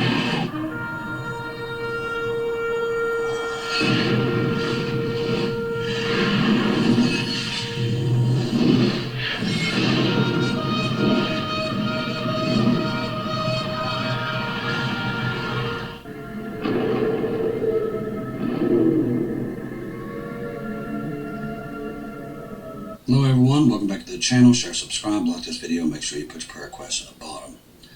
Got a million things happening today. We told you to keep your eyes open. We're seeing things break down with the ports, major power outages in countries. We're seeing attack helicopters from Pakistan making it to the border of India. It's just all over the place. It truly is. Now remember, them storms are supposed to start breaking out today. Make sure you have Ron Hall on a good weather radio, because these could be a massive breakout of tornadoes today in the United States. So make sure that you're watching the Weather Channel today to keep yourself safe. They're saying it could be another major record being broken today with tornadoes. And Ryan Hall will probably be on all night covering all this. Says it has begun. Port of Seattle empty. 0 inbound ocean container ships. You got 2 major ports on the West Coast. You have you have one in Los Angeles. We have one in Oregon. All your goods come in there, and they make their way through the country. They get to Portland, and they go into Los Angeles. Then within a couple of days, it's in the middle of the country, then so on. Problem is, there's no ships, and there's no containers coming in. Image above of Port Seattle on Sunday, April 27th, empty. This is the 4th busiest port in the nation. Inbound freight from China has stopped. Supply chain disruption will now begin nationwide. Anyone who has spent time in Seattle can tell you that these docks are always packed, and Puget Sound is usually overrun with waiting cargo ship vessels. And you can track them through Marine Tracker. That's how we track the ships. It's just not coming, people. The ships, that's how I can tell you what Trump is saying is crap. When he's talking to Xi, everything's going to be great. That's not what we're seeing. See, they can lie to the people who don't look, but with us, they can't lie to us. There are presently 0 cargo ships docked en route. There are 0 containers in the yard. And there are 0 trucks waiting to haul the cargo. It ain't coming. Remember what I told you about stocking up? This is on Hal Turner. Later, once the shelves were emptied, well, we're just about there. I explicitly warned you that the precise event, halt inbound shipping, was coming over a week ago. Even if the global trade war had ended tomorrow, it will still take a maximum of 30 to 55 days, but more likely 7 to 9 months to normalize the supply chains again. It's not going to happen overnight. That's just not the way it works. 40% of cargo vessels leaving China today, vessels that are already paid to make the journey whenever there is a reason to or not, are traveling completely empty. Inbound shipping containers volume is down 80%.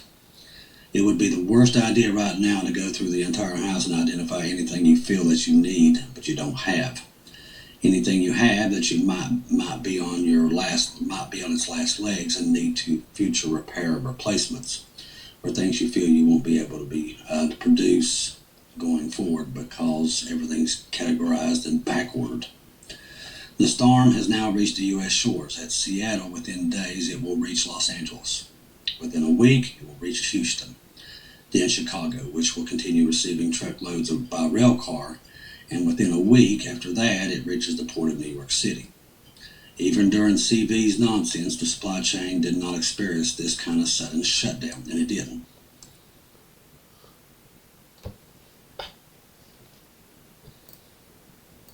What happened?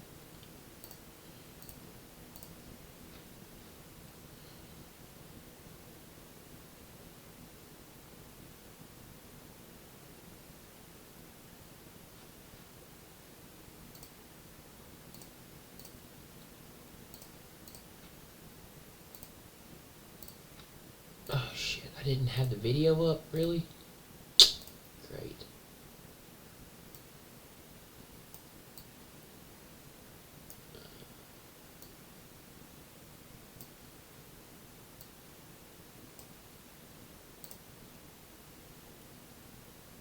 Really? Why does it do that?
I hate the fact that it always cuts out like that sometimes, man.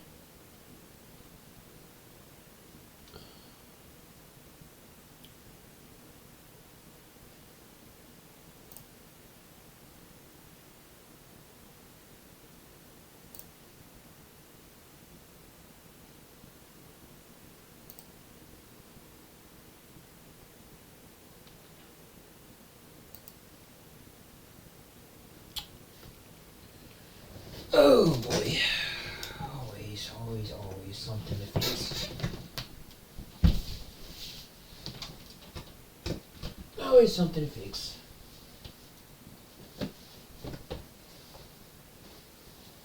I gotta fix everything, man. And I can't even fix my damn self. Ugh.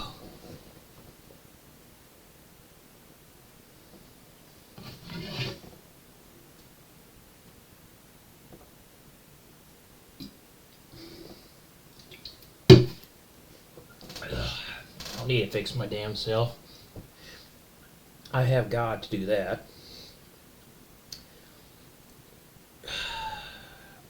God's fixing me slowly over time, but it's just taking time.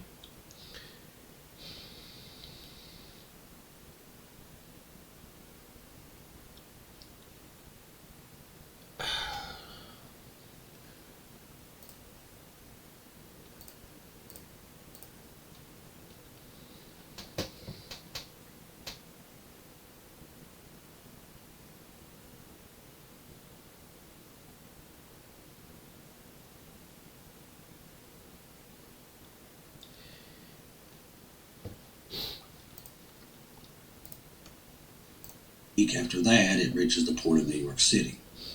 Even during CV's nonsense, the supply chain did not experience this kind of sudden shutdown, and it didn't.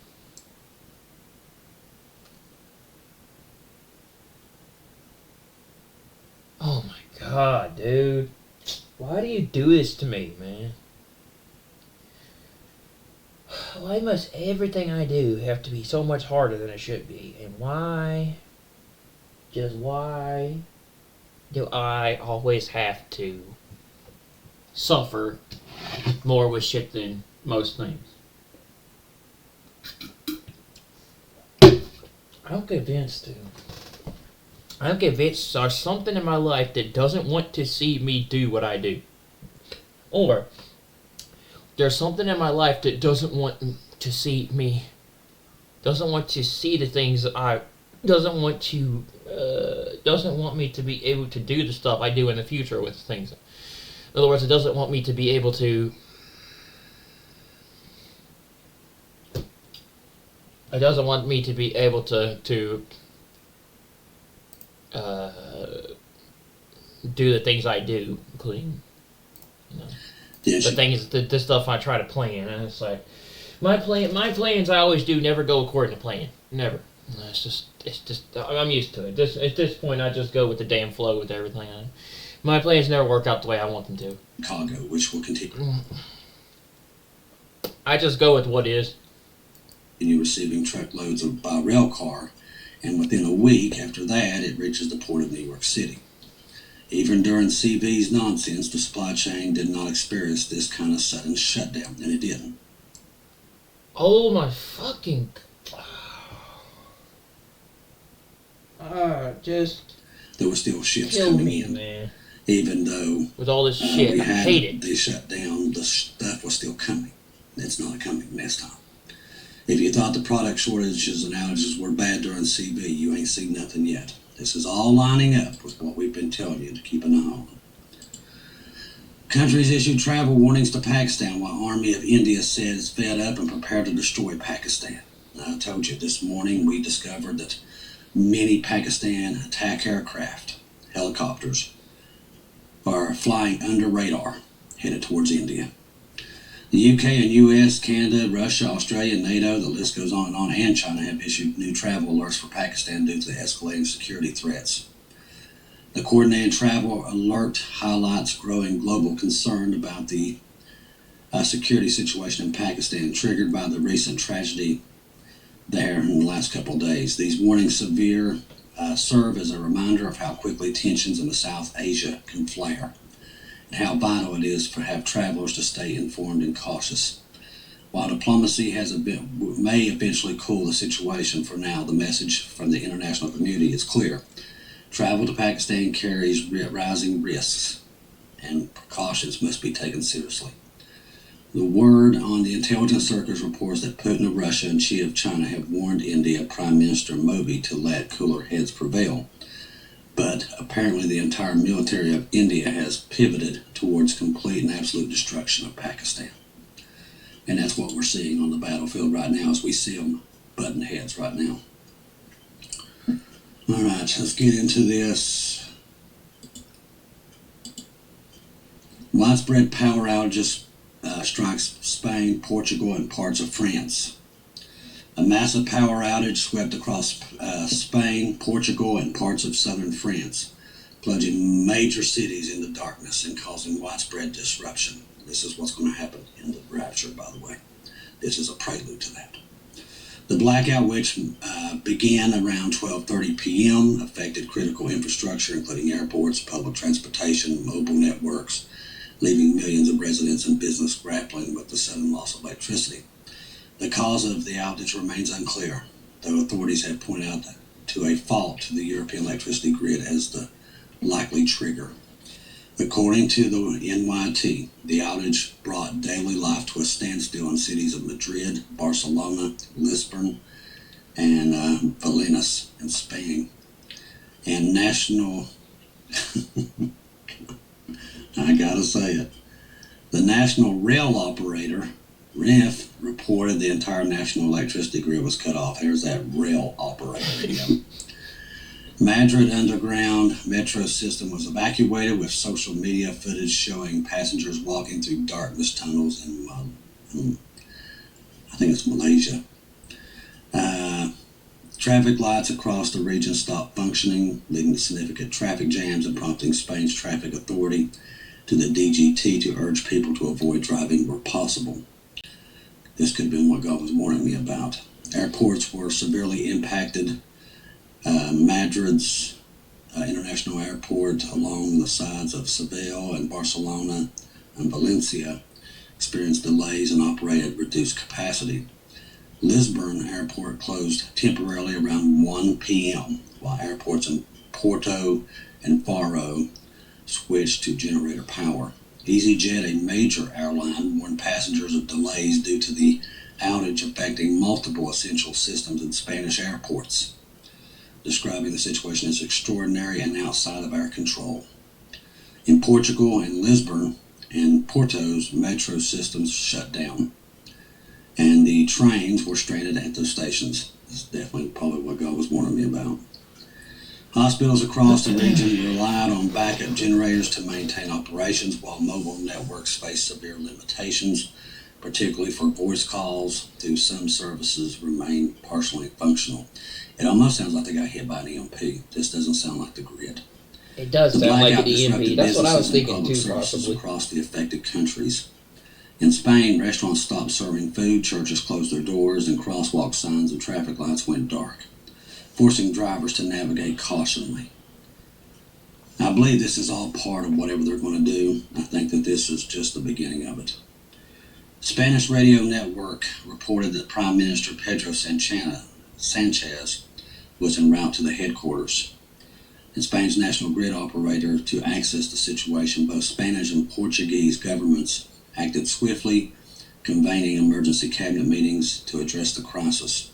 In Spain, Prime Minister Sanchez visited Red Electric's control center along with the Minister of the Ecological Transition and Democratic Challenge to oversee restoration efforts. The Spanish government described the outage as the worst power outage in recent history and pledged to dedicate all resources to resolving it. A crisis committee was established to manage the situation, and Red Electric reported that power had been partially restored in north and south of the peninsula within an hour of the outage. However, full restoration was expected to take 6 to 10 hours, according to the operational chief. In Portugal, Redis, the national energy supplier, attributed to the blackout a problem in the European electricity grid, noting that the faults in the high voltage lines had affected regions in Spain and France as well. The company stated that it was compelled to cut the power in specific areas to stabilize the network. In France, grid operators RTE reported a brief outage but confirmed that the power had been restored, with investigations into the cause ongoing. Authorities in Spain have not ruled out a possible cyber attack. Like I said, this is probably a prelude. Though no evidence has confirmed this theory yet, and they won't until it happens. So, looks like to me, whatever they're planning is in full swing. And that tells me, just like I said last night, keep your eyes on all these things happening right now. It's definitely getting close to collapse. Verizon, AT&T, and T-Mobile are prepared to raise prices for consumers. Yeah, this is what I was talking about when I was talking about Verizon, AT&T, and T-Mobile. I said they were trying to raise prices due to the tariffs. Due to the trade war. Yeah. America's leading telecommunication companies, Verizon, AT&T, T-Mobile, has signaled potential price increases for consumers as a direct consequence of the tariff wars, particularly the tariffs imposed imported on goods, including smartphones. These warnings come amid a volatile economic landscape shaped by high tariffs, primarily targeting China, where many smartphones, such as Apple, are manufactured. Executives from the 3 major U.S. carriers have publicly acknowledged that the tariffs could force them to pass increased costs onto you. T-Mobile CEO Mike Sievert, in an interview on Yahoo, stated if tariffs come in and they're significant in some way, they're going to have to be brought to the customer. I mean, our model isn't prepared for something like this. Similarly, Verizon CEO has emphasized financial discipline, noting that in general, if the tariffs is going to be high, As they say on the handsets, we're not planning to cover that in our work. That's just going to be impossible. AT&T John Stackley echoed these sentiments, indicating that the absorbing such costs could unsustainable for the company. In other words, it's going to put them all out of business. Even Apple said that this is going to bankrupt Apple, and that's saying something for Apple. These statements reported on April 25th underscore the industry's unified stance against absorbing tariffs-related expenses. The smartphone economic system, with currently exempt from the most severe tariffs, faces uncertainty. Trump's administration has imposed a 20% tariff on China's for fentanyl-related concerns, but broader 145% tariffs on Chinese goods. Since Apple manufactures most iPhones in China, these tariffs could significantly inflate device costs, direct impacting customers.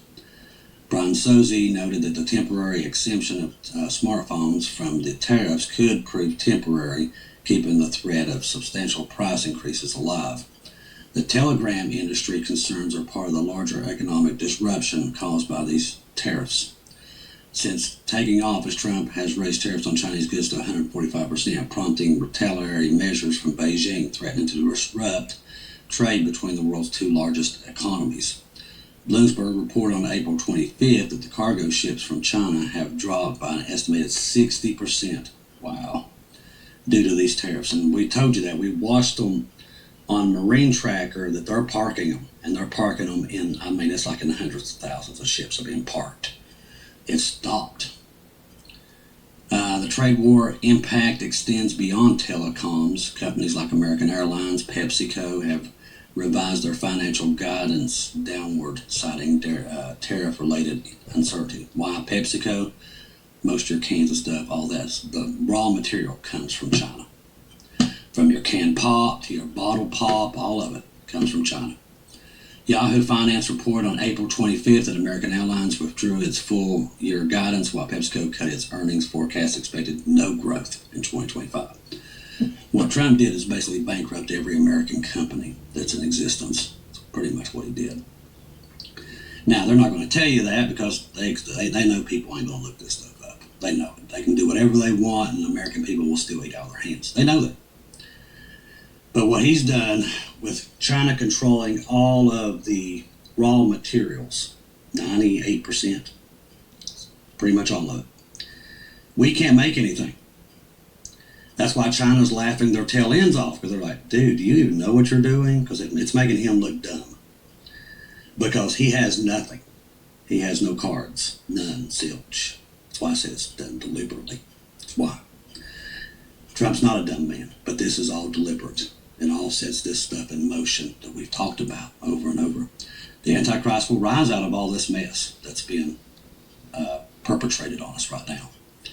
That's why we're keeping an eye on Israel, because we know the rapture's here somewhere, because we can see all these things and what they're doing. Now, they've got a plan. Now, we don't know exactly what it is, but it's something to get rid of us all, whatever it is. They've been planning it for a long time, and from everything that we've had and what J.D. Farag found, it looks like 2025 was the year that they wanted to get this thing going and put it into motion. I believe what you saw with India and Pakistan, they was behind it. They set that off, knowing that that was a pivotal place, that just one little spark would start a war. And I think it was deliberately set. They're getting all these wars around the world set up for World War III. We told you that. Trump says he's not, this thing with Iran's going so well, it's so great, but Israel says, no, it's not. We're going in and we're going to destroy all that stuff. They've already made it very clear. They made that very clear yesterday. Don't matter what he says, whatever comes out of his mouth. Yeah, they're going to do it anyway. And we're going to take these places out. Mm-hmm. And from all that we are seeing, with Trump still sending weapons in there, that's been the whole plan. Very, very well, something could happen by May 3rd. That's what I'm thinking.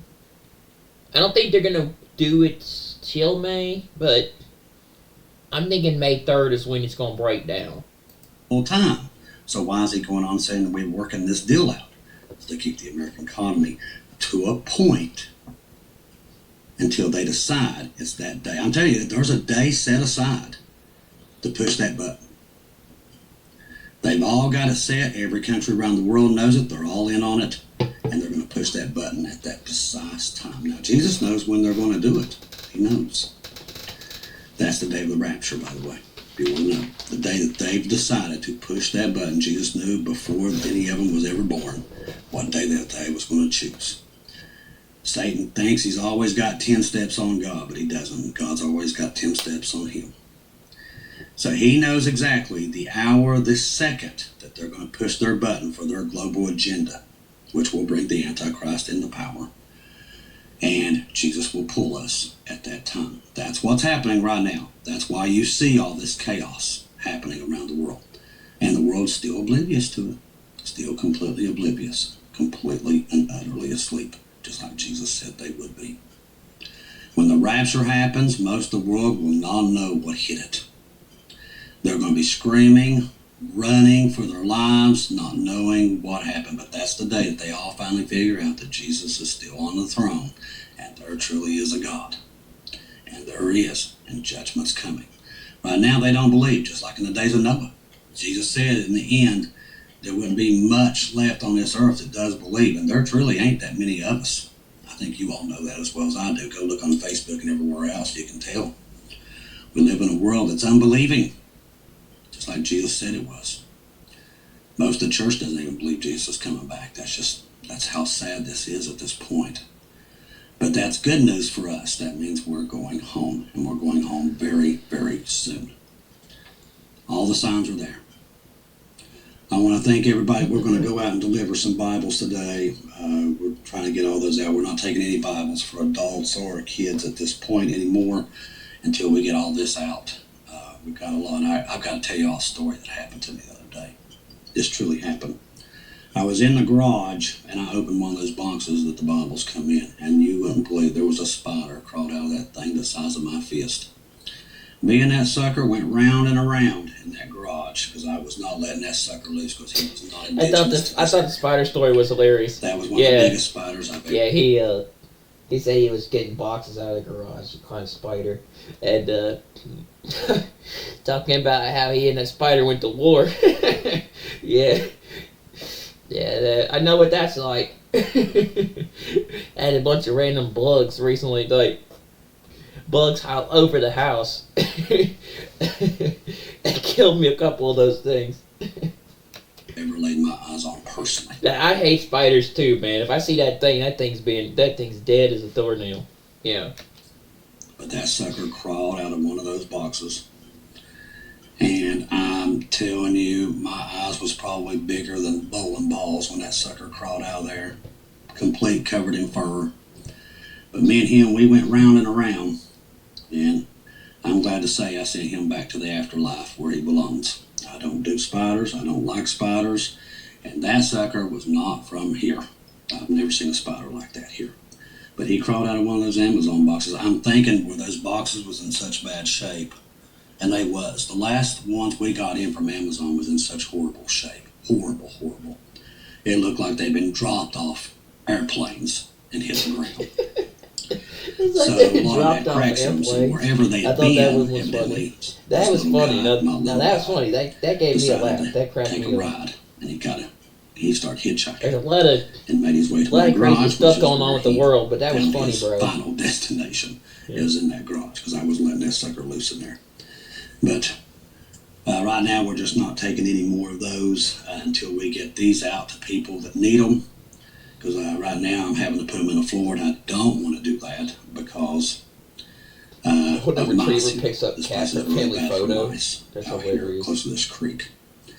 And mice love to get into stuff like that, so I need to get this stuff moved before it's going to attract the mice in here. So I want to thank everybody. Also, I want to make sure that everybody on Telegram, make sure you have Keegan Fernandez, Marty's 2-Minute Warning, our good friend across the pond, Miss Watchwoman Lisa, also Bubba News, and Watchwoman Natalie, because they're going to keep you updated. Right now, I've said this many times, but right now is probably the most important time for you to keep your eyes on everything that's moving, because it's moving. The dog dragged the cat outside for a picture. That's hilarious, bro. because of what's happening with Israel. I think Israel is going to go in any time.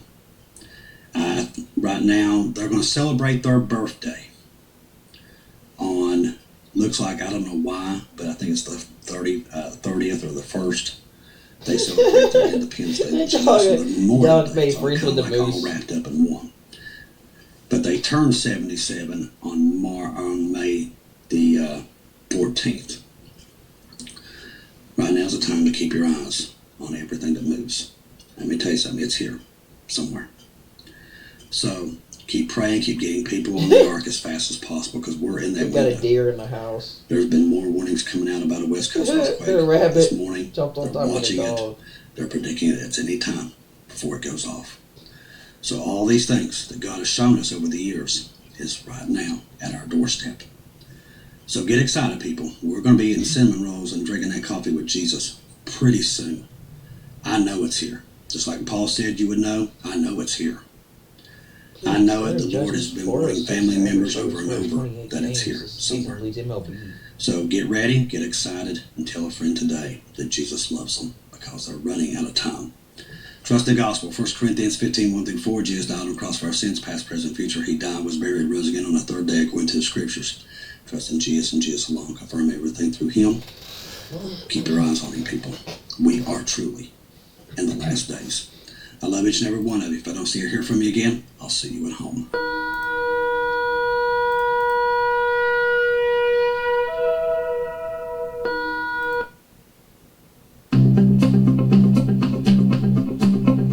Preparations are in their final stages ahead of Memorial Day for Israel's fallen in battle and terror victims. Bereaved families are already flocking to cemeteries to honor their loved ones ahead of Yom HaZikaron.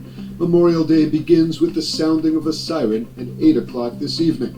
Israeli Independence Day celebrations begin 24 hours later with the outset of Remembrance Day for the fallen.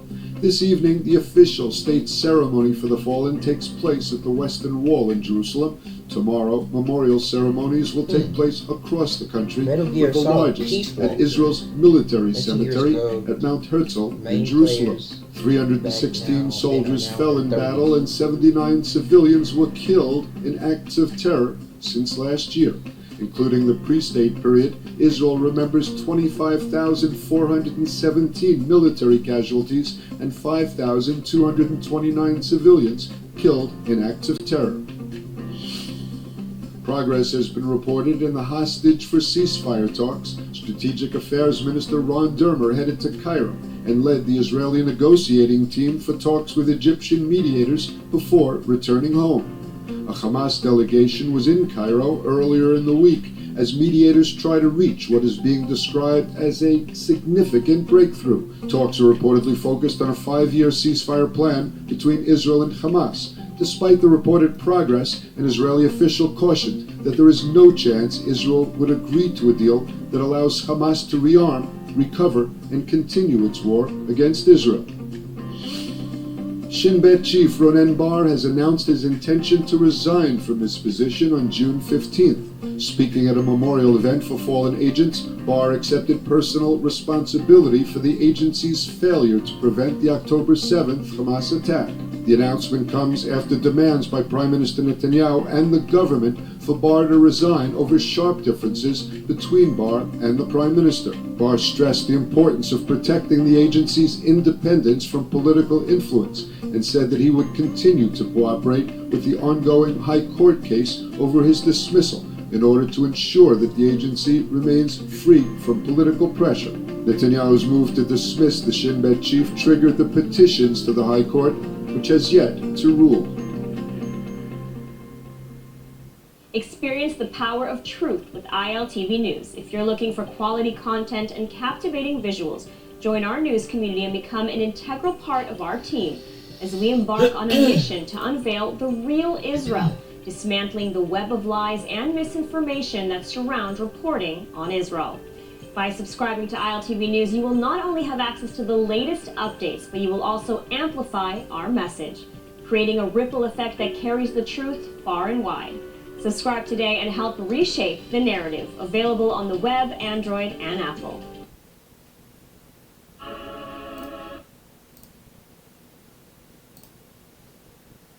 Yesterday, a massive blackout struck Europe, causing millions of people to run in panic. But many overlooked a crucial detail here.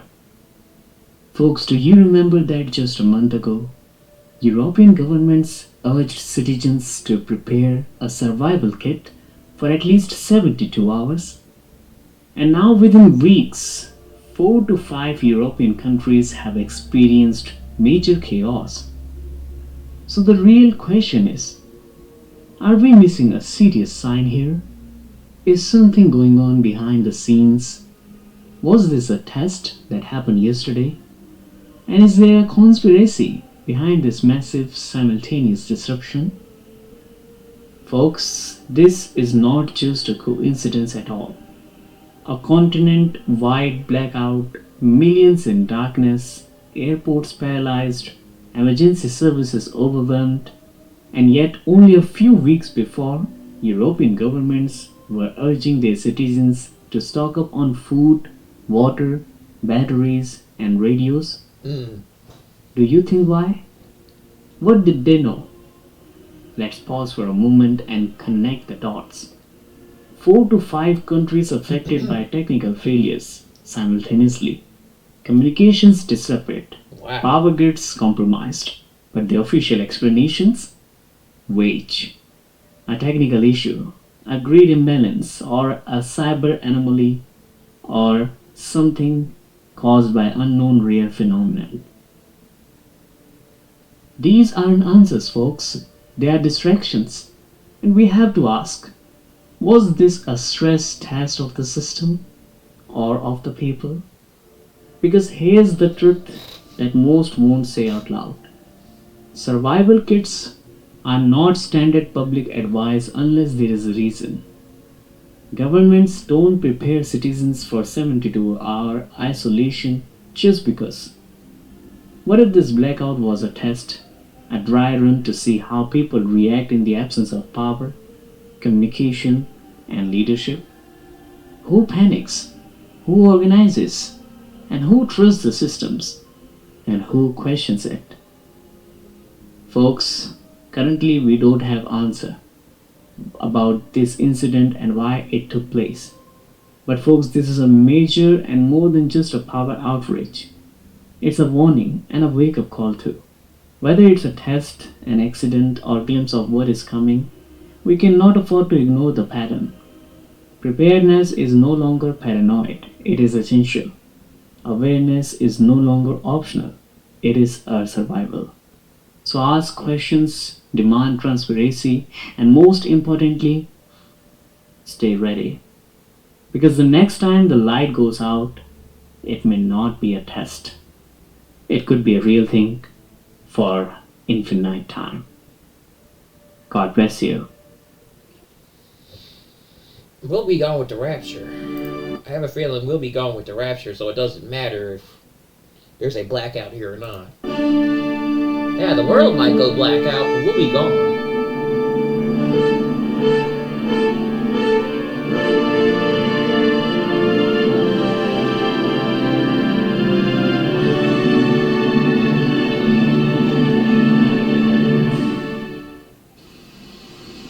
Hey everyone, I'd like to read a dream to you that I wrote down back in 2023, and I believe this may be from God.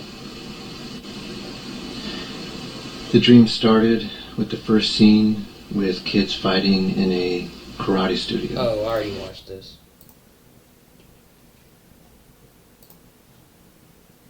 Today we are looking for specific artifacts.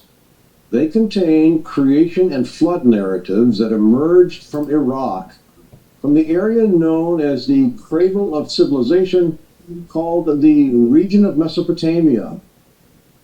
This is where the Sumerians, Akkadians, Assyrians, and Babylonians established their sovereignty over the known world. It's also the place where Noah lived and Abraham was born. As far as we know, writing was created here, but, and this is an important caveat, all the known histories, all the written artifacts from the region make their debut at about 2000 BCE, about 100 years after Noah's flood, as it is described in Genesis chapters 6 through 9. What that means is that many of the technologies and skills that were common before the flood were lost after it. It may very well be that writing was not created here, it was recreated. Until the mid-19th century, the only known account of a universal flood was in the Bible. Skeptics scoffed, claiming it was a Hebrew myth. Then, in the 1850s, a whole library of books inscribed on tablets of baked clay were discovered in ancient Nineveh in what is known today as the Library of Ashurbanipal. Among them was an Assyrian epic of creation and something called the Epic of Gilgamesh, which included its account of the universal flood. Skeptics who once scoffed at the Bible's narratives about creation and the flood immediately pronounced that Moses stole his accounts from the Assyrians, remaking them to conform with his belief in one God. We will return to this argument in a few minutes. Right now, let's see if we can find these three very small but hugely important artifacts. The Amunah Elish tablet with its account of creation, the Deluge tablet from the Epic of Gilgamesh, the Epic of Atrahasis with a revised and condensed version of creation and the flood, and the Babylonian map of the world. These suckers are small. The Amunah Elish tablet is only 6 inches tall and 2 inches wide. The Epic of Gilgamesh tablet is our largest at 6 inches tall and 5 1/4 inches wide. The Epic of Atrahasis tablet is 5 inches tall and 5 3/4 inches wide, and the Babylonian map of the world, it's only 4 3/4 inches tall and 3.3 inches wide. They're not easy to locate. Let's see if we can find them. They are somewhere here in the museum's room 55. As everywhere in the museum, the eye is drawn to big and prominent exhibits. Resisting that tendency, we're going small. Success. Here on the bottom shelf of a display of the Library of Ashurbanipal is the Amunah Elish tablet with its account of creation.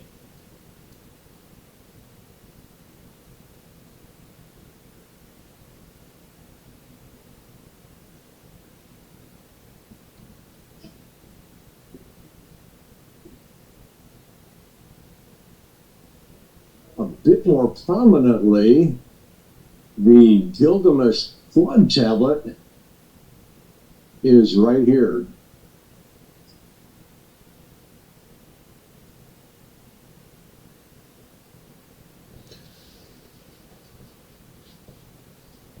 As for the Atrahasis tablet, with its condensed and revised version of both creation and the flood, where is this thing? Right here. If you are not yet a subscriber to endtimes.com and would like to see all of this fascinating report and others like it, I urge you to subscribe right now at the website endtimes.com.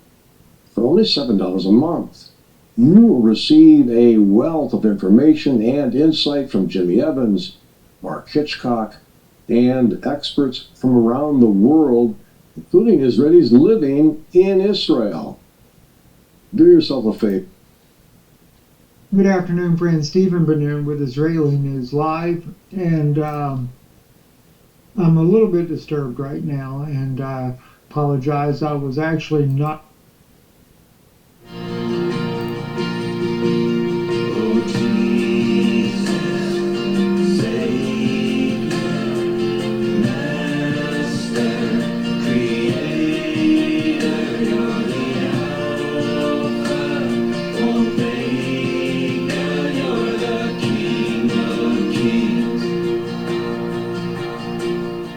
Hey there, my friends. We made it.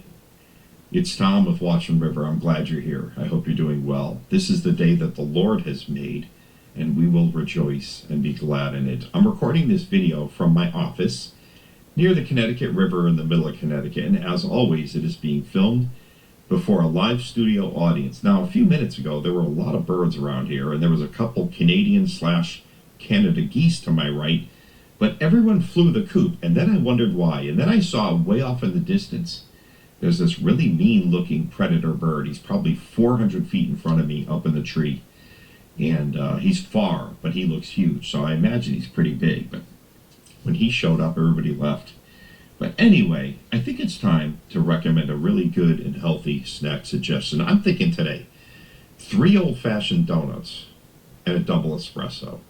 But you might need a double espresso or a quadruple espresso because you're going to need to burn off the donut calories. But that's my snack suggestion, and I'm sticking to it. Anyway, let's read a little bit of scripture, okay? And then we'll get to what's going on in the world in these last days. Hey, a motorcycle just showed up. Motorcycle dude. You hear that? All right. Let's read some scriptures. I'm in Psalm 34, verse 17 and 18. The righteous cry out, and the Lord hears, and delivers them out of all their troubles. The Lord is near to those who have a broken heart. I love that. And saves such as have a contrite spirit. Beautiful verse. Philippians chapter 4, verse 5. Let your gentleness be known to all men. The Lord is at hand. Amen. Psalm 27, verse 4. One thing I have desired of the Lord, that will I seek, that I may dwell in the house of the Lord all the days of my life, to behold the beauty of the Lord and to inquire in his temple. Beautiful is that. Psalm 16, verse 11. You will show me the path of life. In your presence is fullness of joy. At your right hand are pleasures forevermore. Wow. Ephesians 2, verse 13. But now in Christ, you who once were far off have been brought near by the blood of Christ. Can I get an amen? I heard that. How about Isaiah 55, verse 6? Seek the Lord while he may be found. Call upon him while he is near. Amen. Psalm 105, verse 4. Seek the Lord and his strength.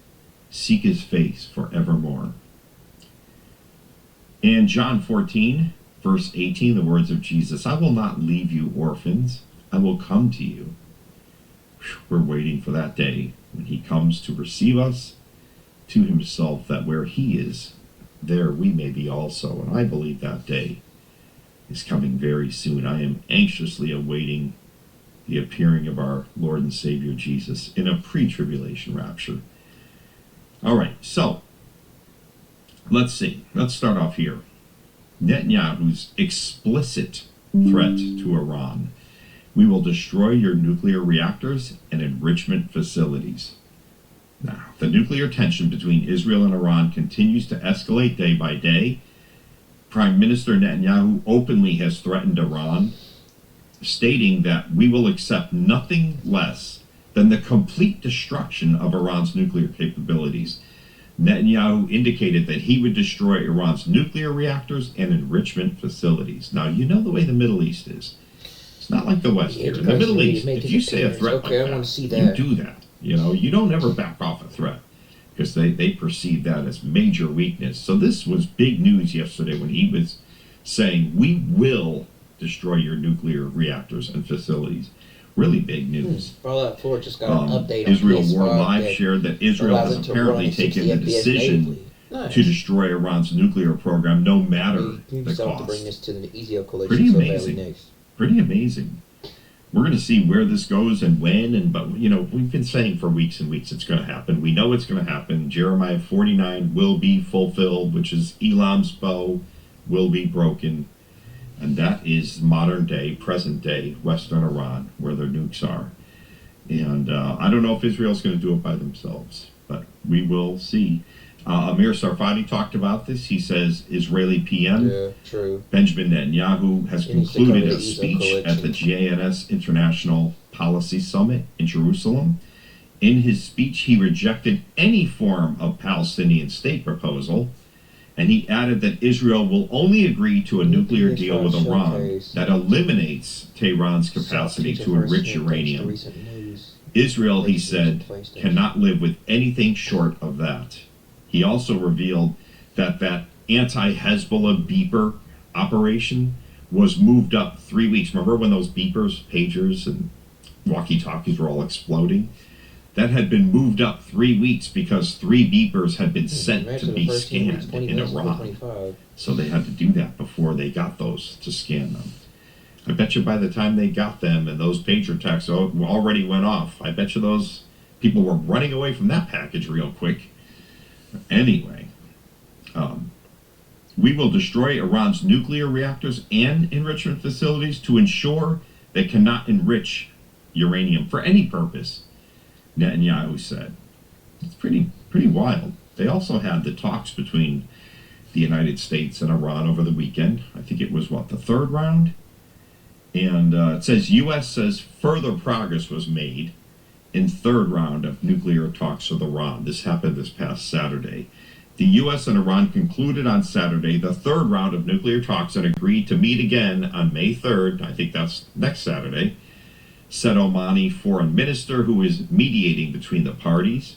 The talks on Saturday took place between the chief negotiator's White House envoy, Steve Witkoff, and Iran's foreign minister, Abbas Araghchi.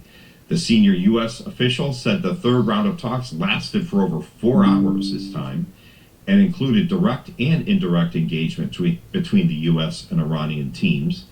And they said the next round will take place in Europe next week. I can't believe people are taking the Neuralink. They're going to keep talking because Iran's like, this is great. Dude, we've already bought it. Dude, I can't believe people are taking Neuralink just voluntarily. Do they know what that is? Do they know what that could lead to? Do they realize that's the beast? That could be the beast mark? No. God, people are so foolish and dumb, they don't even know, dude. People just line up to believe anything you tell them. 3 weeks of time to enrich our uranium. We also, in that time period, we got to sign a really nice military treaty with Russia. And, we've gotten a visit with China. You guys, we'll just keep meeting you week after week for these talks. They're just buying time. What else? Amir said that, according to the Wall Street Journal, major disagreements were recorded in the talks on Saturday between Iran and the U.S. Although the parties ultimately claimed that the talks were useful and positive, the disagreements centered mainly on the question of whether Iran could continue to enrich uranium on its own, and also on the U.S. desire to include Iran's missile project in the agreement. Plus in May. There you go. Iran says they are not very optimistic on the success of the nuclear talks with the U.S. Yeah, Iran's like, as long as the talks keep going, that's fine. But we're not very optimistic. It's incredible. Incredible. Then they had that crazy explosion over the weekend in Iran's biggest port. I mean, I don't know if you saw the video of that, but oh my goodness. I saw one video. It's just unbelievable. It showed the fire start, and then it just exploded, and the guy, whoever had the phone in his hand, I don't even know if he lived, his phone went tumbling through the air, and that was crazy. But the death toll from the explosion had risen as of yesterday to 25. I know it's gone higher than that, with more than 1,100 injured, and the fires still continue. And of course, the Iranian member of parliament, this is from the Times of Israel, is accusing Israel of involvement in the port blast as fires continue to smolder. The death toll from the powerful explosion that rocked Iran's biggest port of Bandar Abbas has risen to at least 40, with over 1,000 injured, state media reported yesterday on Sunday. Though authorities are still working to determine the cause of the blast, an Iranian parliament member claimed that Israel was responsible, saying that explosive devices were planted in the shipping containers that caused it. Could that be true? Could. Wouldn't surprise me. Israel was involved in the explosion, Member of Parliament Mohammed Siraj told the Rockna News Agency yesterday on Sunday it was not accidental. Clear evidence points to Israeli involvement. Could be. Bubba had this to say about it. Bubba News on Telegram, our friend here. Iranian officials claim clear evidence links Israel to the deadly explosion at the port, despite ongoing investigations into whether the incident was caused by the improper storage of dangerous chemicals.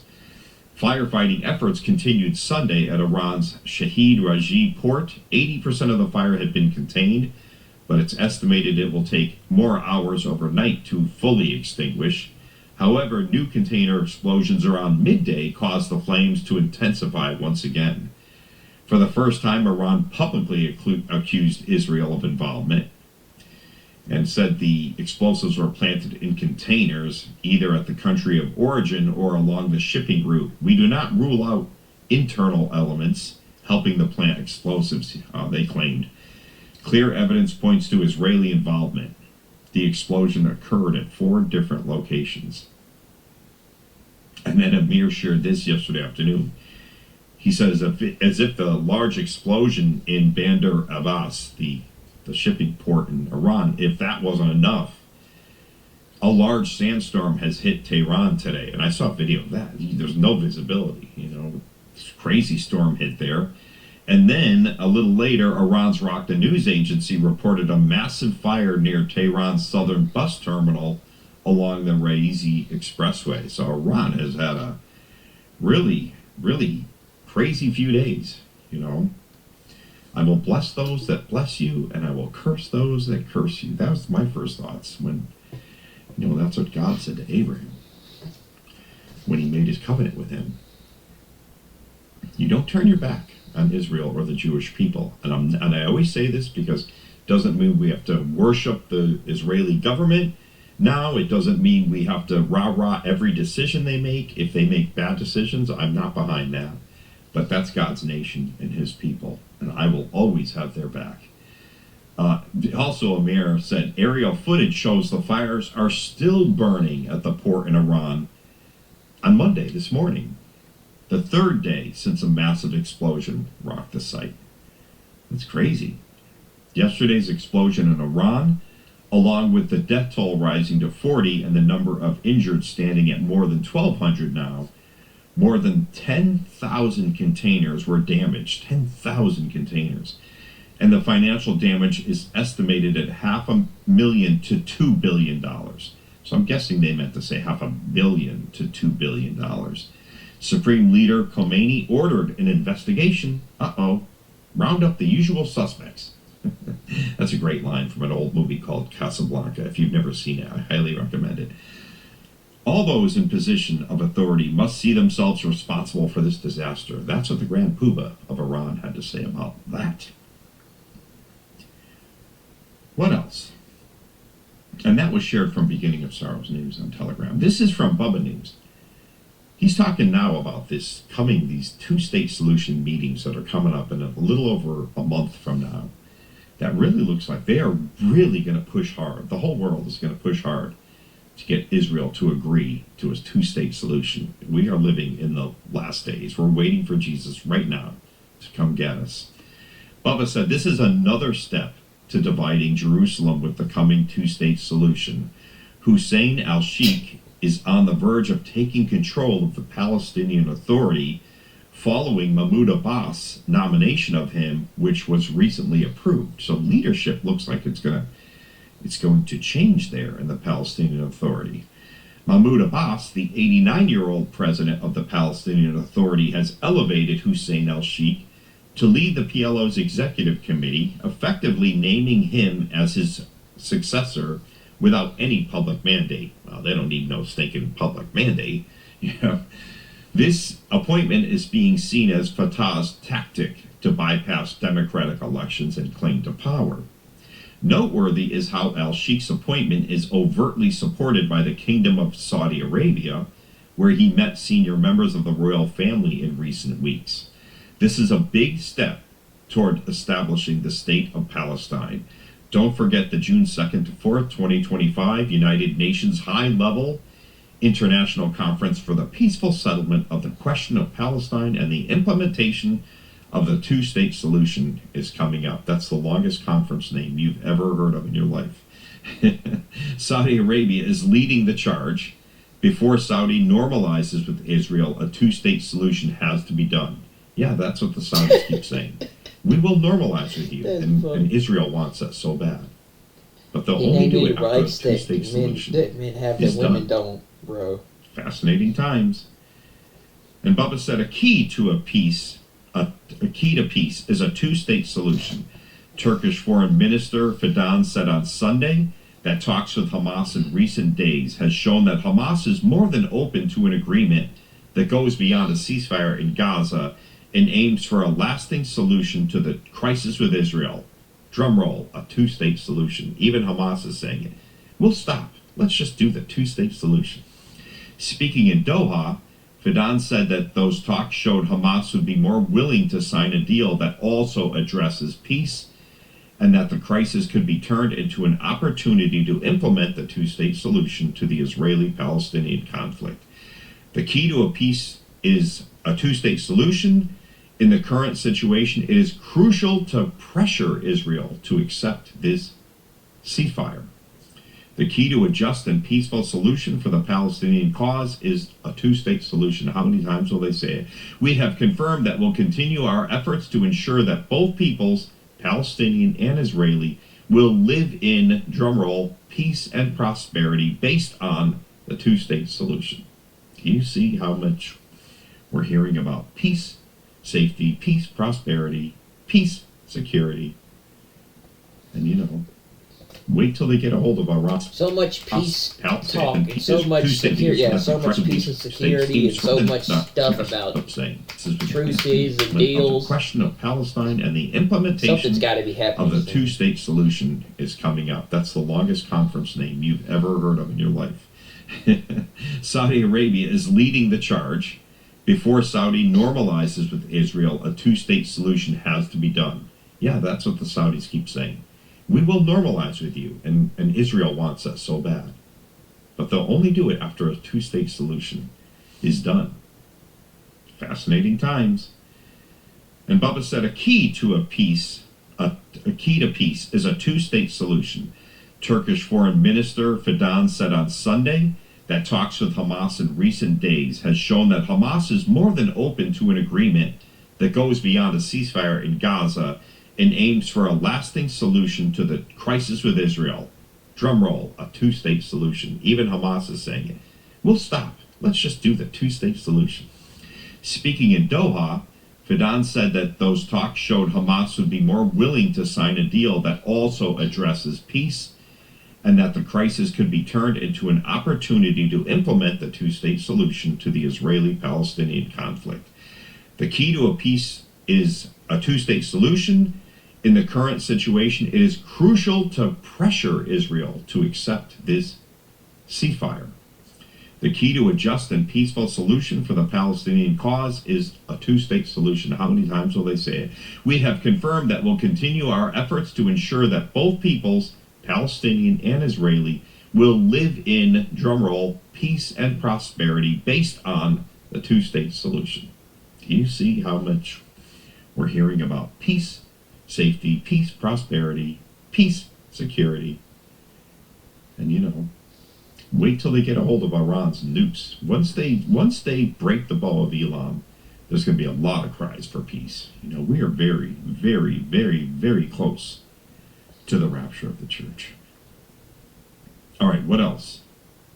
Oh, I like this. This is an offer that you can't refuse. This is, Russia, because out of the kindness of their hearts. Russian Foreign Minister Lavrov said Russia would be willing to store Iran's enriched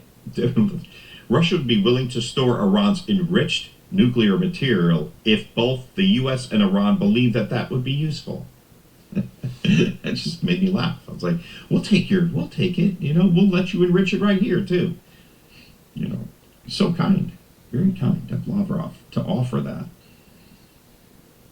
What else? Major strikes on the Houthis over the weekend from the U.S. Major Turkish sailors had filmed this one video showing the strikes, and it's just the U.S. strikes on the Houthis. Over 100 people were killed last night, Houthi people, in one of the most strongest and widespread waves of strikes led by U.S. forces. Notice nobody's demonstrating when the U.S. is blowing up the people. It's only when Israel retaliates. When the U.S. does, it's like, next. If this was Israel, it'd be like, let's hit the streets. Anyway. Lord of the Rings. Everybody okay? It might be time for a break. It might be time to pause the video and go grab a good snack. One that you choose. Don't let me influence your decision with 3 donuts and a quadruple espresso. You choose your own, okay? And then come back. All right. Conclave to choose the next pope will begin on May 7th, the Vatican says. Now, many people say that the pope that just passed away, Pope Francis, was the last pope, according to these old prophecies. I guess time will tell. We're going to find out. We're going to find out. But they say they're going to start choosing May 7th. We'll follow that if we're here. What else? This happened before I hit record. Major blackouts reported across Europe, with Spain, Portugal, France, and Belgium experiencing widespread disruptions to electricity, internet, and mobile services. Now, that might be fixed by now, but it was major. It was hitting all over the place. Madrid activated status 2 of the territorial emergency plan in response to widespread power outages in Spain. That was before I hit record. There you go. Also, we gotta talk about Kim Jong-un once in a while, because that guy needs attention. He really needs attention. We're talking so much about Iran and China and Russia and these talks between the United States and Iran, and we forget Kim Jong-un. We just, so breaking news according to Insider Paper, and this was last night, North Korea says leader Kim Jong-un has made the decision to deploy troops to Russia in exchange for donuts. No, I added that. No, they're deploying troops to Russia, and he said that he would do that. And then not in exchange. He already has the donuts. He doesn't need more donuts. That guy, he needs a lot of things. He needs Jesus. He doesn't need more donuts for sure. Anyway. Also, listen to this. This is from today, Insider Paper. Moscow said Monday it was ready to start peace talks with Ukraine without any preconditions. State media reported after U.S. President Donald Trump questioned Russian leader Putin's willingness to halt the 3-year offensive. Quote, the Russian side has repeatedly confirmed its readiness, as confirmed by the president, to begin negotiations with Ukraine without any preconditions, spokesman Dmitry Peskov told state media. So pray for that situation. That would be nice to get that thing stopped. It'd be good. Also, Canada, they have their big elections today. They're voting for a prime minister. That's going on today. Pray that, they choose the right guy, whoever you think that is. Canada's in a heap of trouble. They got a lot of stuff going on over there. But we pray for them. This is from Insider Paper. China has claimed sovereignty over an uninhabited reef in the South China Sea, according to state media, setting the stage for an escalation of tensions with the Philippines over the disputed area, according to Bloomberg. So there you go. Just add that to the list. Is it China-Taiwan? Is it China-Philippines? I know Japan's not happy with China. The United States isn't happy with China. There you go. Earthquakes, last 48 hours, 74 over 4.0, 17 over 5.0. And now you're caught up. There you go. We did it. We got through the news. Everybody okay? I hope you're okay. Let's go to Clown World. You want to go to Clown World with me? This is from Fox News. Chinese humanoid robot with eagle-eye vision and powerful AI. Yay! Xpeng's, I think it's Xpeng. Xpeng's humanoid robot called Iron. He is Iron Man. Is not your typical factory machine. He stands at 5 feet 8 inches tall. He weighs 154 pounds. And Iron Man, I'm calling him Iron Man. I can't help it. I'm thinking of that old Black Sabbath song, I am Iron Man, Iron Man combines advanced artificial intelligence with human-like movement and exceptional vision. So when he's chasing you, he can really keep a good eye on you. Already hard at work at assembling electric vehicles in Xpeng's factories, this robot is designed to change how we will think about robots in everyday life. It won't change my mind about what I think about robots in everyday life, but Iron Man's design includes 60 joints and 200 degrees of freedom, allowing it to move smoothly and naturally as it chases you down your hallway. I added that. Unlike traditional robots that often move with jerky or stiff motions, Iron Man walks steadily and can manipulate objects with precision thanks to its human-like hands. Great. Sounds like a great party. Xpeng has developed its mobility system using reinforcement learning and large artificial intelligence models, enabling Iron Man to adapt to a variety of complex tasks. While it currently helps build cars, they envision Iron Man performing administrative work, customer service, and and even household chores in the future. No. No. Not for me. I'll just have water. Thank you. I'll just have water. I don't need no stinking robot. You know. All right. How's about we read a few comments of the day, shall we? Let's do it. Deb, I just texted my sister, Sis, Jesus Christ is coming very soon. And she replied, I believe. I pray we're roomies, sis. So that's good. I like that. I believe. I pray we're roomies, sis. Beautiful. Sunny Bell, Jesus himself is our peace and every knee will bow. Amen, Sunny Bell. You are right about that. Do a couple more here. Keto Mama. My body is dying and my skin getting wrinkled and my eyes dimming, but my spirit man is growing in knowledge and is young and vibrant. My soul longs to be free, but soon, very soon, my old body will be renewed. Like my groom, my spirit will understand the deep secrets in Abba Father's words, and my soul will grieve no more. For I will stand in the kingdom of the Lord God Almighty. Hold on, dearest family. Hold on tight. It's beautiful, Keto Mama. Thank you for that. It's beautiful. Let's do one more. Teresa, I don't think there is anything more heartbreaking than the thought of Jesus saying, I never knew you. If you don't know him, what are you waiting for? He is knocking on the door of your heart. Answer today. I long to see you there one day soon. God bless you all. And Tom, you are always praying for us. Just know we are praying for you as well. I do know that, and I appreciate that more than I can express, Teresa. Thank you. Yeah, can you imagine? You know, I think people just can't. They just can't see the reality of it. I can't imagine the author of life looking me in the face on Judgment Day and saying, away from me, I never knew you. That is truly terrifying. Because you know, when you're in front of him, you know he's God. And you know he holds the keys. And, you know, if he's saying, away from me, I never knew you, it means you rejected the payment that Jesus made.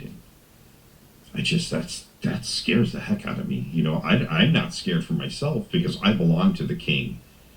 And I can't brag about that. It's my belief. It's my faith in his atoning blood and my belief in his finished work on the cross. You know, you could ask me, what do you think your chances are? And I've told you this before. I've asked Christians this. But if you ask me, Tom, what do you think your chances are of getting to heaven? I would say 100%. And it sounds, well, you're really confident. Well, I'm confident in my Savior. I'm not confident in me or what I've done. Because we're saved by grace, which is an unearned gift through faith in what Jesus did for us. You could be saved too if you don't know Jesus. You realize that? You could be saved today. Because it's just belief. You just have to understand. You have to admit you're a sinner, because that's the whole reason Jesus came to earth, right? He came here to pay for our sin problem with his blood.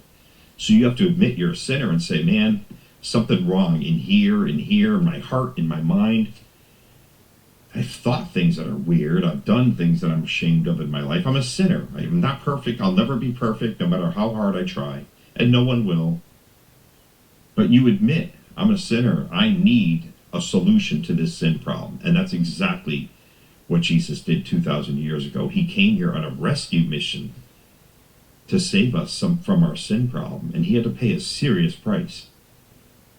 You know, he was marred beyond recognition. He was beaten so badly before he went to the cross.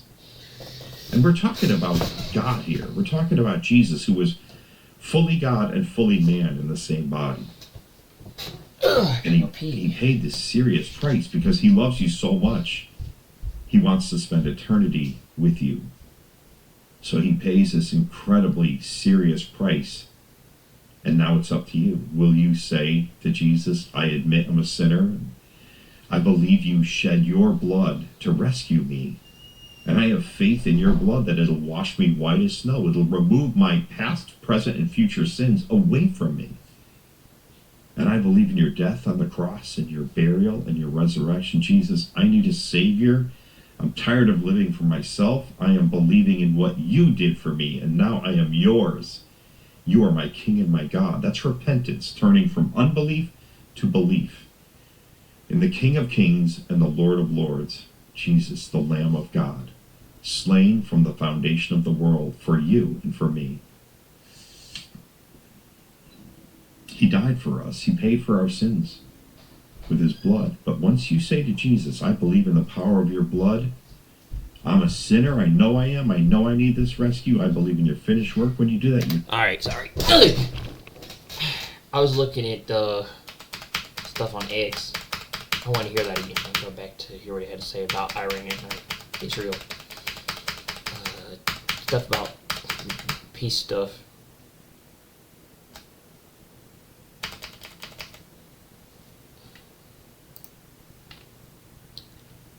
Now, many people say that the Pope that just passed away, Pope Francis, was the last Pope, according to these old prophecies. Israeli involvement. The explosion occurred at 4 different locations. And then Amir shared this yesterday afternoon. He says, as if the large explosion in Bandar Abbas, the shipping port in Iran, if that wasn't enough, a large sandstorm has hit Tehran today, and I saw a video of that. There's no visibility, This crazy storm hit there. And then, a little later, Iran's Rockta news agency reported a massive fire near Tehran's southern bus terminal along the Raizi Expressway. So Iran has had a really, really crazy few days, I will bless those that bless you, and I will curse those that curse you. That's my first thoughts. So true. That's what God said to Abraham when he made his covenant with him. You don't turn your back on Israel or the Jewish people. And I always say this because it doesn't mean we have to worship the Israeli government. Now, it doesn't mean we have to rah-rah every decision they make. If they make bad decisions, I'm not behind that. But that's God's nation and his people, and I will always have their back.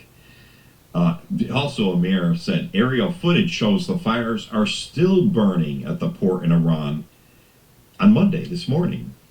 The 3rd day since a massive explosion rocked the site. That's crazy. Yesterday's explosion in Iran, along with the death toll rising to 40 and the number of injured standing at more than 1,200 now, more than 10,000 containers were damaged. 10,000 containers. And the financial damage is estimated at $500,000 to $2 billion. So I'm guessing they meant to say $500 million to $2 billion. Supreme Leader Khomeini ordered an investigation. Round up the usual suspects. That's a great line from an old movie called Casablanca. If you've never seen it, I highly recommend it. All those in position of authority must see themselves responsible for this disaster. That's what the Grand Poobah of Iran had to say about that. What else? And that was shared from Beginning of Sorrows News on Telegram. This is from Bubba News. He's talking now about these 2-state solution meetings that are coming up in a little over a month from now. That really looks like they are really going to push hard. The whole world is going to push hard to get Israel to agree to a 2-state solution. We are living in the last days. We're waiting for Jesus right now to come get us. Bubba said this is another step to dividing Jerusalem with the coming two-state solution. Hussein al-Sheikh is on the verge of taking control of the Palestinian Authority following Mahmoud Abbas' nomination of him, which was recently approved. So leadership looks like it's going to change there in the Palestinian Authority. Mahmoud Abbas, the 89-year-old president of the Palestinian Authority, has elevated Hussein al-Sheikh to lead the PLO's executive committee, effectively naming him as his successor without any public mandate. Well, they don't need no stinking public mandate. You know, this appointment is being seen as Fatah's tactic to bypass democratic elections and claim to power. Noteworthy is how al-Sheikh's appointment is overtly supported by the Kingdom of Saudi Arabia, where he met senior members of the royal family in recent weeks. This is a big step toward establishing the State of Palestine. Don't forget the June 2nd to 4th, 2025 United Nations High-Level International Conference for the Peaceful Settlement of the Question of Palestine and the Implementation of the Two-State Solution is coming up. That's the longest conference name you've ever heard of in your life. Saudi Arabia is leading the charge. Before Saudi normalizes with Israel, a two-state solution has to be done. Yeah, that's what the Saudis keep saying. We will normalize with you, and Israel wants us so bad. European countries But they'll only do it currently after have a no two-state electricity. solution France, Greece, is Belgium, done. Netherlands, Spain, Portugal, and Fascinating Andorra. times. And Bubba said a key to a peace. Yeah, that blackout, the key man, to that peace was- is a two-state solution. that blackout was crazy. Turkish Foreign Minister There's still Fidan several said on countries without Sunday electricity. that talks with Hamas in recent days Wow. has shown that Hamas is more than open to an agreement that goes beyond a ceasefire in Gaza and aims for a lasting solution to the crisis with Israel. Drumroll, a two-state solution. Even Hamas is saying it. We'll stop. Let's just do the two-state solution. Speaking in Doha, Fidan said that those talks showed Hamas would be more willing to sign a deal that also addresses peace, and that the crisis could be turned into an opportunity to implement the two-state solution to the Israeli-Palestinian conflict. The key to a peace is a two-state solution. In the current situation, it is crucial this is to old stuff. pressure Never mind. Israel This to was accept yesterday's. this ceasefire. The key to a just and peaceful solution for the Palestinian cause is a two-state solution. How many times will they say it? We have confirmed that we'll continue our efforts to ensure that both peoples, Palestinian and Israeli, will live in, drumroll, peace and prosperity based on the two-state solution. Yep. Do you see how much... I see how close we're peace, getting to a rapture. Safety, Yeah. peace, prosperity, peace, security.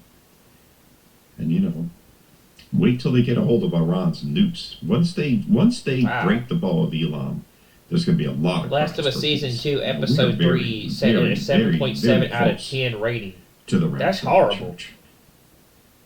All right, what else? All right. Well, maybe the Oh, and episode like wasn't this- worth this it. is After, a- maybe it wasn't this worth is an watching offer after that what you happened. can't refuse. This is, you know, Russia. 7 out of 7 out of Because out of the 10. I kindness hadn't even of their seen hearts. Episode 3. Russian Foreign Minister Lavrov said Russia would be willing one to of the lowest store rated episodes of the Iran's series. Russia would be willing to store Iran's enriched nuclear material if both the U.S. and Iran believe that that would be useful. That just made me laugh. I was like, we'll take it, you know, we'll let you enrich it right here too. You know, so kind, very kind of Lavrov to offer that.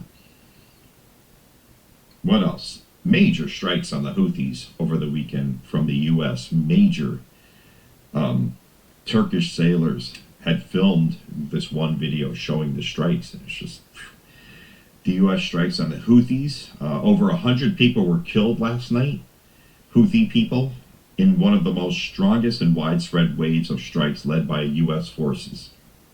Notice nobody's demonstrating when the U.S. is blowing up the people. It's only when Israel retaliates. When the U.S. does, it's like, next. If this was Israel, it'd be like, oh, let's hit the streets. Anyway, everybody okay? It might be time for a break. It might be time to pause the video and go grab a good San snack. Francisco looks One that you post-apocalyptic. choose. Don't let me influence your decision with 3 donuts and a quadruple espresso. You choose your own, okay? And then come back. All right. Conclave to choose the next pope will begin on May 7th, the Vatican says.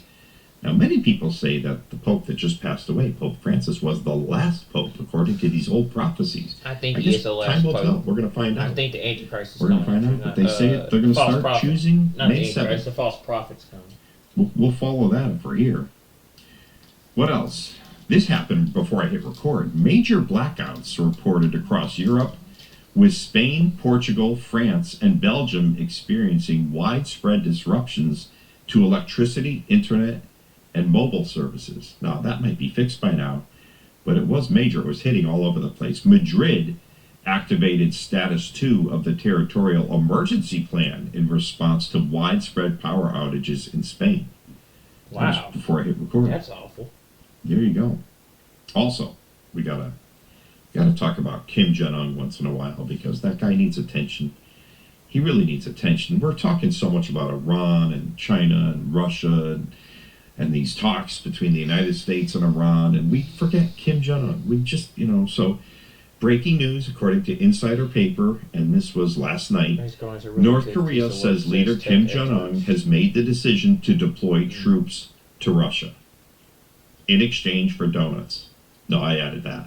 No, they're deploying troops to Russia, and he said that he would do that. And then not in exchange. He already has the donuts. He doesn't need We're more that donuts. close to That guy, robots, yeah. he needs a lot of things. He needs Fighting Jesus. humans. He doesn't need more donuts for sure. Anyway. That's true. Also, listen to this.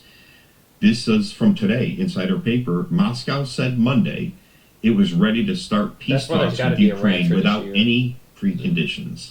State media reported after U.S. President Donald Trump questioned Russian leader Putin's willingness to halt the 3-year offensive. Quote, the Russian side has repeatedly confirmed its readiness, as confirmed by the president, to begin negotiations with Ukraine without any preconditions. Spokesman Dmitry Peskov told state media. So pray for that situation. That would be nice to get that thing stopped. It'd be good. Also, Canada, they have their big elections today. They're voting for a prime minister. That's going on today. Pray that, they choose the right guy, whoever you think that is. Canada's in a heap of trouble. They got a lot of stuff going on over there. But we pray for them. This is from Insider Paper.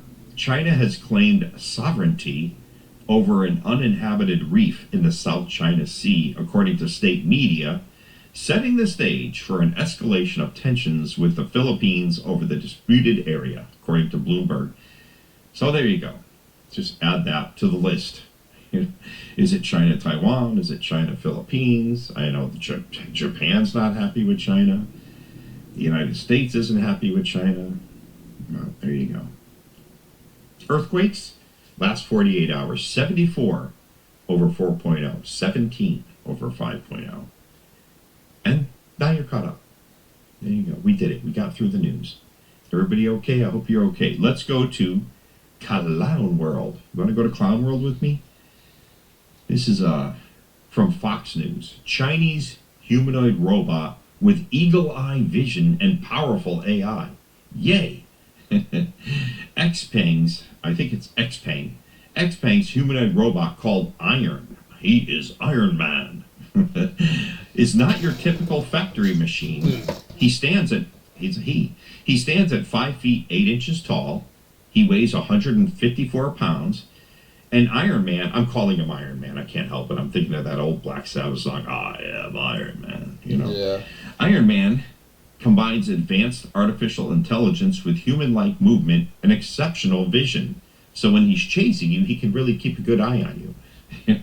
Already hard at work at assembling electric vehicles in Xpeng's factories, this robot is designed to change how we will think about robots in everyday life. It won't change my mind about what I think about robots in everyday life, but Iron Man's design includes 60 joints and 200 degrees of freedom, allowing it to move smoothly and naturally as it chases you down your hallway.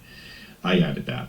Unlike traditional robots that often move with jerky or stiff motions, Iron Man walks steadily and can manipulate objects with precision thanks to its human-like hands. Sith re-release opened to $42.4 million. Xpeng has developed its mobility system using reinforcement learning and large artificial intelligence models. enabling Iron Man to adapt to a variety of complex tasks. While it currently helps build cars, they envision Iron Man performing administrative work, customer service, and and even household chores in the future. No. No. Not for me. I'll just have water. Thank you. I'll just have water. I don't need no stinking robot. You know. On All Tuesday. right. How's about we read a few comments of the day, shall we? Let's do it. Deb, I just texted my sister, Sis, Jesus Christ is coming very soon. And she replied, I believe. I pray we're roomies, sis. So that's good. I like that. I believe. I pray we're roomies, sis. Beautiful. Sunny Bell. Jesus himself is our peace, and every knee will bow. Amen, Sunny Bell. You are right about that. Just do a couple more here. Keto Mama. My body is dying, and my skin getting wrinkled, and my eyes dimming. But my spirit man is growing in knowledge and is young and vibrant. My soul longs to be free, but soon, very soon, my old body will be renewed. Like my groom, my spirit will understand the deep secrets in Abba Father's words, and my soul will grieve no more, for I will stand in the kingdom of the Lord God Almighty. Hold on, dearest family. Hold on tight. It's beautiful, Keto Mama. Thank you for that. It's beautiful. Let's do one more. Oh, crap. I remember Teresa, I don't think there is anything more heartbreaking Yeah. than the thought of Jesus saying, I never knew you. If you don't know him, what are you waiting for? He is knocking on the door of your heart. Answer today. I long to see you there one day soon. God bless you all. And Tom, you are always praying for us. Just know we are praying for you as well. I do know that, and I appreciate that more than I can express. And I voted for the Teresa. person Thank that you. made him the 51st state. Yeah, can you imagine? Yeah, that's exactly You what know, the I think liberals people just wanted. can't. They voted for They just can't a see the liberal reality elite of it. dude that wants to make I Canada can't 51st imagine state the on author there. of life Yeah, Canada's looking me in the stupid, bro. face on Judgment Day and saying, away from me. They went to go vote for a dude that's That is just truly a terrifying. party agenda. Yeah. Because you know, when you're in front of him, you know he's God. And you know he holds the keys. And, you know, if he's saying, away from me, I never knew you, it means you rejected the payment that Jesus made. And I just, that scares the heck out of me. You know, I'm not scared for myself because I belong to the King. And I can't brag about that. It's my belief. It's my faith in his atoning blood and my belief in his finished work on the cross. You know, you could ask me, what do you think your chances are? And I've told you this before. I've asked Christians this. But if you ask me, Tom, what do you think your chances are of getting to heaven? I would say 100%. Mm-hmm. And it sounds, well, you're really confident. Well, I'm confident in my Savior. You're confident because we believe in God, yeah. Because we're saved by grace. We're which sealed is in an unearned Christ, gift yeah. through faith in what Jesus did for us. You could be saved too if you don't know Jesus.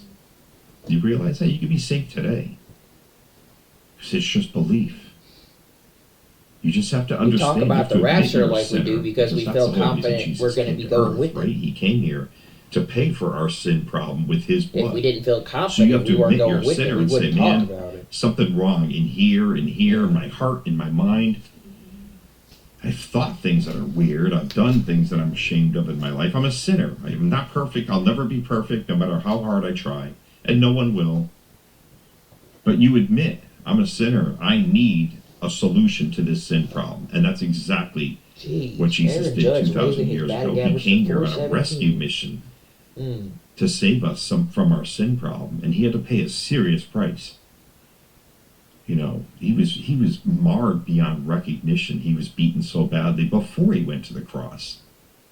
And we're talking about God here. We're talking about Jesus, who was fully God and fully man in the same body. And he paid this serious price because he loves you so much. He wants to spend eternity with you. So he pays this incredibly serious price. And now it's up to you. Will you say to Jesus, I admit I'm a sinner. I believe you shed your blood to rescue me. And I have faith in your blood that it'll wash me white as snow. It'll remove my past, present, and future sins away from me.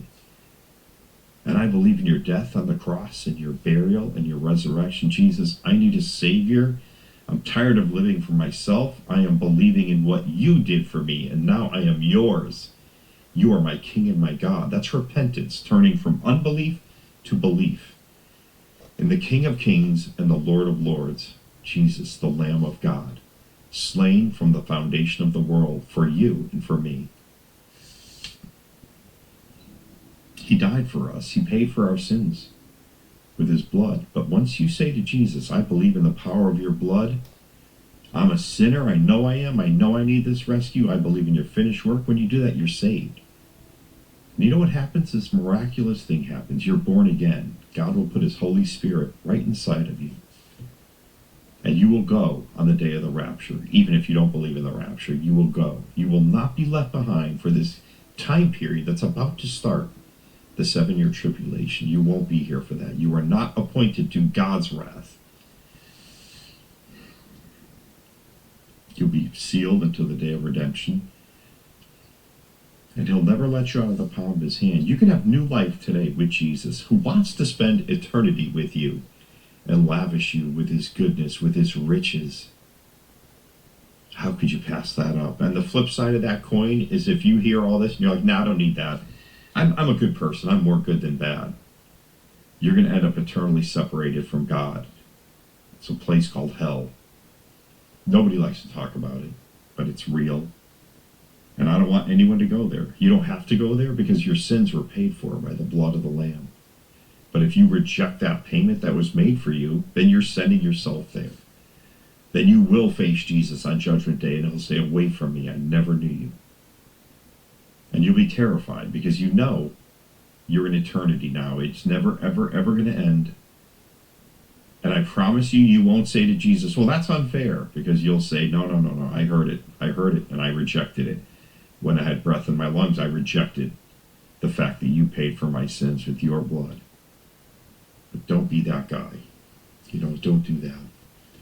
Today is a day of salvation. Get along with Jesus and talk to him. He'd love to hear from you, I promise you that. But I'm going to pray for you. I'm going to shut the camera off, and I'm going to pray for everyone who watched this video. And if we're not raptured today, why not? Today's a perfectly good day for the rapture. But if not, God willing, I will see you guys tomorrow. I love you guys.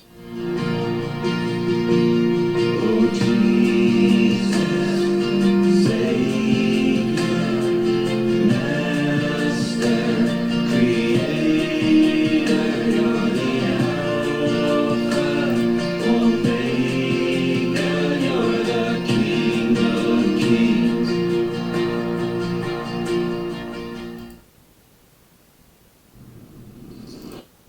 Was a man who I could tell had Middle Eastern features, and I could tell that the demon was going into this man. And as he goes into this man then just starts kind of puffing up with pride, it looked like, because this entity was going into him. So that told me of two things right here, that the demon that I was looking at represented Satan himself, and this man that I'm looking at represented the Antichrist, because the Antichrist had this spirit of wickedness, which we know if we read the book of Revelation and the book, many different parts of the Bible, that the Antichrist was going to be somebody who was going to be taken over by. God bless you, brothers and sisters, and welcome back to the Antichrist channel. is going to be, that each and every one he's of going to be someone that's going to be taken over by the devil. He's the son of Satan. He's perdition. Yeah. He was having. He has a demon takes over him. A very He's controlled by a demon. Blessed state in the Lord. And as you can tell by the title of this video, I have had a powerful and intense experience that I truly wanted to share with all of you. And I received this dream on Tuesday, April 15th of 2025. Now, I did not post it right away, and that is because of two things. Number one, I wanted to make sure that the Lord wanted me to share it with all of you. I always like to make sure that it is something that the Lord is guiding me to share. And then number two is I also wanted to do a little bit of research, because this experience was truly symbolic, and it was like scene to scene to scene. of symbolic things that I saw in this experience. So I truly wanted to look into it and see for myself what many of these details had also meant, because I was very curious as well. So let me start off by saying I was not asking for this dream at all. I simply received it. And we know that in the book of Acts, in Acts 2:17, that many would have dreams, visions, and even prophesy in these end times. And that is being fulfilled right before our very eyes. And if you've been following this channel for quite some time, you will see that many have been having such powerful details about end time events, also about the rapture and so much more. And after having this experience, truly has confirmed for me with what others have also shared in some aspects. So let me start off by sharing with you what I saw in the beginning of this experience. So when I went to sleep that night, I was praying Psalm 91, and I love to do that every night with my family. And if you haven't read Psalm 91, you really should, and pray it over all of your family and your friends, because it's truly a powerful, powerful prayer and Psalms, and I love reading it daily. So I was praying Psalm 91, and then I went ahead and prayed for all of you that watch the channel and do my nightly prayers.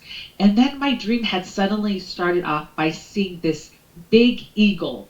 Now, as you know, with eagles, eagles have represented the United States. You know, it is the bird that we see quite a few times when we think of the United States. We think of the eagle. We think of the United States dollar. We think of our money. We think of the eagle. And it was soaring really high in the sky. The bald eagle. Then the next thing I noticed, the scenes quickly, immediately change into me seeing destruction. And I see all of these buildings that basically look like they had been destroyed by fire. I mean, the windows were totally blown out. You could literally see inside of the buildings.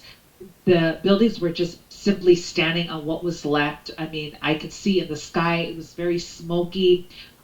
There were a lot of buildings that were surrounding this area that I was noticing, but it looked like a fire had just broken out. So I could see what was left of this destruction, and I felt truly, truly saddened by what I had seen, because it wasn't like with a lot of the things I had seen in dreams, because I was literally seeing this just happening right before my very eyes. It was that vivid, brothers and sisters, that vivid, that I saw this destruction. So I thought to myself, in this dream, and in this dream, I was thinking, okay, the eagle flying and soaring high. Then I'm immediately seeing these buildings that are just destroyed by fire. Could this represent destruction that is about to approach the United States? And after I woke up, I didn't know if that would necessarily mean, you know, like a literal fire that we usually see when we see things like this of destruction, or if it's going to be a destruction within, could be with the economy immediately, and it's going to cause this much of a destruction. I mean, I'm seeing smoke and I'm seeing devastation. So it could mean different things. It could mean a literal fire of destruction, or it could mean with the eagle, you know, there's something big coming with destruction that's going to happen very soon. So then the next scene immediately changes, and I see an owl. And I've never seen an owl in an experience like this before. I don't know if many of you have seen an owl in a dream or a vision. If so, please type down below, because I would love to hear all of your feedback on what I'm sharing in this video, because it's also very helpful to me, because I've never seen a lot of these particular things. Like, I've never seen an eagle, and now I'm being shown an owl. So please tap down below and let me know, what do you know that an owl represents? I see this owl and I'm like, wow, this is really interesting.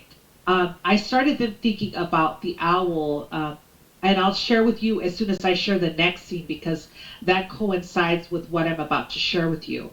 But the next part of this image that I'm seeing here in my dream is I'm seeing this demon. And when I tell you it is a complete demon, it truly is a demon, but it was so terrifying to look at that it made a lot of the demons that I've seen in movies and I've seen in pictures and many depictions of what demons look like look very innocent, like, compared to what I was shown in this experience, because it was truly terrifying to the point where I felt like I was going to start shaking. I mean, this demon was just completely, utterly terrifying to look at. I could see that his skin was like a mix of red and black. He had these piercing eyes that I could see through when I was looking at him. He had horns, which many of us have associated with demons. You see the horns. But then what I saw next truly just was like, wow, I couldn't believe that I saw this up close, so close to what I'm looking at. And that was that this demon then went into this man who I couldn't see all of the details with, but the man looked, from what I could see, and just by very little of what I could see from him, like I couldn't see all of his features, like I couldn't tell you if it was somebody that I've seen on television or if it's somebody that I could easily tell you, oh, that's the man who we've seen and we know is this person. But it was a man who I could tell had Middle Eastern features, and I could tell that the demon was going into this man. And as he goes into this man then just starts kind of puffing up with pride, it looked like, because this entity was going into him. So that told me of two things right here, that the demon that I was looking at represented Satan himself, and this man that I'm looking at represented the Antichrist, because the Antichrist had this spirit of wickedness, which we know if we've read the book of Revelation, that the Antichrist was going to be somebody who was going to be taken over by the devil himself and have that spirit of evil and wickedness in him. So as this evil demon spirit was going into him, this entity was just puffing up with pride. I mean, he was just standing there so proud, so happy that he was receiving this spirit. So I do believe that that represented right there that the Antichrist is coming so very soon on the scene. You know, a lot of us, different people have different thoughts of who this individual is going to be. And if the person is on the scene yet, a lot of people do believe he is on the scene. A lot of people don't. You know, a lot of people have shared their thoughts here on the channel, and I've seen people talk on many different other platforms as well. But what I can tell you is I do believe that that represents what is coming. And then when we look at the owl also represents different things. So when I looked into what it means in the Bible, it says quite a few things about what an owl represents, but here are some of the things that it represents. In the Bible, owls are often used to symbolize desolation, loneliness, and mourning. They are associated with ruined places and deserts, reflecting the emptiness and darkness that follow God's judgment or abandonment. And when we look into particular scripture, one of those is also linked to the owl of sorrow and desolation in Job, chapter 30, verse 28 through 29. And it says in Job, chapter 30, verse 28 through 30, it says, I went mourning without the sun. I stood up and I cried in the congregation. I am a brother to dragons and a companion to owls.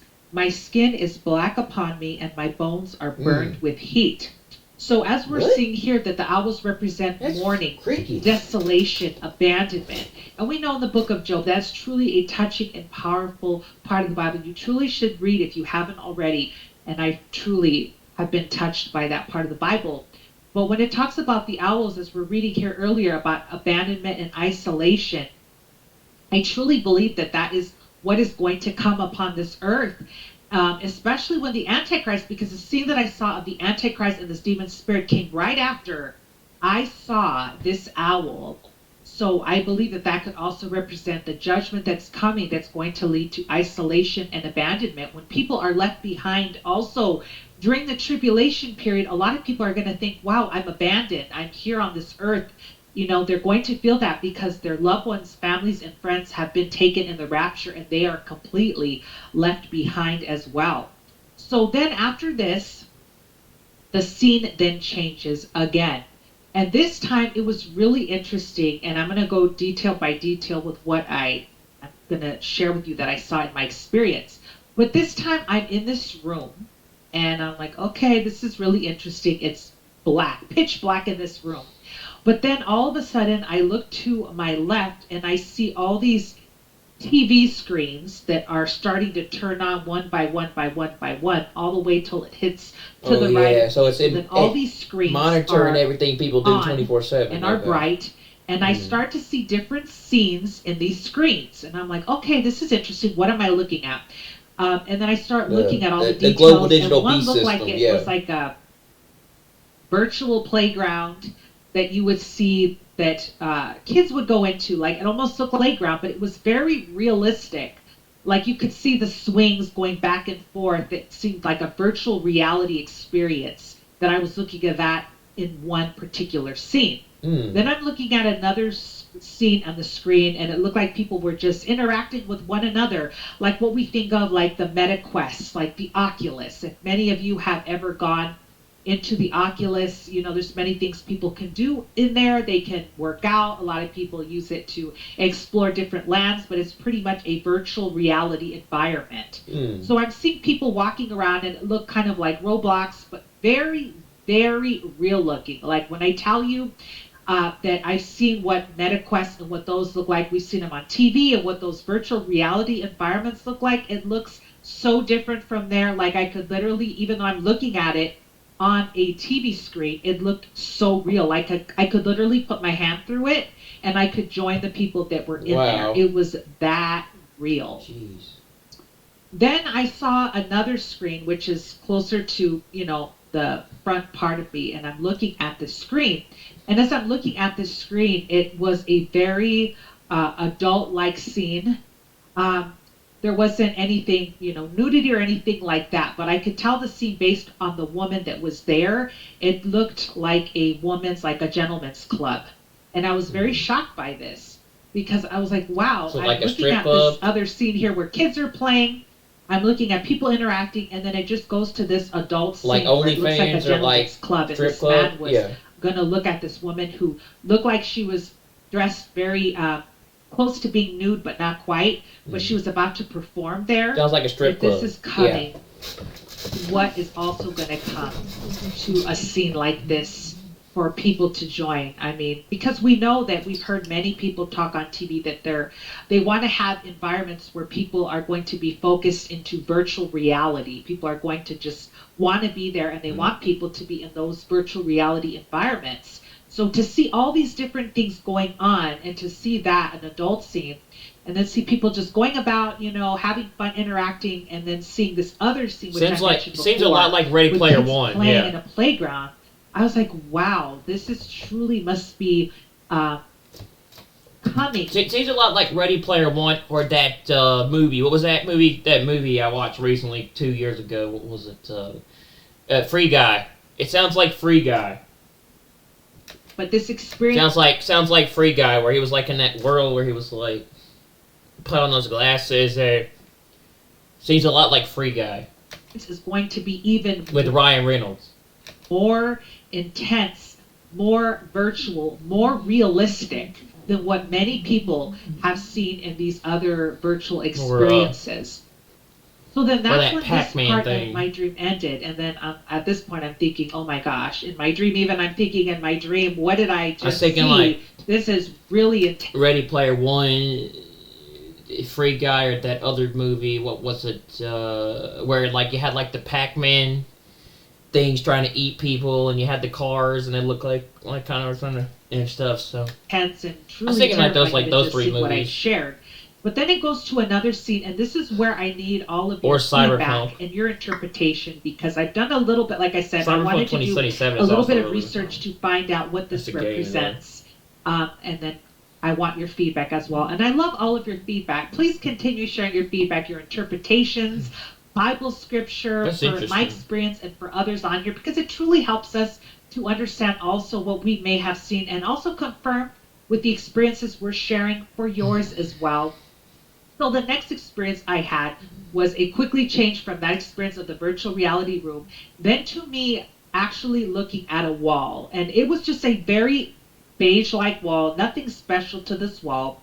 And as I'm looking at this wall, I see this mouse. And I'm like, oh my gosh, I'm looking at a mouse. This is, wow, is there any more? I'm looking around to make sure I don't see any more mice around me, because I don't know if there's anything that's going to come out. Is there going to be a rush of these mice that are going to come at me? I didn't know what this meant. So I see this little, you know, mouse going up on the wall, and I'm looking at it. And it almost looked to me like it could see that I'm looking at it, but it wasn't coming at me. It had no intention to do that. It just was looking at me. It saw that I was there standing there on the wall. And then I see this rat. and it's a big black rat. So this mouse looked gray. It was a small gray mouse, but this rat was black, black, black, black. So this rat starts going on the wall, curving around to get, around this mouse, like it was going to attack the mouse. But this mouse, before the rat even thought about it, this mouse just jolted literally to this rat and took a bite out of this rat. And when I mean its mouth took a bite, it grabbed the rat by its mouth and was starting to chomp on it and was like waving this rat in front of me. Ew. And I was like, why is this little mouse, which you never think this little mouse could devour and take on this rat, why did it bite onto the rat, chomping on it and wave it in front of me? Okay, so that's what I saw in this last part of my dream. I just saw this scene with this little mouse on this wall looking at me, a rat going around it trying to charge at it, but it had no opportunity to do it because the mouse was just bolted, and the mouse was really strong at that point to where it chomped, and it was like waving the rat in front of me. It was that strong and that powerful that it was able to do that. So then I decided to look online because my thought was, okay, well, what does the mouse represent? Does it represent a certain country? That was the thought that I had in mind. Does it represent I don't know, just something in detail that could explain away why I saw this, because that was really, really, really intense to me. So when I looked online, it says that mice typically represent timidness, their small, their resourcefulness, and adaptability. So that was something that I noticed. It also says that they can symbolize the less fortunate, particularly in children's literature. They are represented being young and feeling like an outcast. Additionally, some cultures also associate them with disease or even death. Okay, so that's what I looked upon when it talked about the mouse. So then I looked, okay, well, is there a country that the mouse represents? And this is what I found, but like I said, I would love your feedback. So please type down below and let me know what you believe this represents. But when I looked, it says that the country that the mouse typically represents is Monaco. Perhaps the most unusual of all, Monaco has 3 national animals. One represents the hedgehog, the other is the rabbit, and then a wood mouse. So, and it also says here, we can't see how they fit into the millionaire's playground, and why they were chosen remains unknown. So when we think of Monaco, we think of wealth. We think of what? Wealth, royalty, people that live there, just the country itself. So when I saw this, I thought, wow, a mouse. Really interesting that a mouse would represent that country. But then I thought about the rat, and I really couldn't find much, because at first I thought maybe China. I don't know why China had come to mind, because I've seen like China has their Chinese New Year, and each year they have a different animal that represents the year. When I woke up that morning, I was like, Father God, please allow me to remember all of these details, because there were things that I didn't want to forget. But the Lord has always been so good, and I thank him because he allows me to remember even some of the smallest details. So I'm like, thank you, Father God, for allowing me to remember these details, to share them, to be able to record and share them here on the channel with all of you. So please, at this point now, type down below, have you seen anything similar to what I have shared in this video about the owl, about the virtual reality environment that I have seen? Have you seen the mouse and the rat like I have shared? Have you also shared seeing the eagle and destruction following? I would love to hear from you all, because it's really, really a time where we're living in, where we are seeing so many things happening throughout the world. But praise be to God, we know that we are so close to the Lord's soon return, and he wants us to just keep looking up, to stay hopeful, because remember, when we go to heaven, we will have the Lord with us for an eternity. His light will shine upon us day after day after day. He will be with us always, always, always. And also type down below, I am ready to see Jesus' face. Please type, I am ready to see Jesus' face, because I know that I am, and my prayer is that each and every one of you are as well.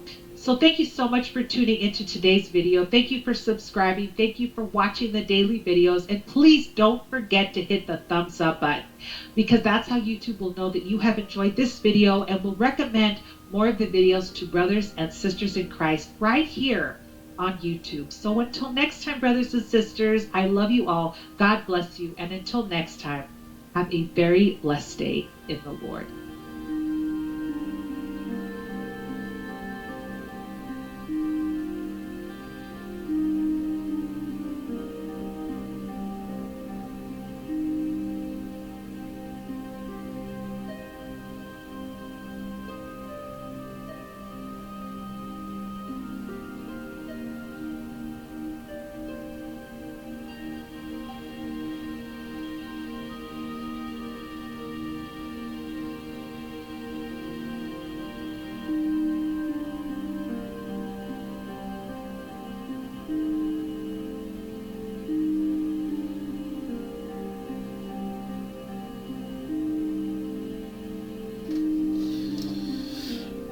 That's pretty interesting.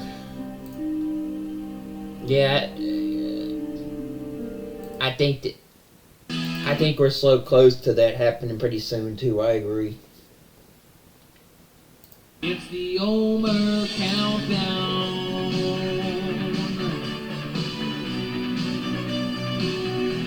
The final countdown. Hey everybody, it's Brother Aaron from God a Minute. We're outside. It's a wonderful day. It's a beauty out here. So we're out here, just enjoying the weather. So here's my chart that I made last year regarding the Feast of Weeks. And, we're looking for the rapture here. I think it happens before the 7 years of tribulation, Jacob's trouble. And I look to his appointed times. And the game changer, I just want to remind you of some things here. We're on the 10th day of the 50-day Omer count. Okay, so day 10 of the 50-day count. God has told us to number our days. He told us to count 50 days. For some reason, the Feast of Weeks is a big deal. 50 days of anticipation. 7 times 7 is 49. You count 7 Sabbaths. And on the 50th day, bam, Feast of Weeks. So the game changer, this is a bit of a review for me. I apologize if it's a bit windy. I'll kind of try and block it a bit if I notice some wind. But the game changer in the Feast of Weeks, before I even talk about that, they are called the Feast of the Lord. This is good to remind everybody. They're not Jewish feast days. They are the Feast of the Lord, his appointed times. And that's Leviticus 23. And, we can compare all of the feasts. The big 3 feasts are the Feast of Unleavened Bread, when all males are supposed to appear before the Lord. Feast of Unleavened Bread, Feast of Weeks, and Feast of Tabernacles.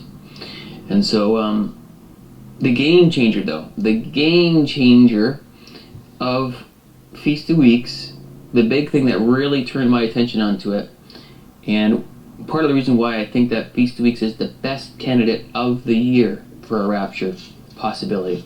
Again, I don't know if the rapture is going to happen in 2025, and I'm not 100% sure that it'll happen on Feast of Weeks. But I think the strongest candidate of a rapture of any given year is Feast of Weeks, and largely to do with this word Bekur. There's many other reasons, but I'll try my best to stay focused on this theme of this word Bekur. So we've got this first fruits in Leviticus 23:17, and it comes out to Bekur, which is a root word Bakar. All right. So Bekur means the first fruits of the crop of the firstborn, and then Bakar is to burst the womb, give the birthright, male firstborn, bring forth the first child. So when you see the rapture as a childbirth, it's a woman in travail. This whole thing about the tribulation that's coming. We're going to read some verses right now on this theme.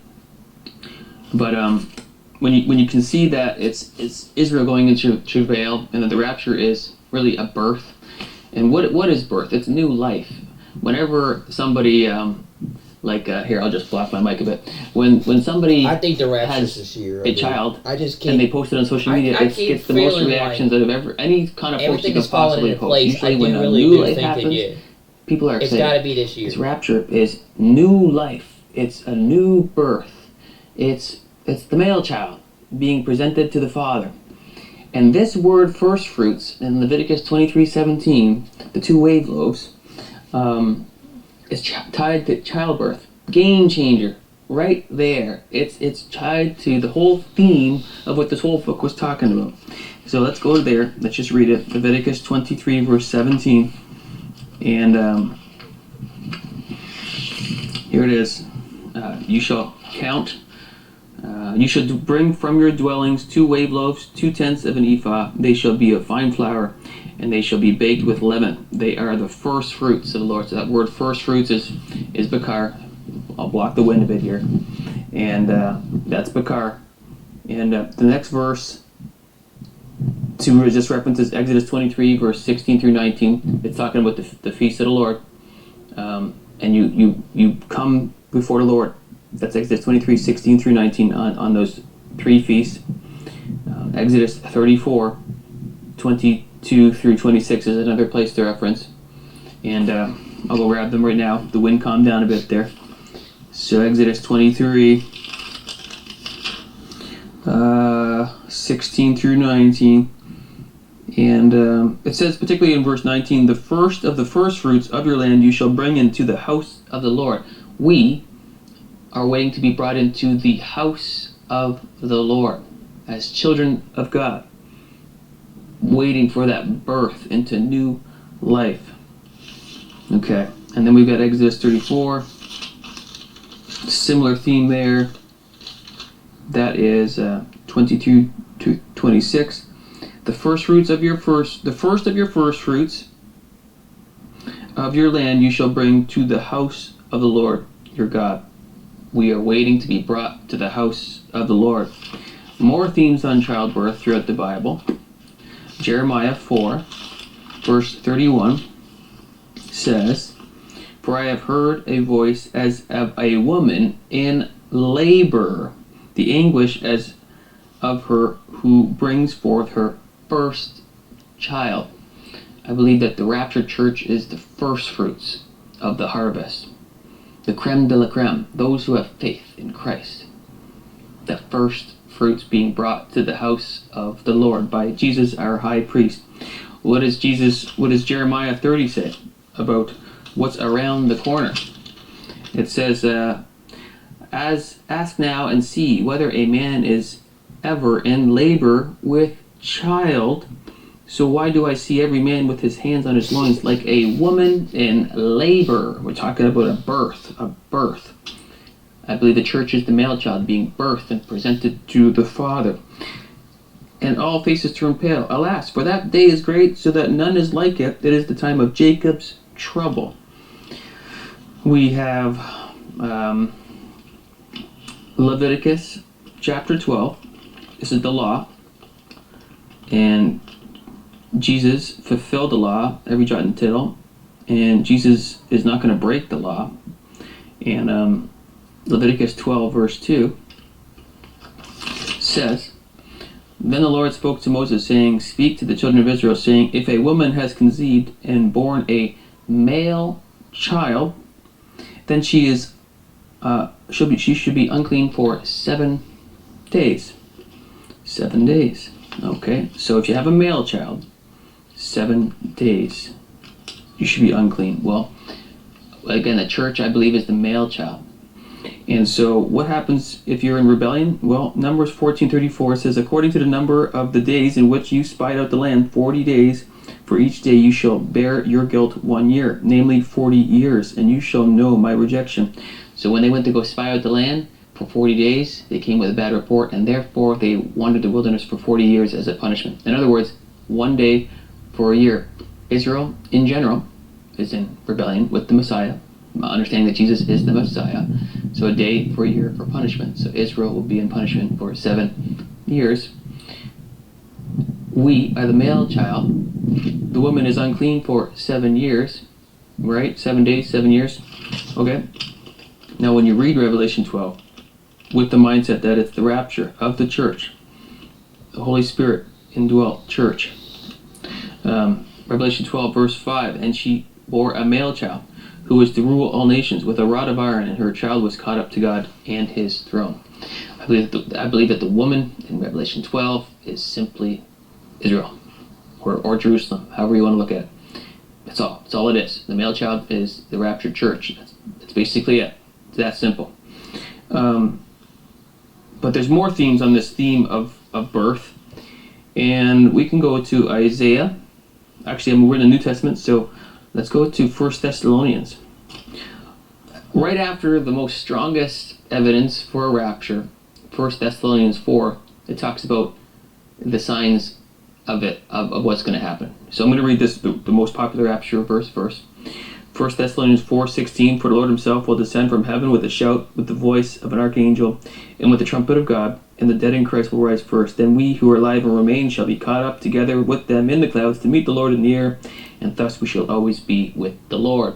Therefore, comfort each other with these words. And then 1 Thessalonians chapter 5 verse 3, a few verses later it says, for when they say peace and safety, then sudden destruction comes upon them as labor pains upon a pregnant woman, and they shall not escape. So the big clue is it's going to be like a birth. It's going to be like a male child. It's going to be like a Revelation 12:5. In fact, it's going to be like Leviticus 23:17, the first fruits when you present a firstborn male child to the father. In fact, but they will be in pain. But you are children of the light. You get the connections here? You get the connections? Isaiah 26. Actually, we're still in the New Testament. Let's just go to Matthew 24, verse 8. What's one of the first clues that Jesus gives us in Matthew 24? He says that in verse 8, all these are the beginning of sorrows. Some other translations will say birth pains. But really, it's a word that's used for a woman in travail. This is one of Jesus' first clues when they're talking about the signs of the end. Like a woman in travail. 1 Thessalonians, like a woman in travail. Revelation 12, like a woman giving birth. Jeremiah, like a woman in travail. We were going to go back to Isaiah. That's what we're going to go now. Isaiah 26, verse 17. As a woman with child is in pain and cries out in her pains when she draws near the time of her delivery, so have we been in your sight, O Lord. Oh, okay. We have been with child, and we have been in pain. We have, as it were, brought forth wind. We have not accomplished any deliverance in the earth, nor have the inhabitants of the world fallen. Your dead shall live, together with my dead body, and they shall arise, awake, and sing. Who will? You who dwell in dust, for your dew is like the dew of the herbs, and the earth shall cast out the dead. Come, my people, enter into your chambers, and shut the doors behind you. So there's this, let me just read that rest of the verse. Hide yourself, as it were, for a little moment until the indignation is past. For behold, the Lord comes out of his place to punish the inhabitants of the earth. For their iniquity, the earth will also disclose her blood, and will no more cover her slain. Again, this whole thing in Isaiah 26 starts off with a woman in pain of childbirth. The childbirth, the bakar, the childbirth, the first fruits, the bakar, the childbirth. And John 16 talks about it, this whole theme of a child being born and the pain going through all that. And then we also have Isaiah 66. I used to think this was about Israel becoming a nation, but I actually think it's talking about the rapture.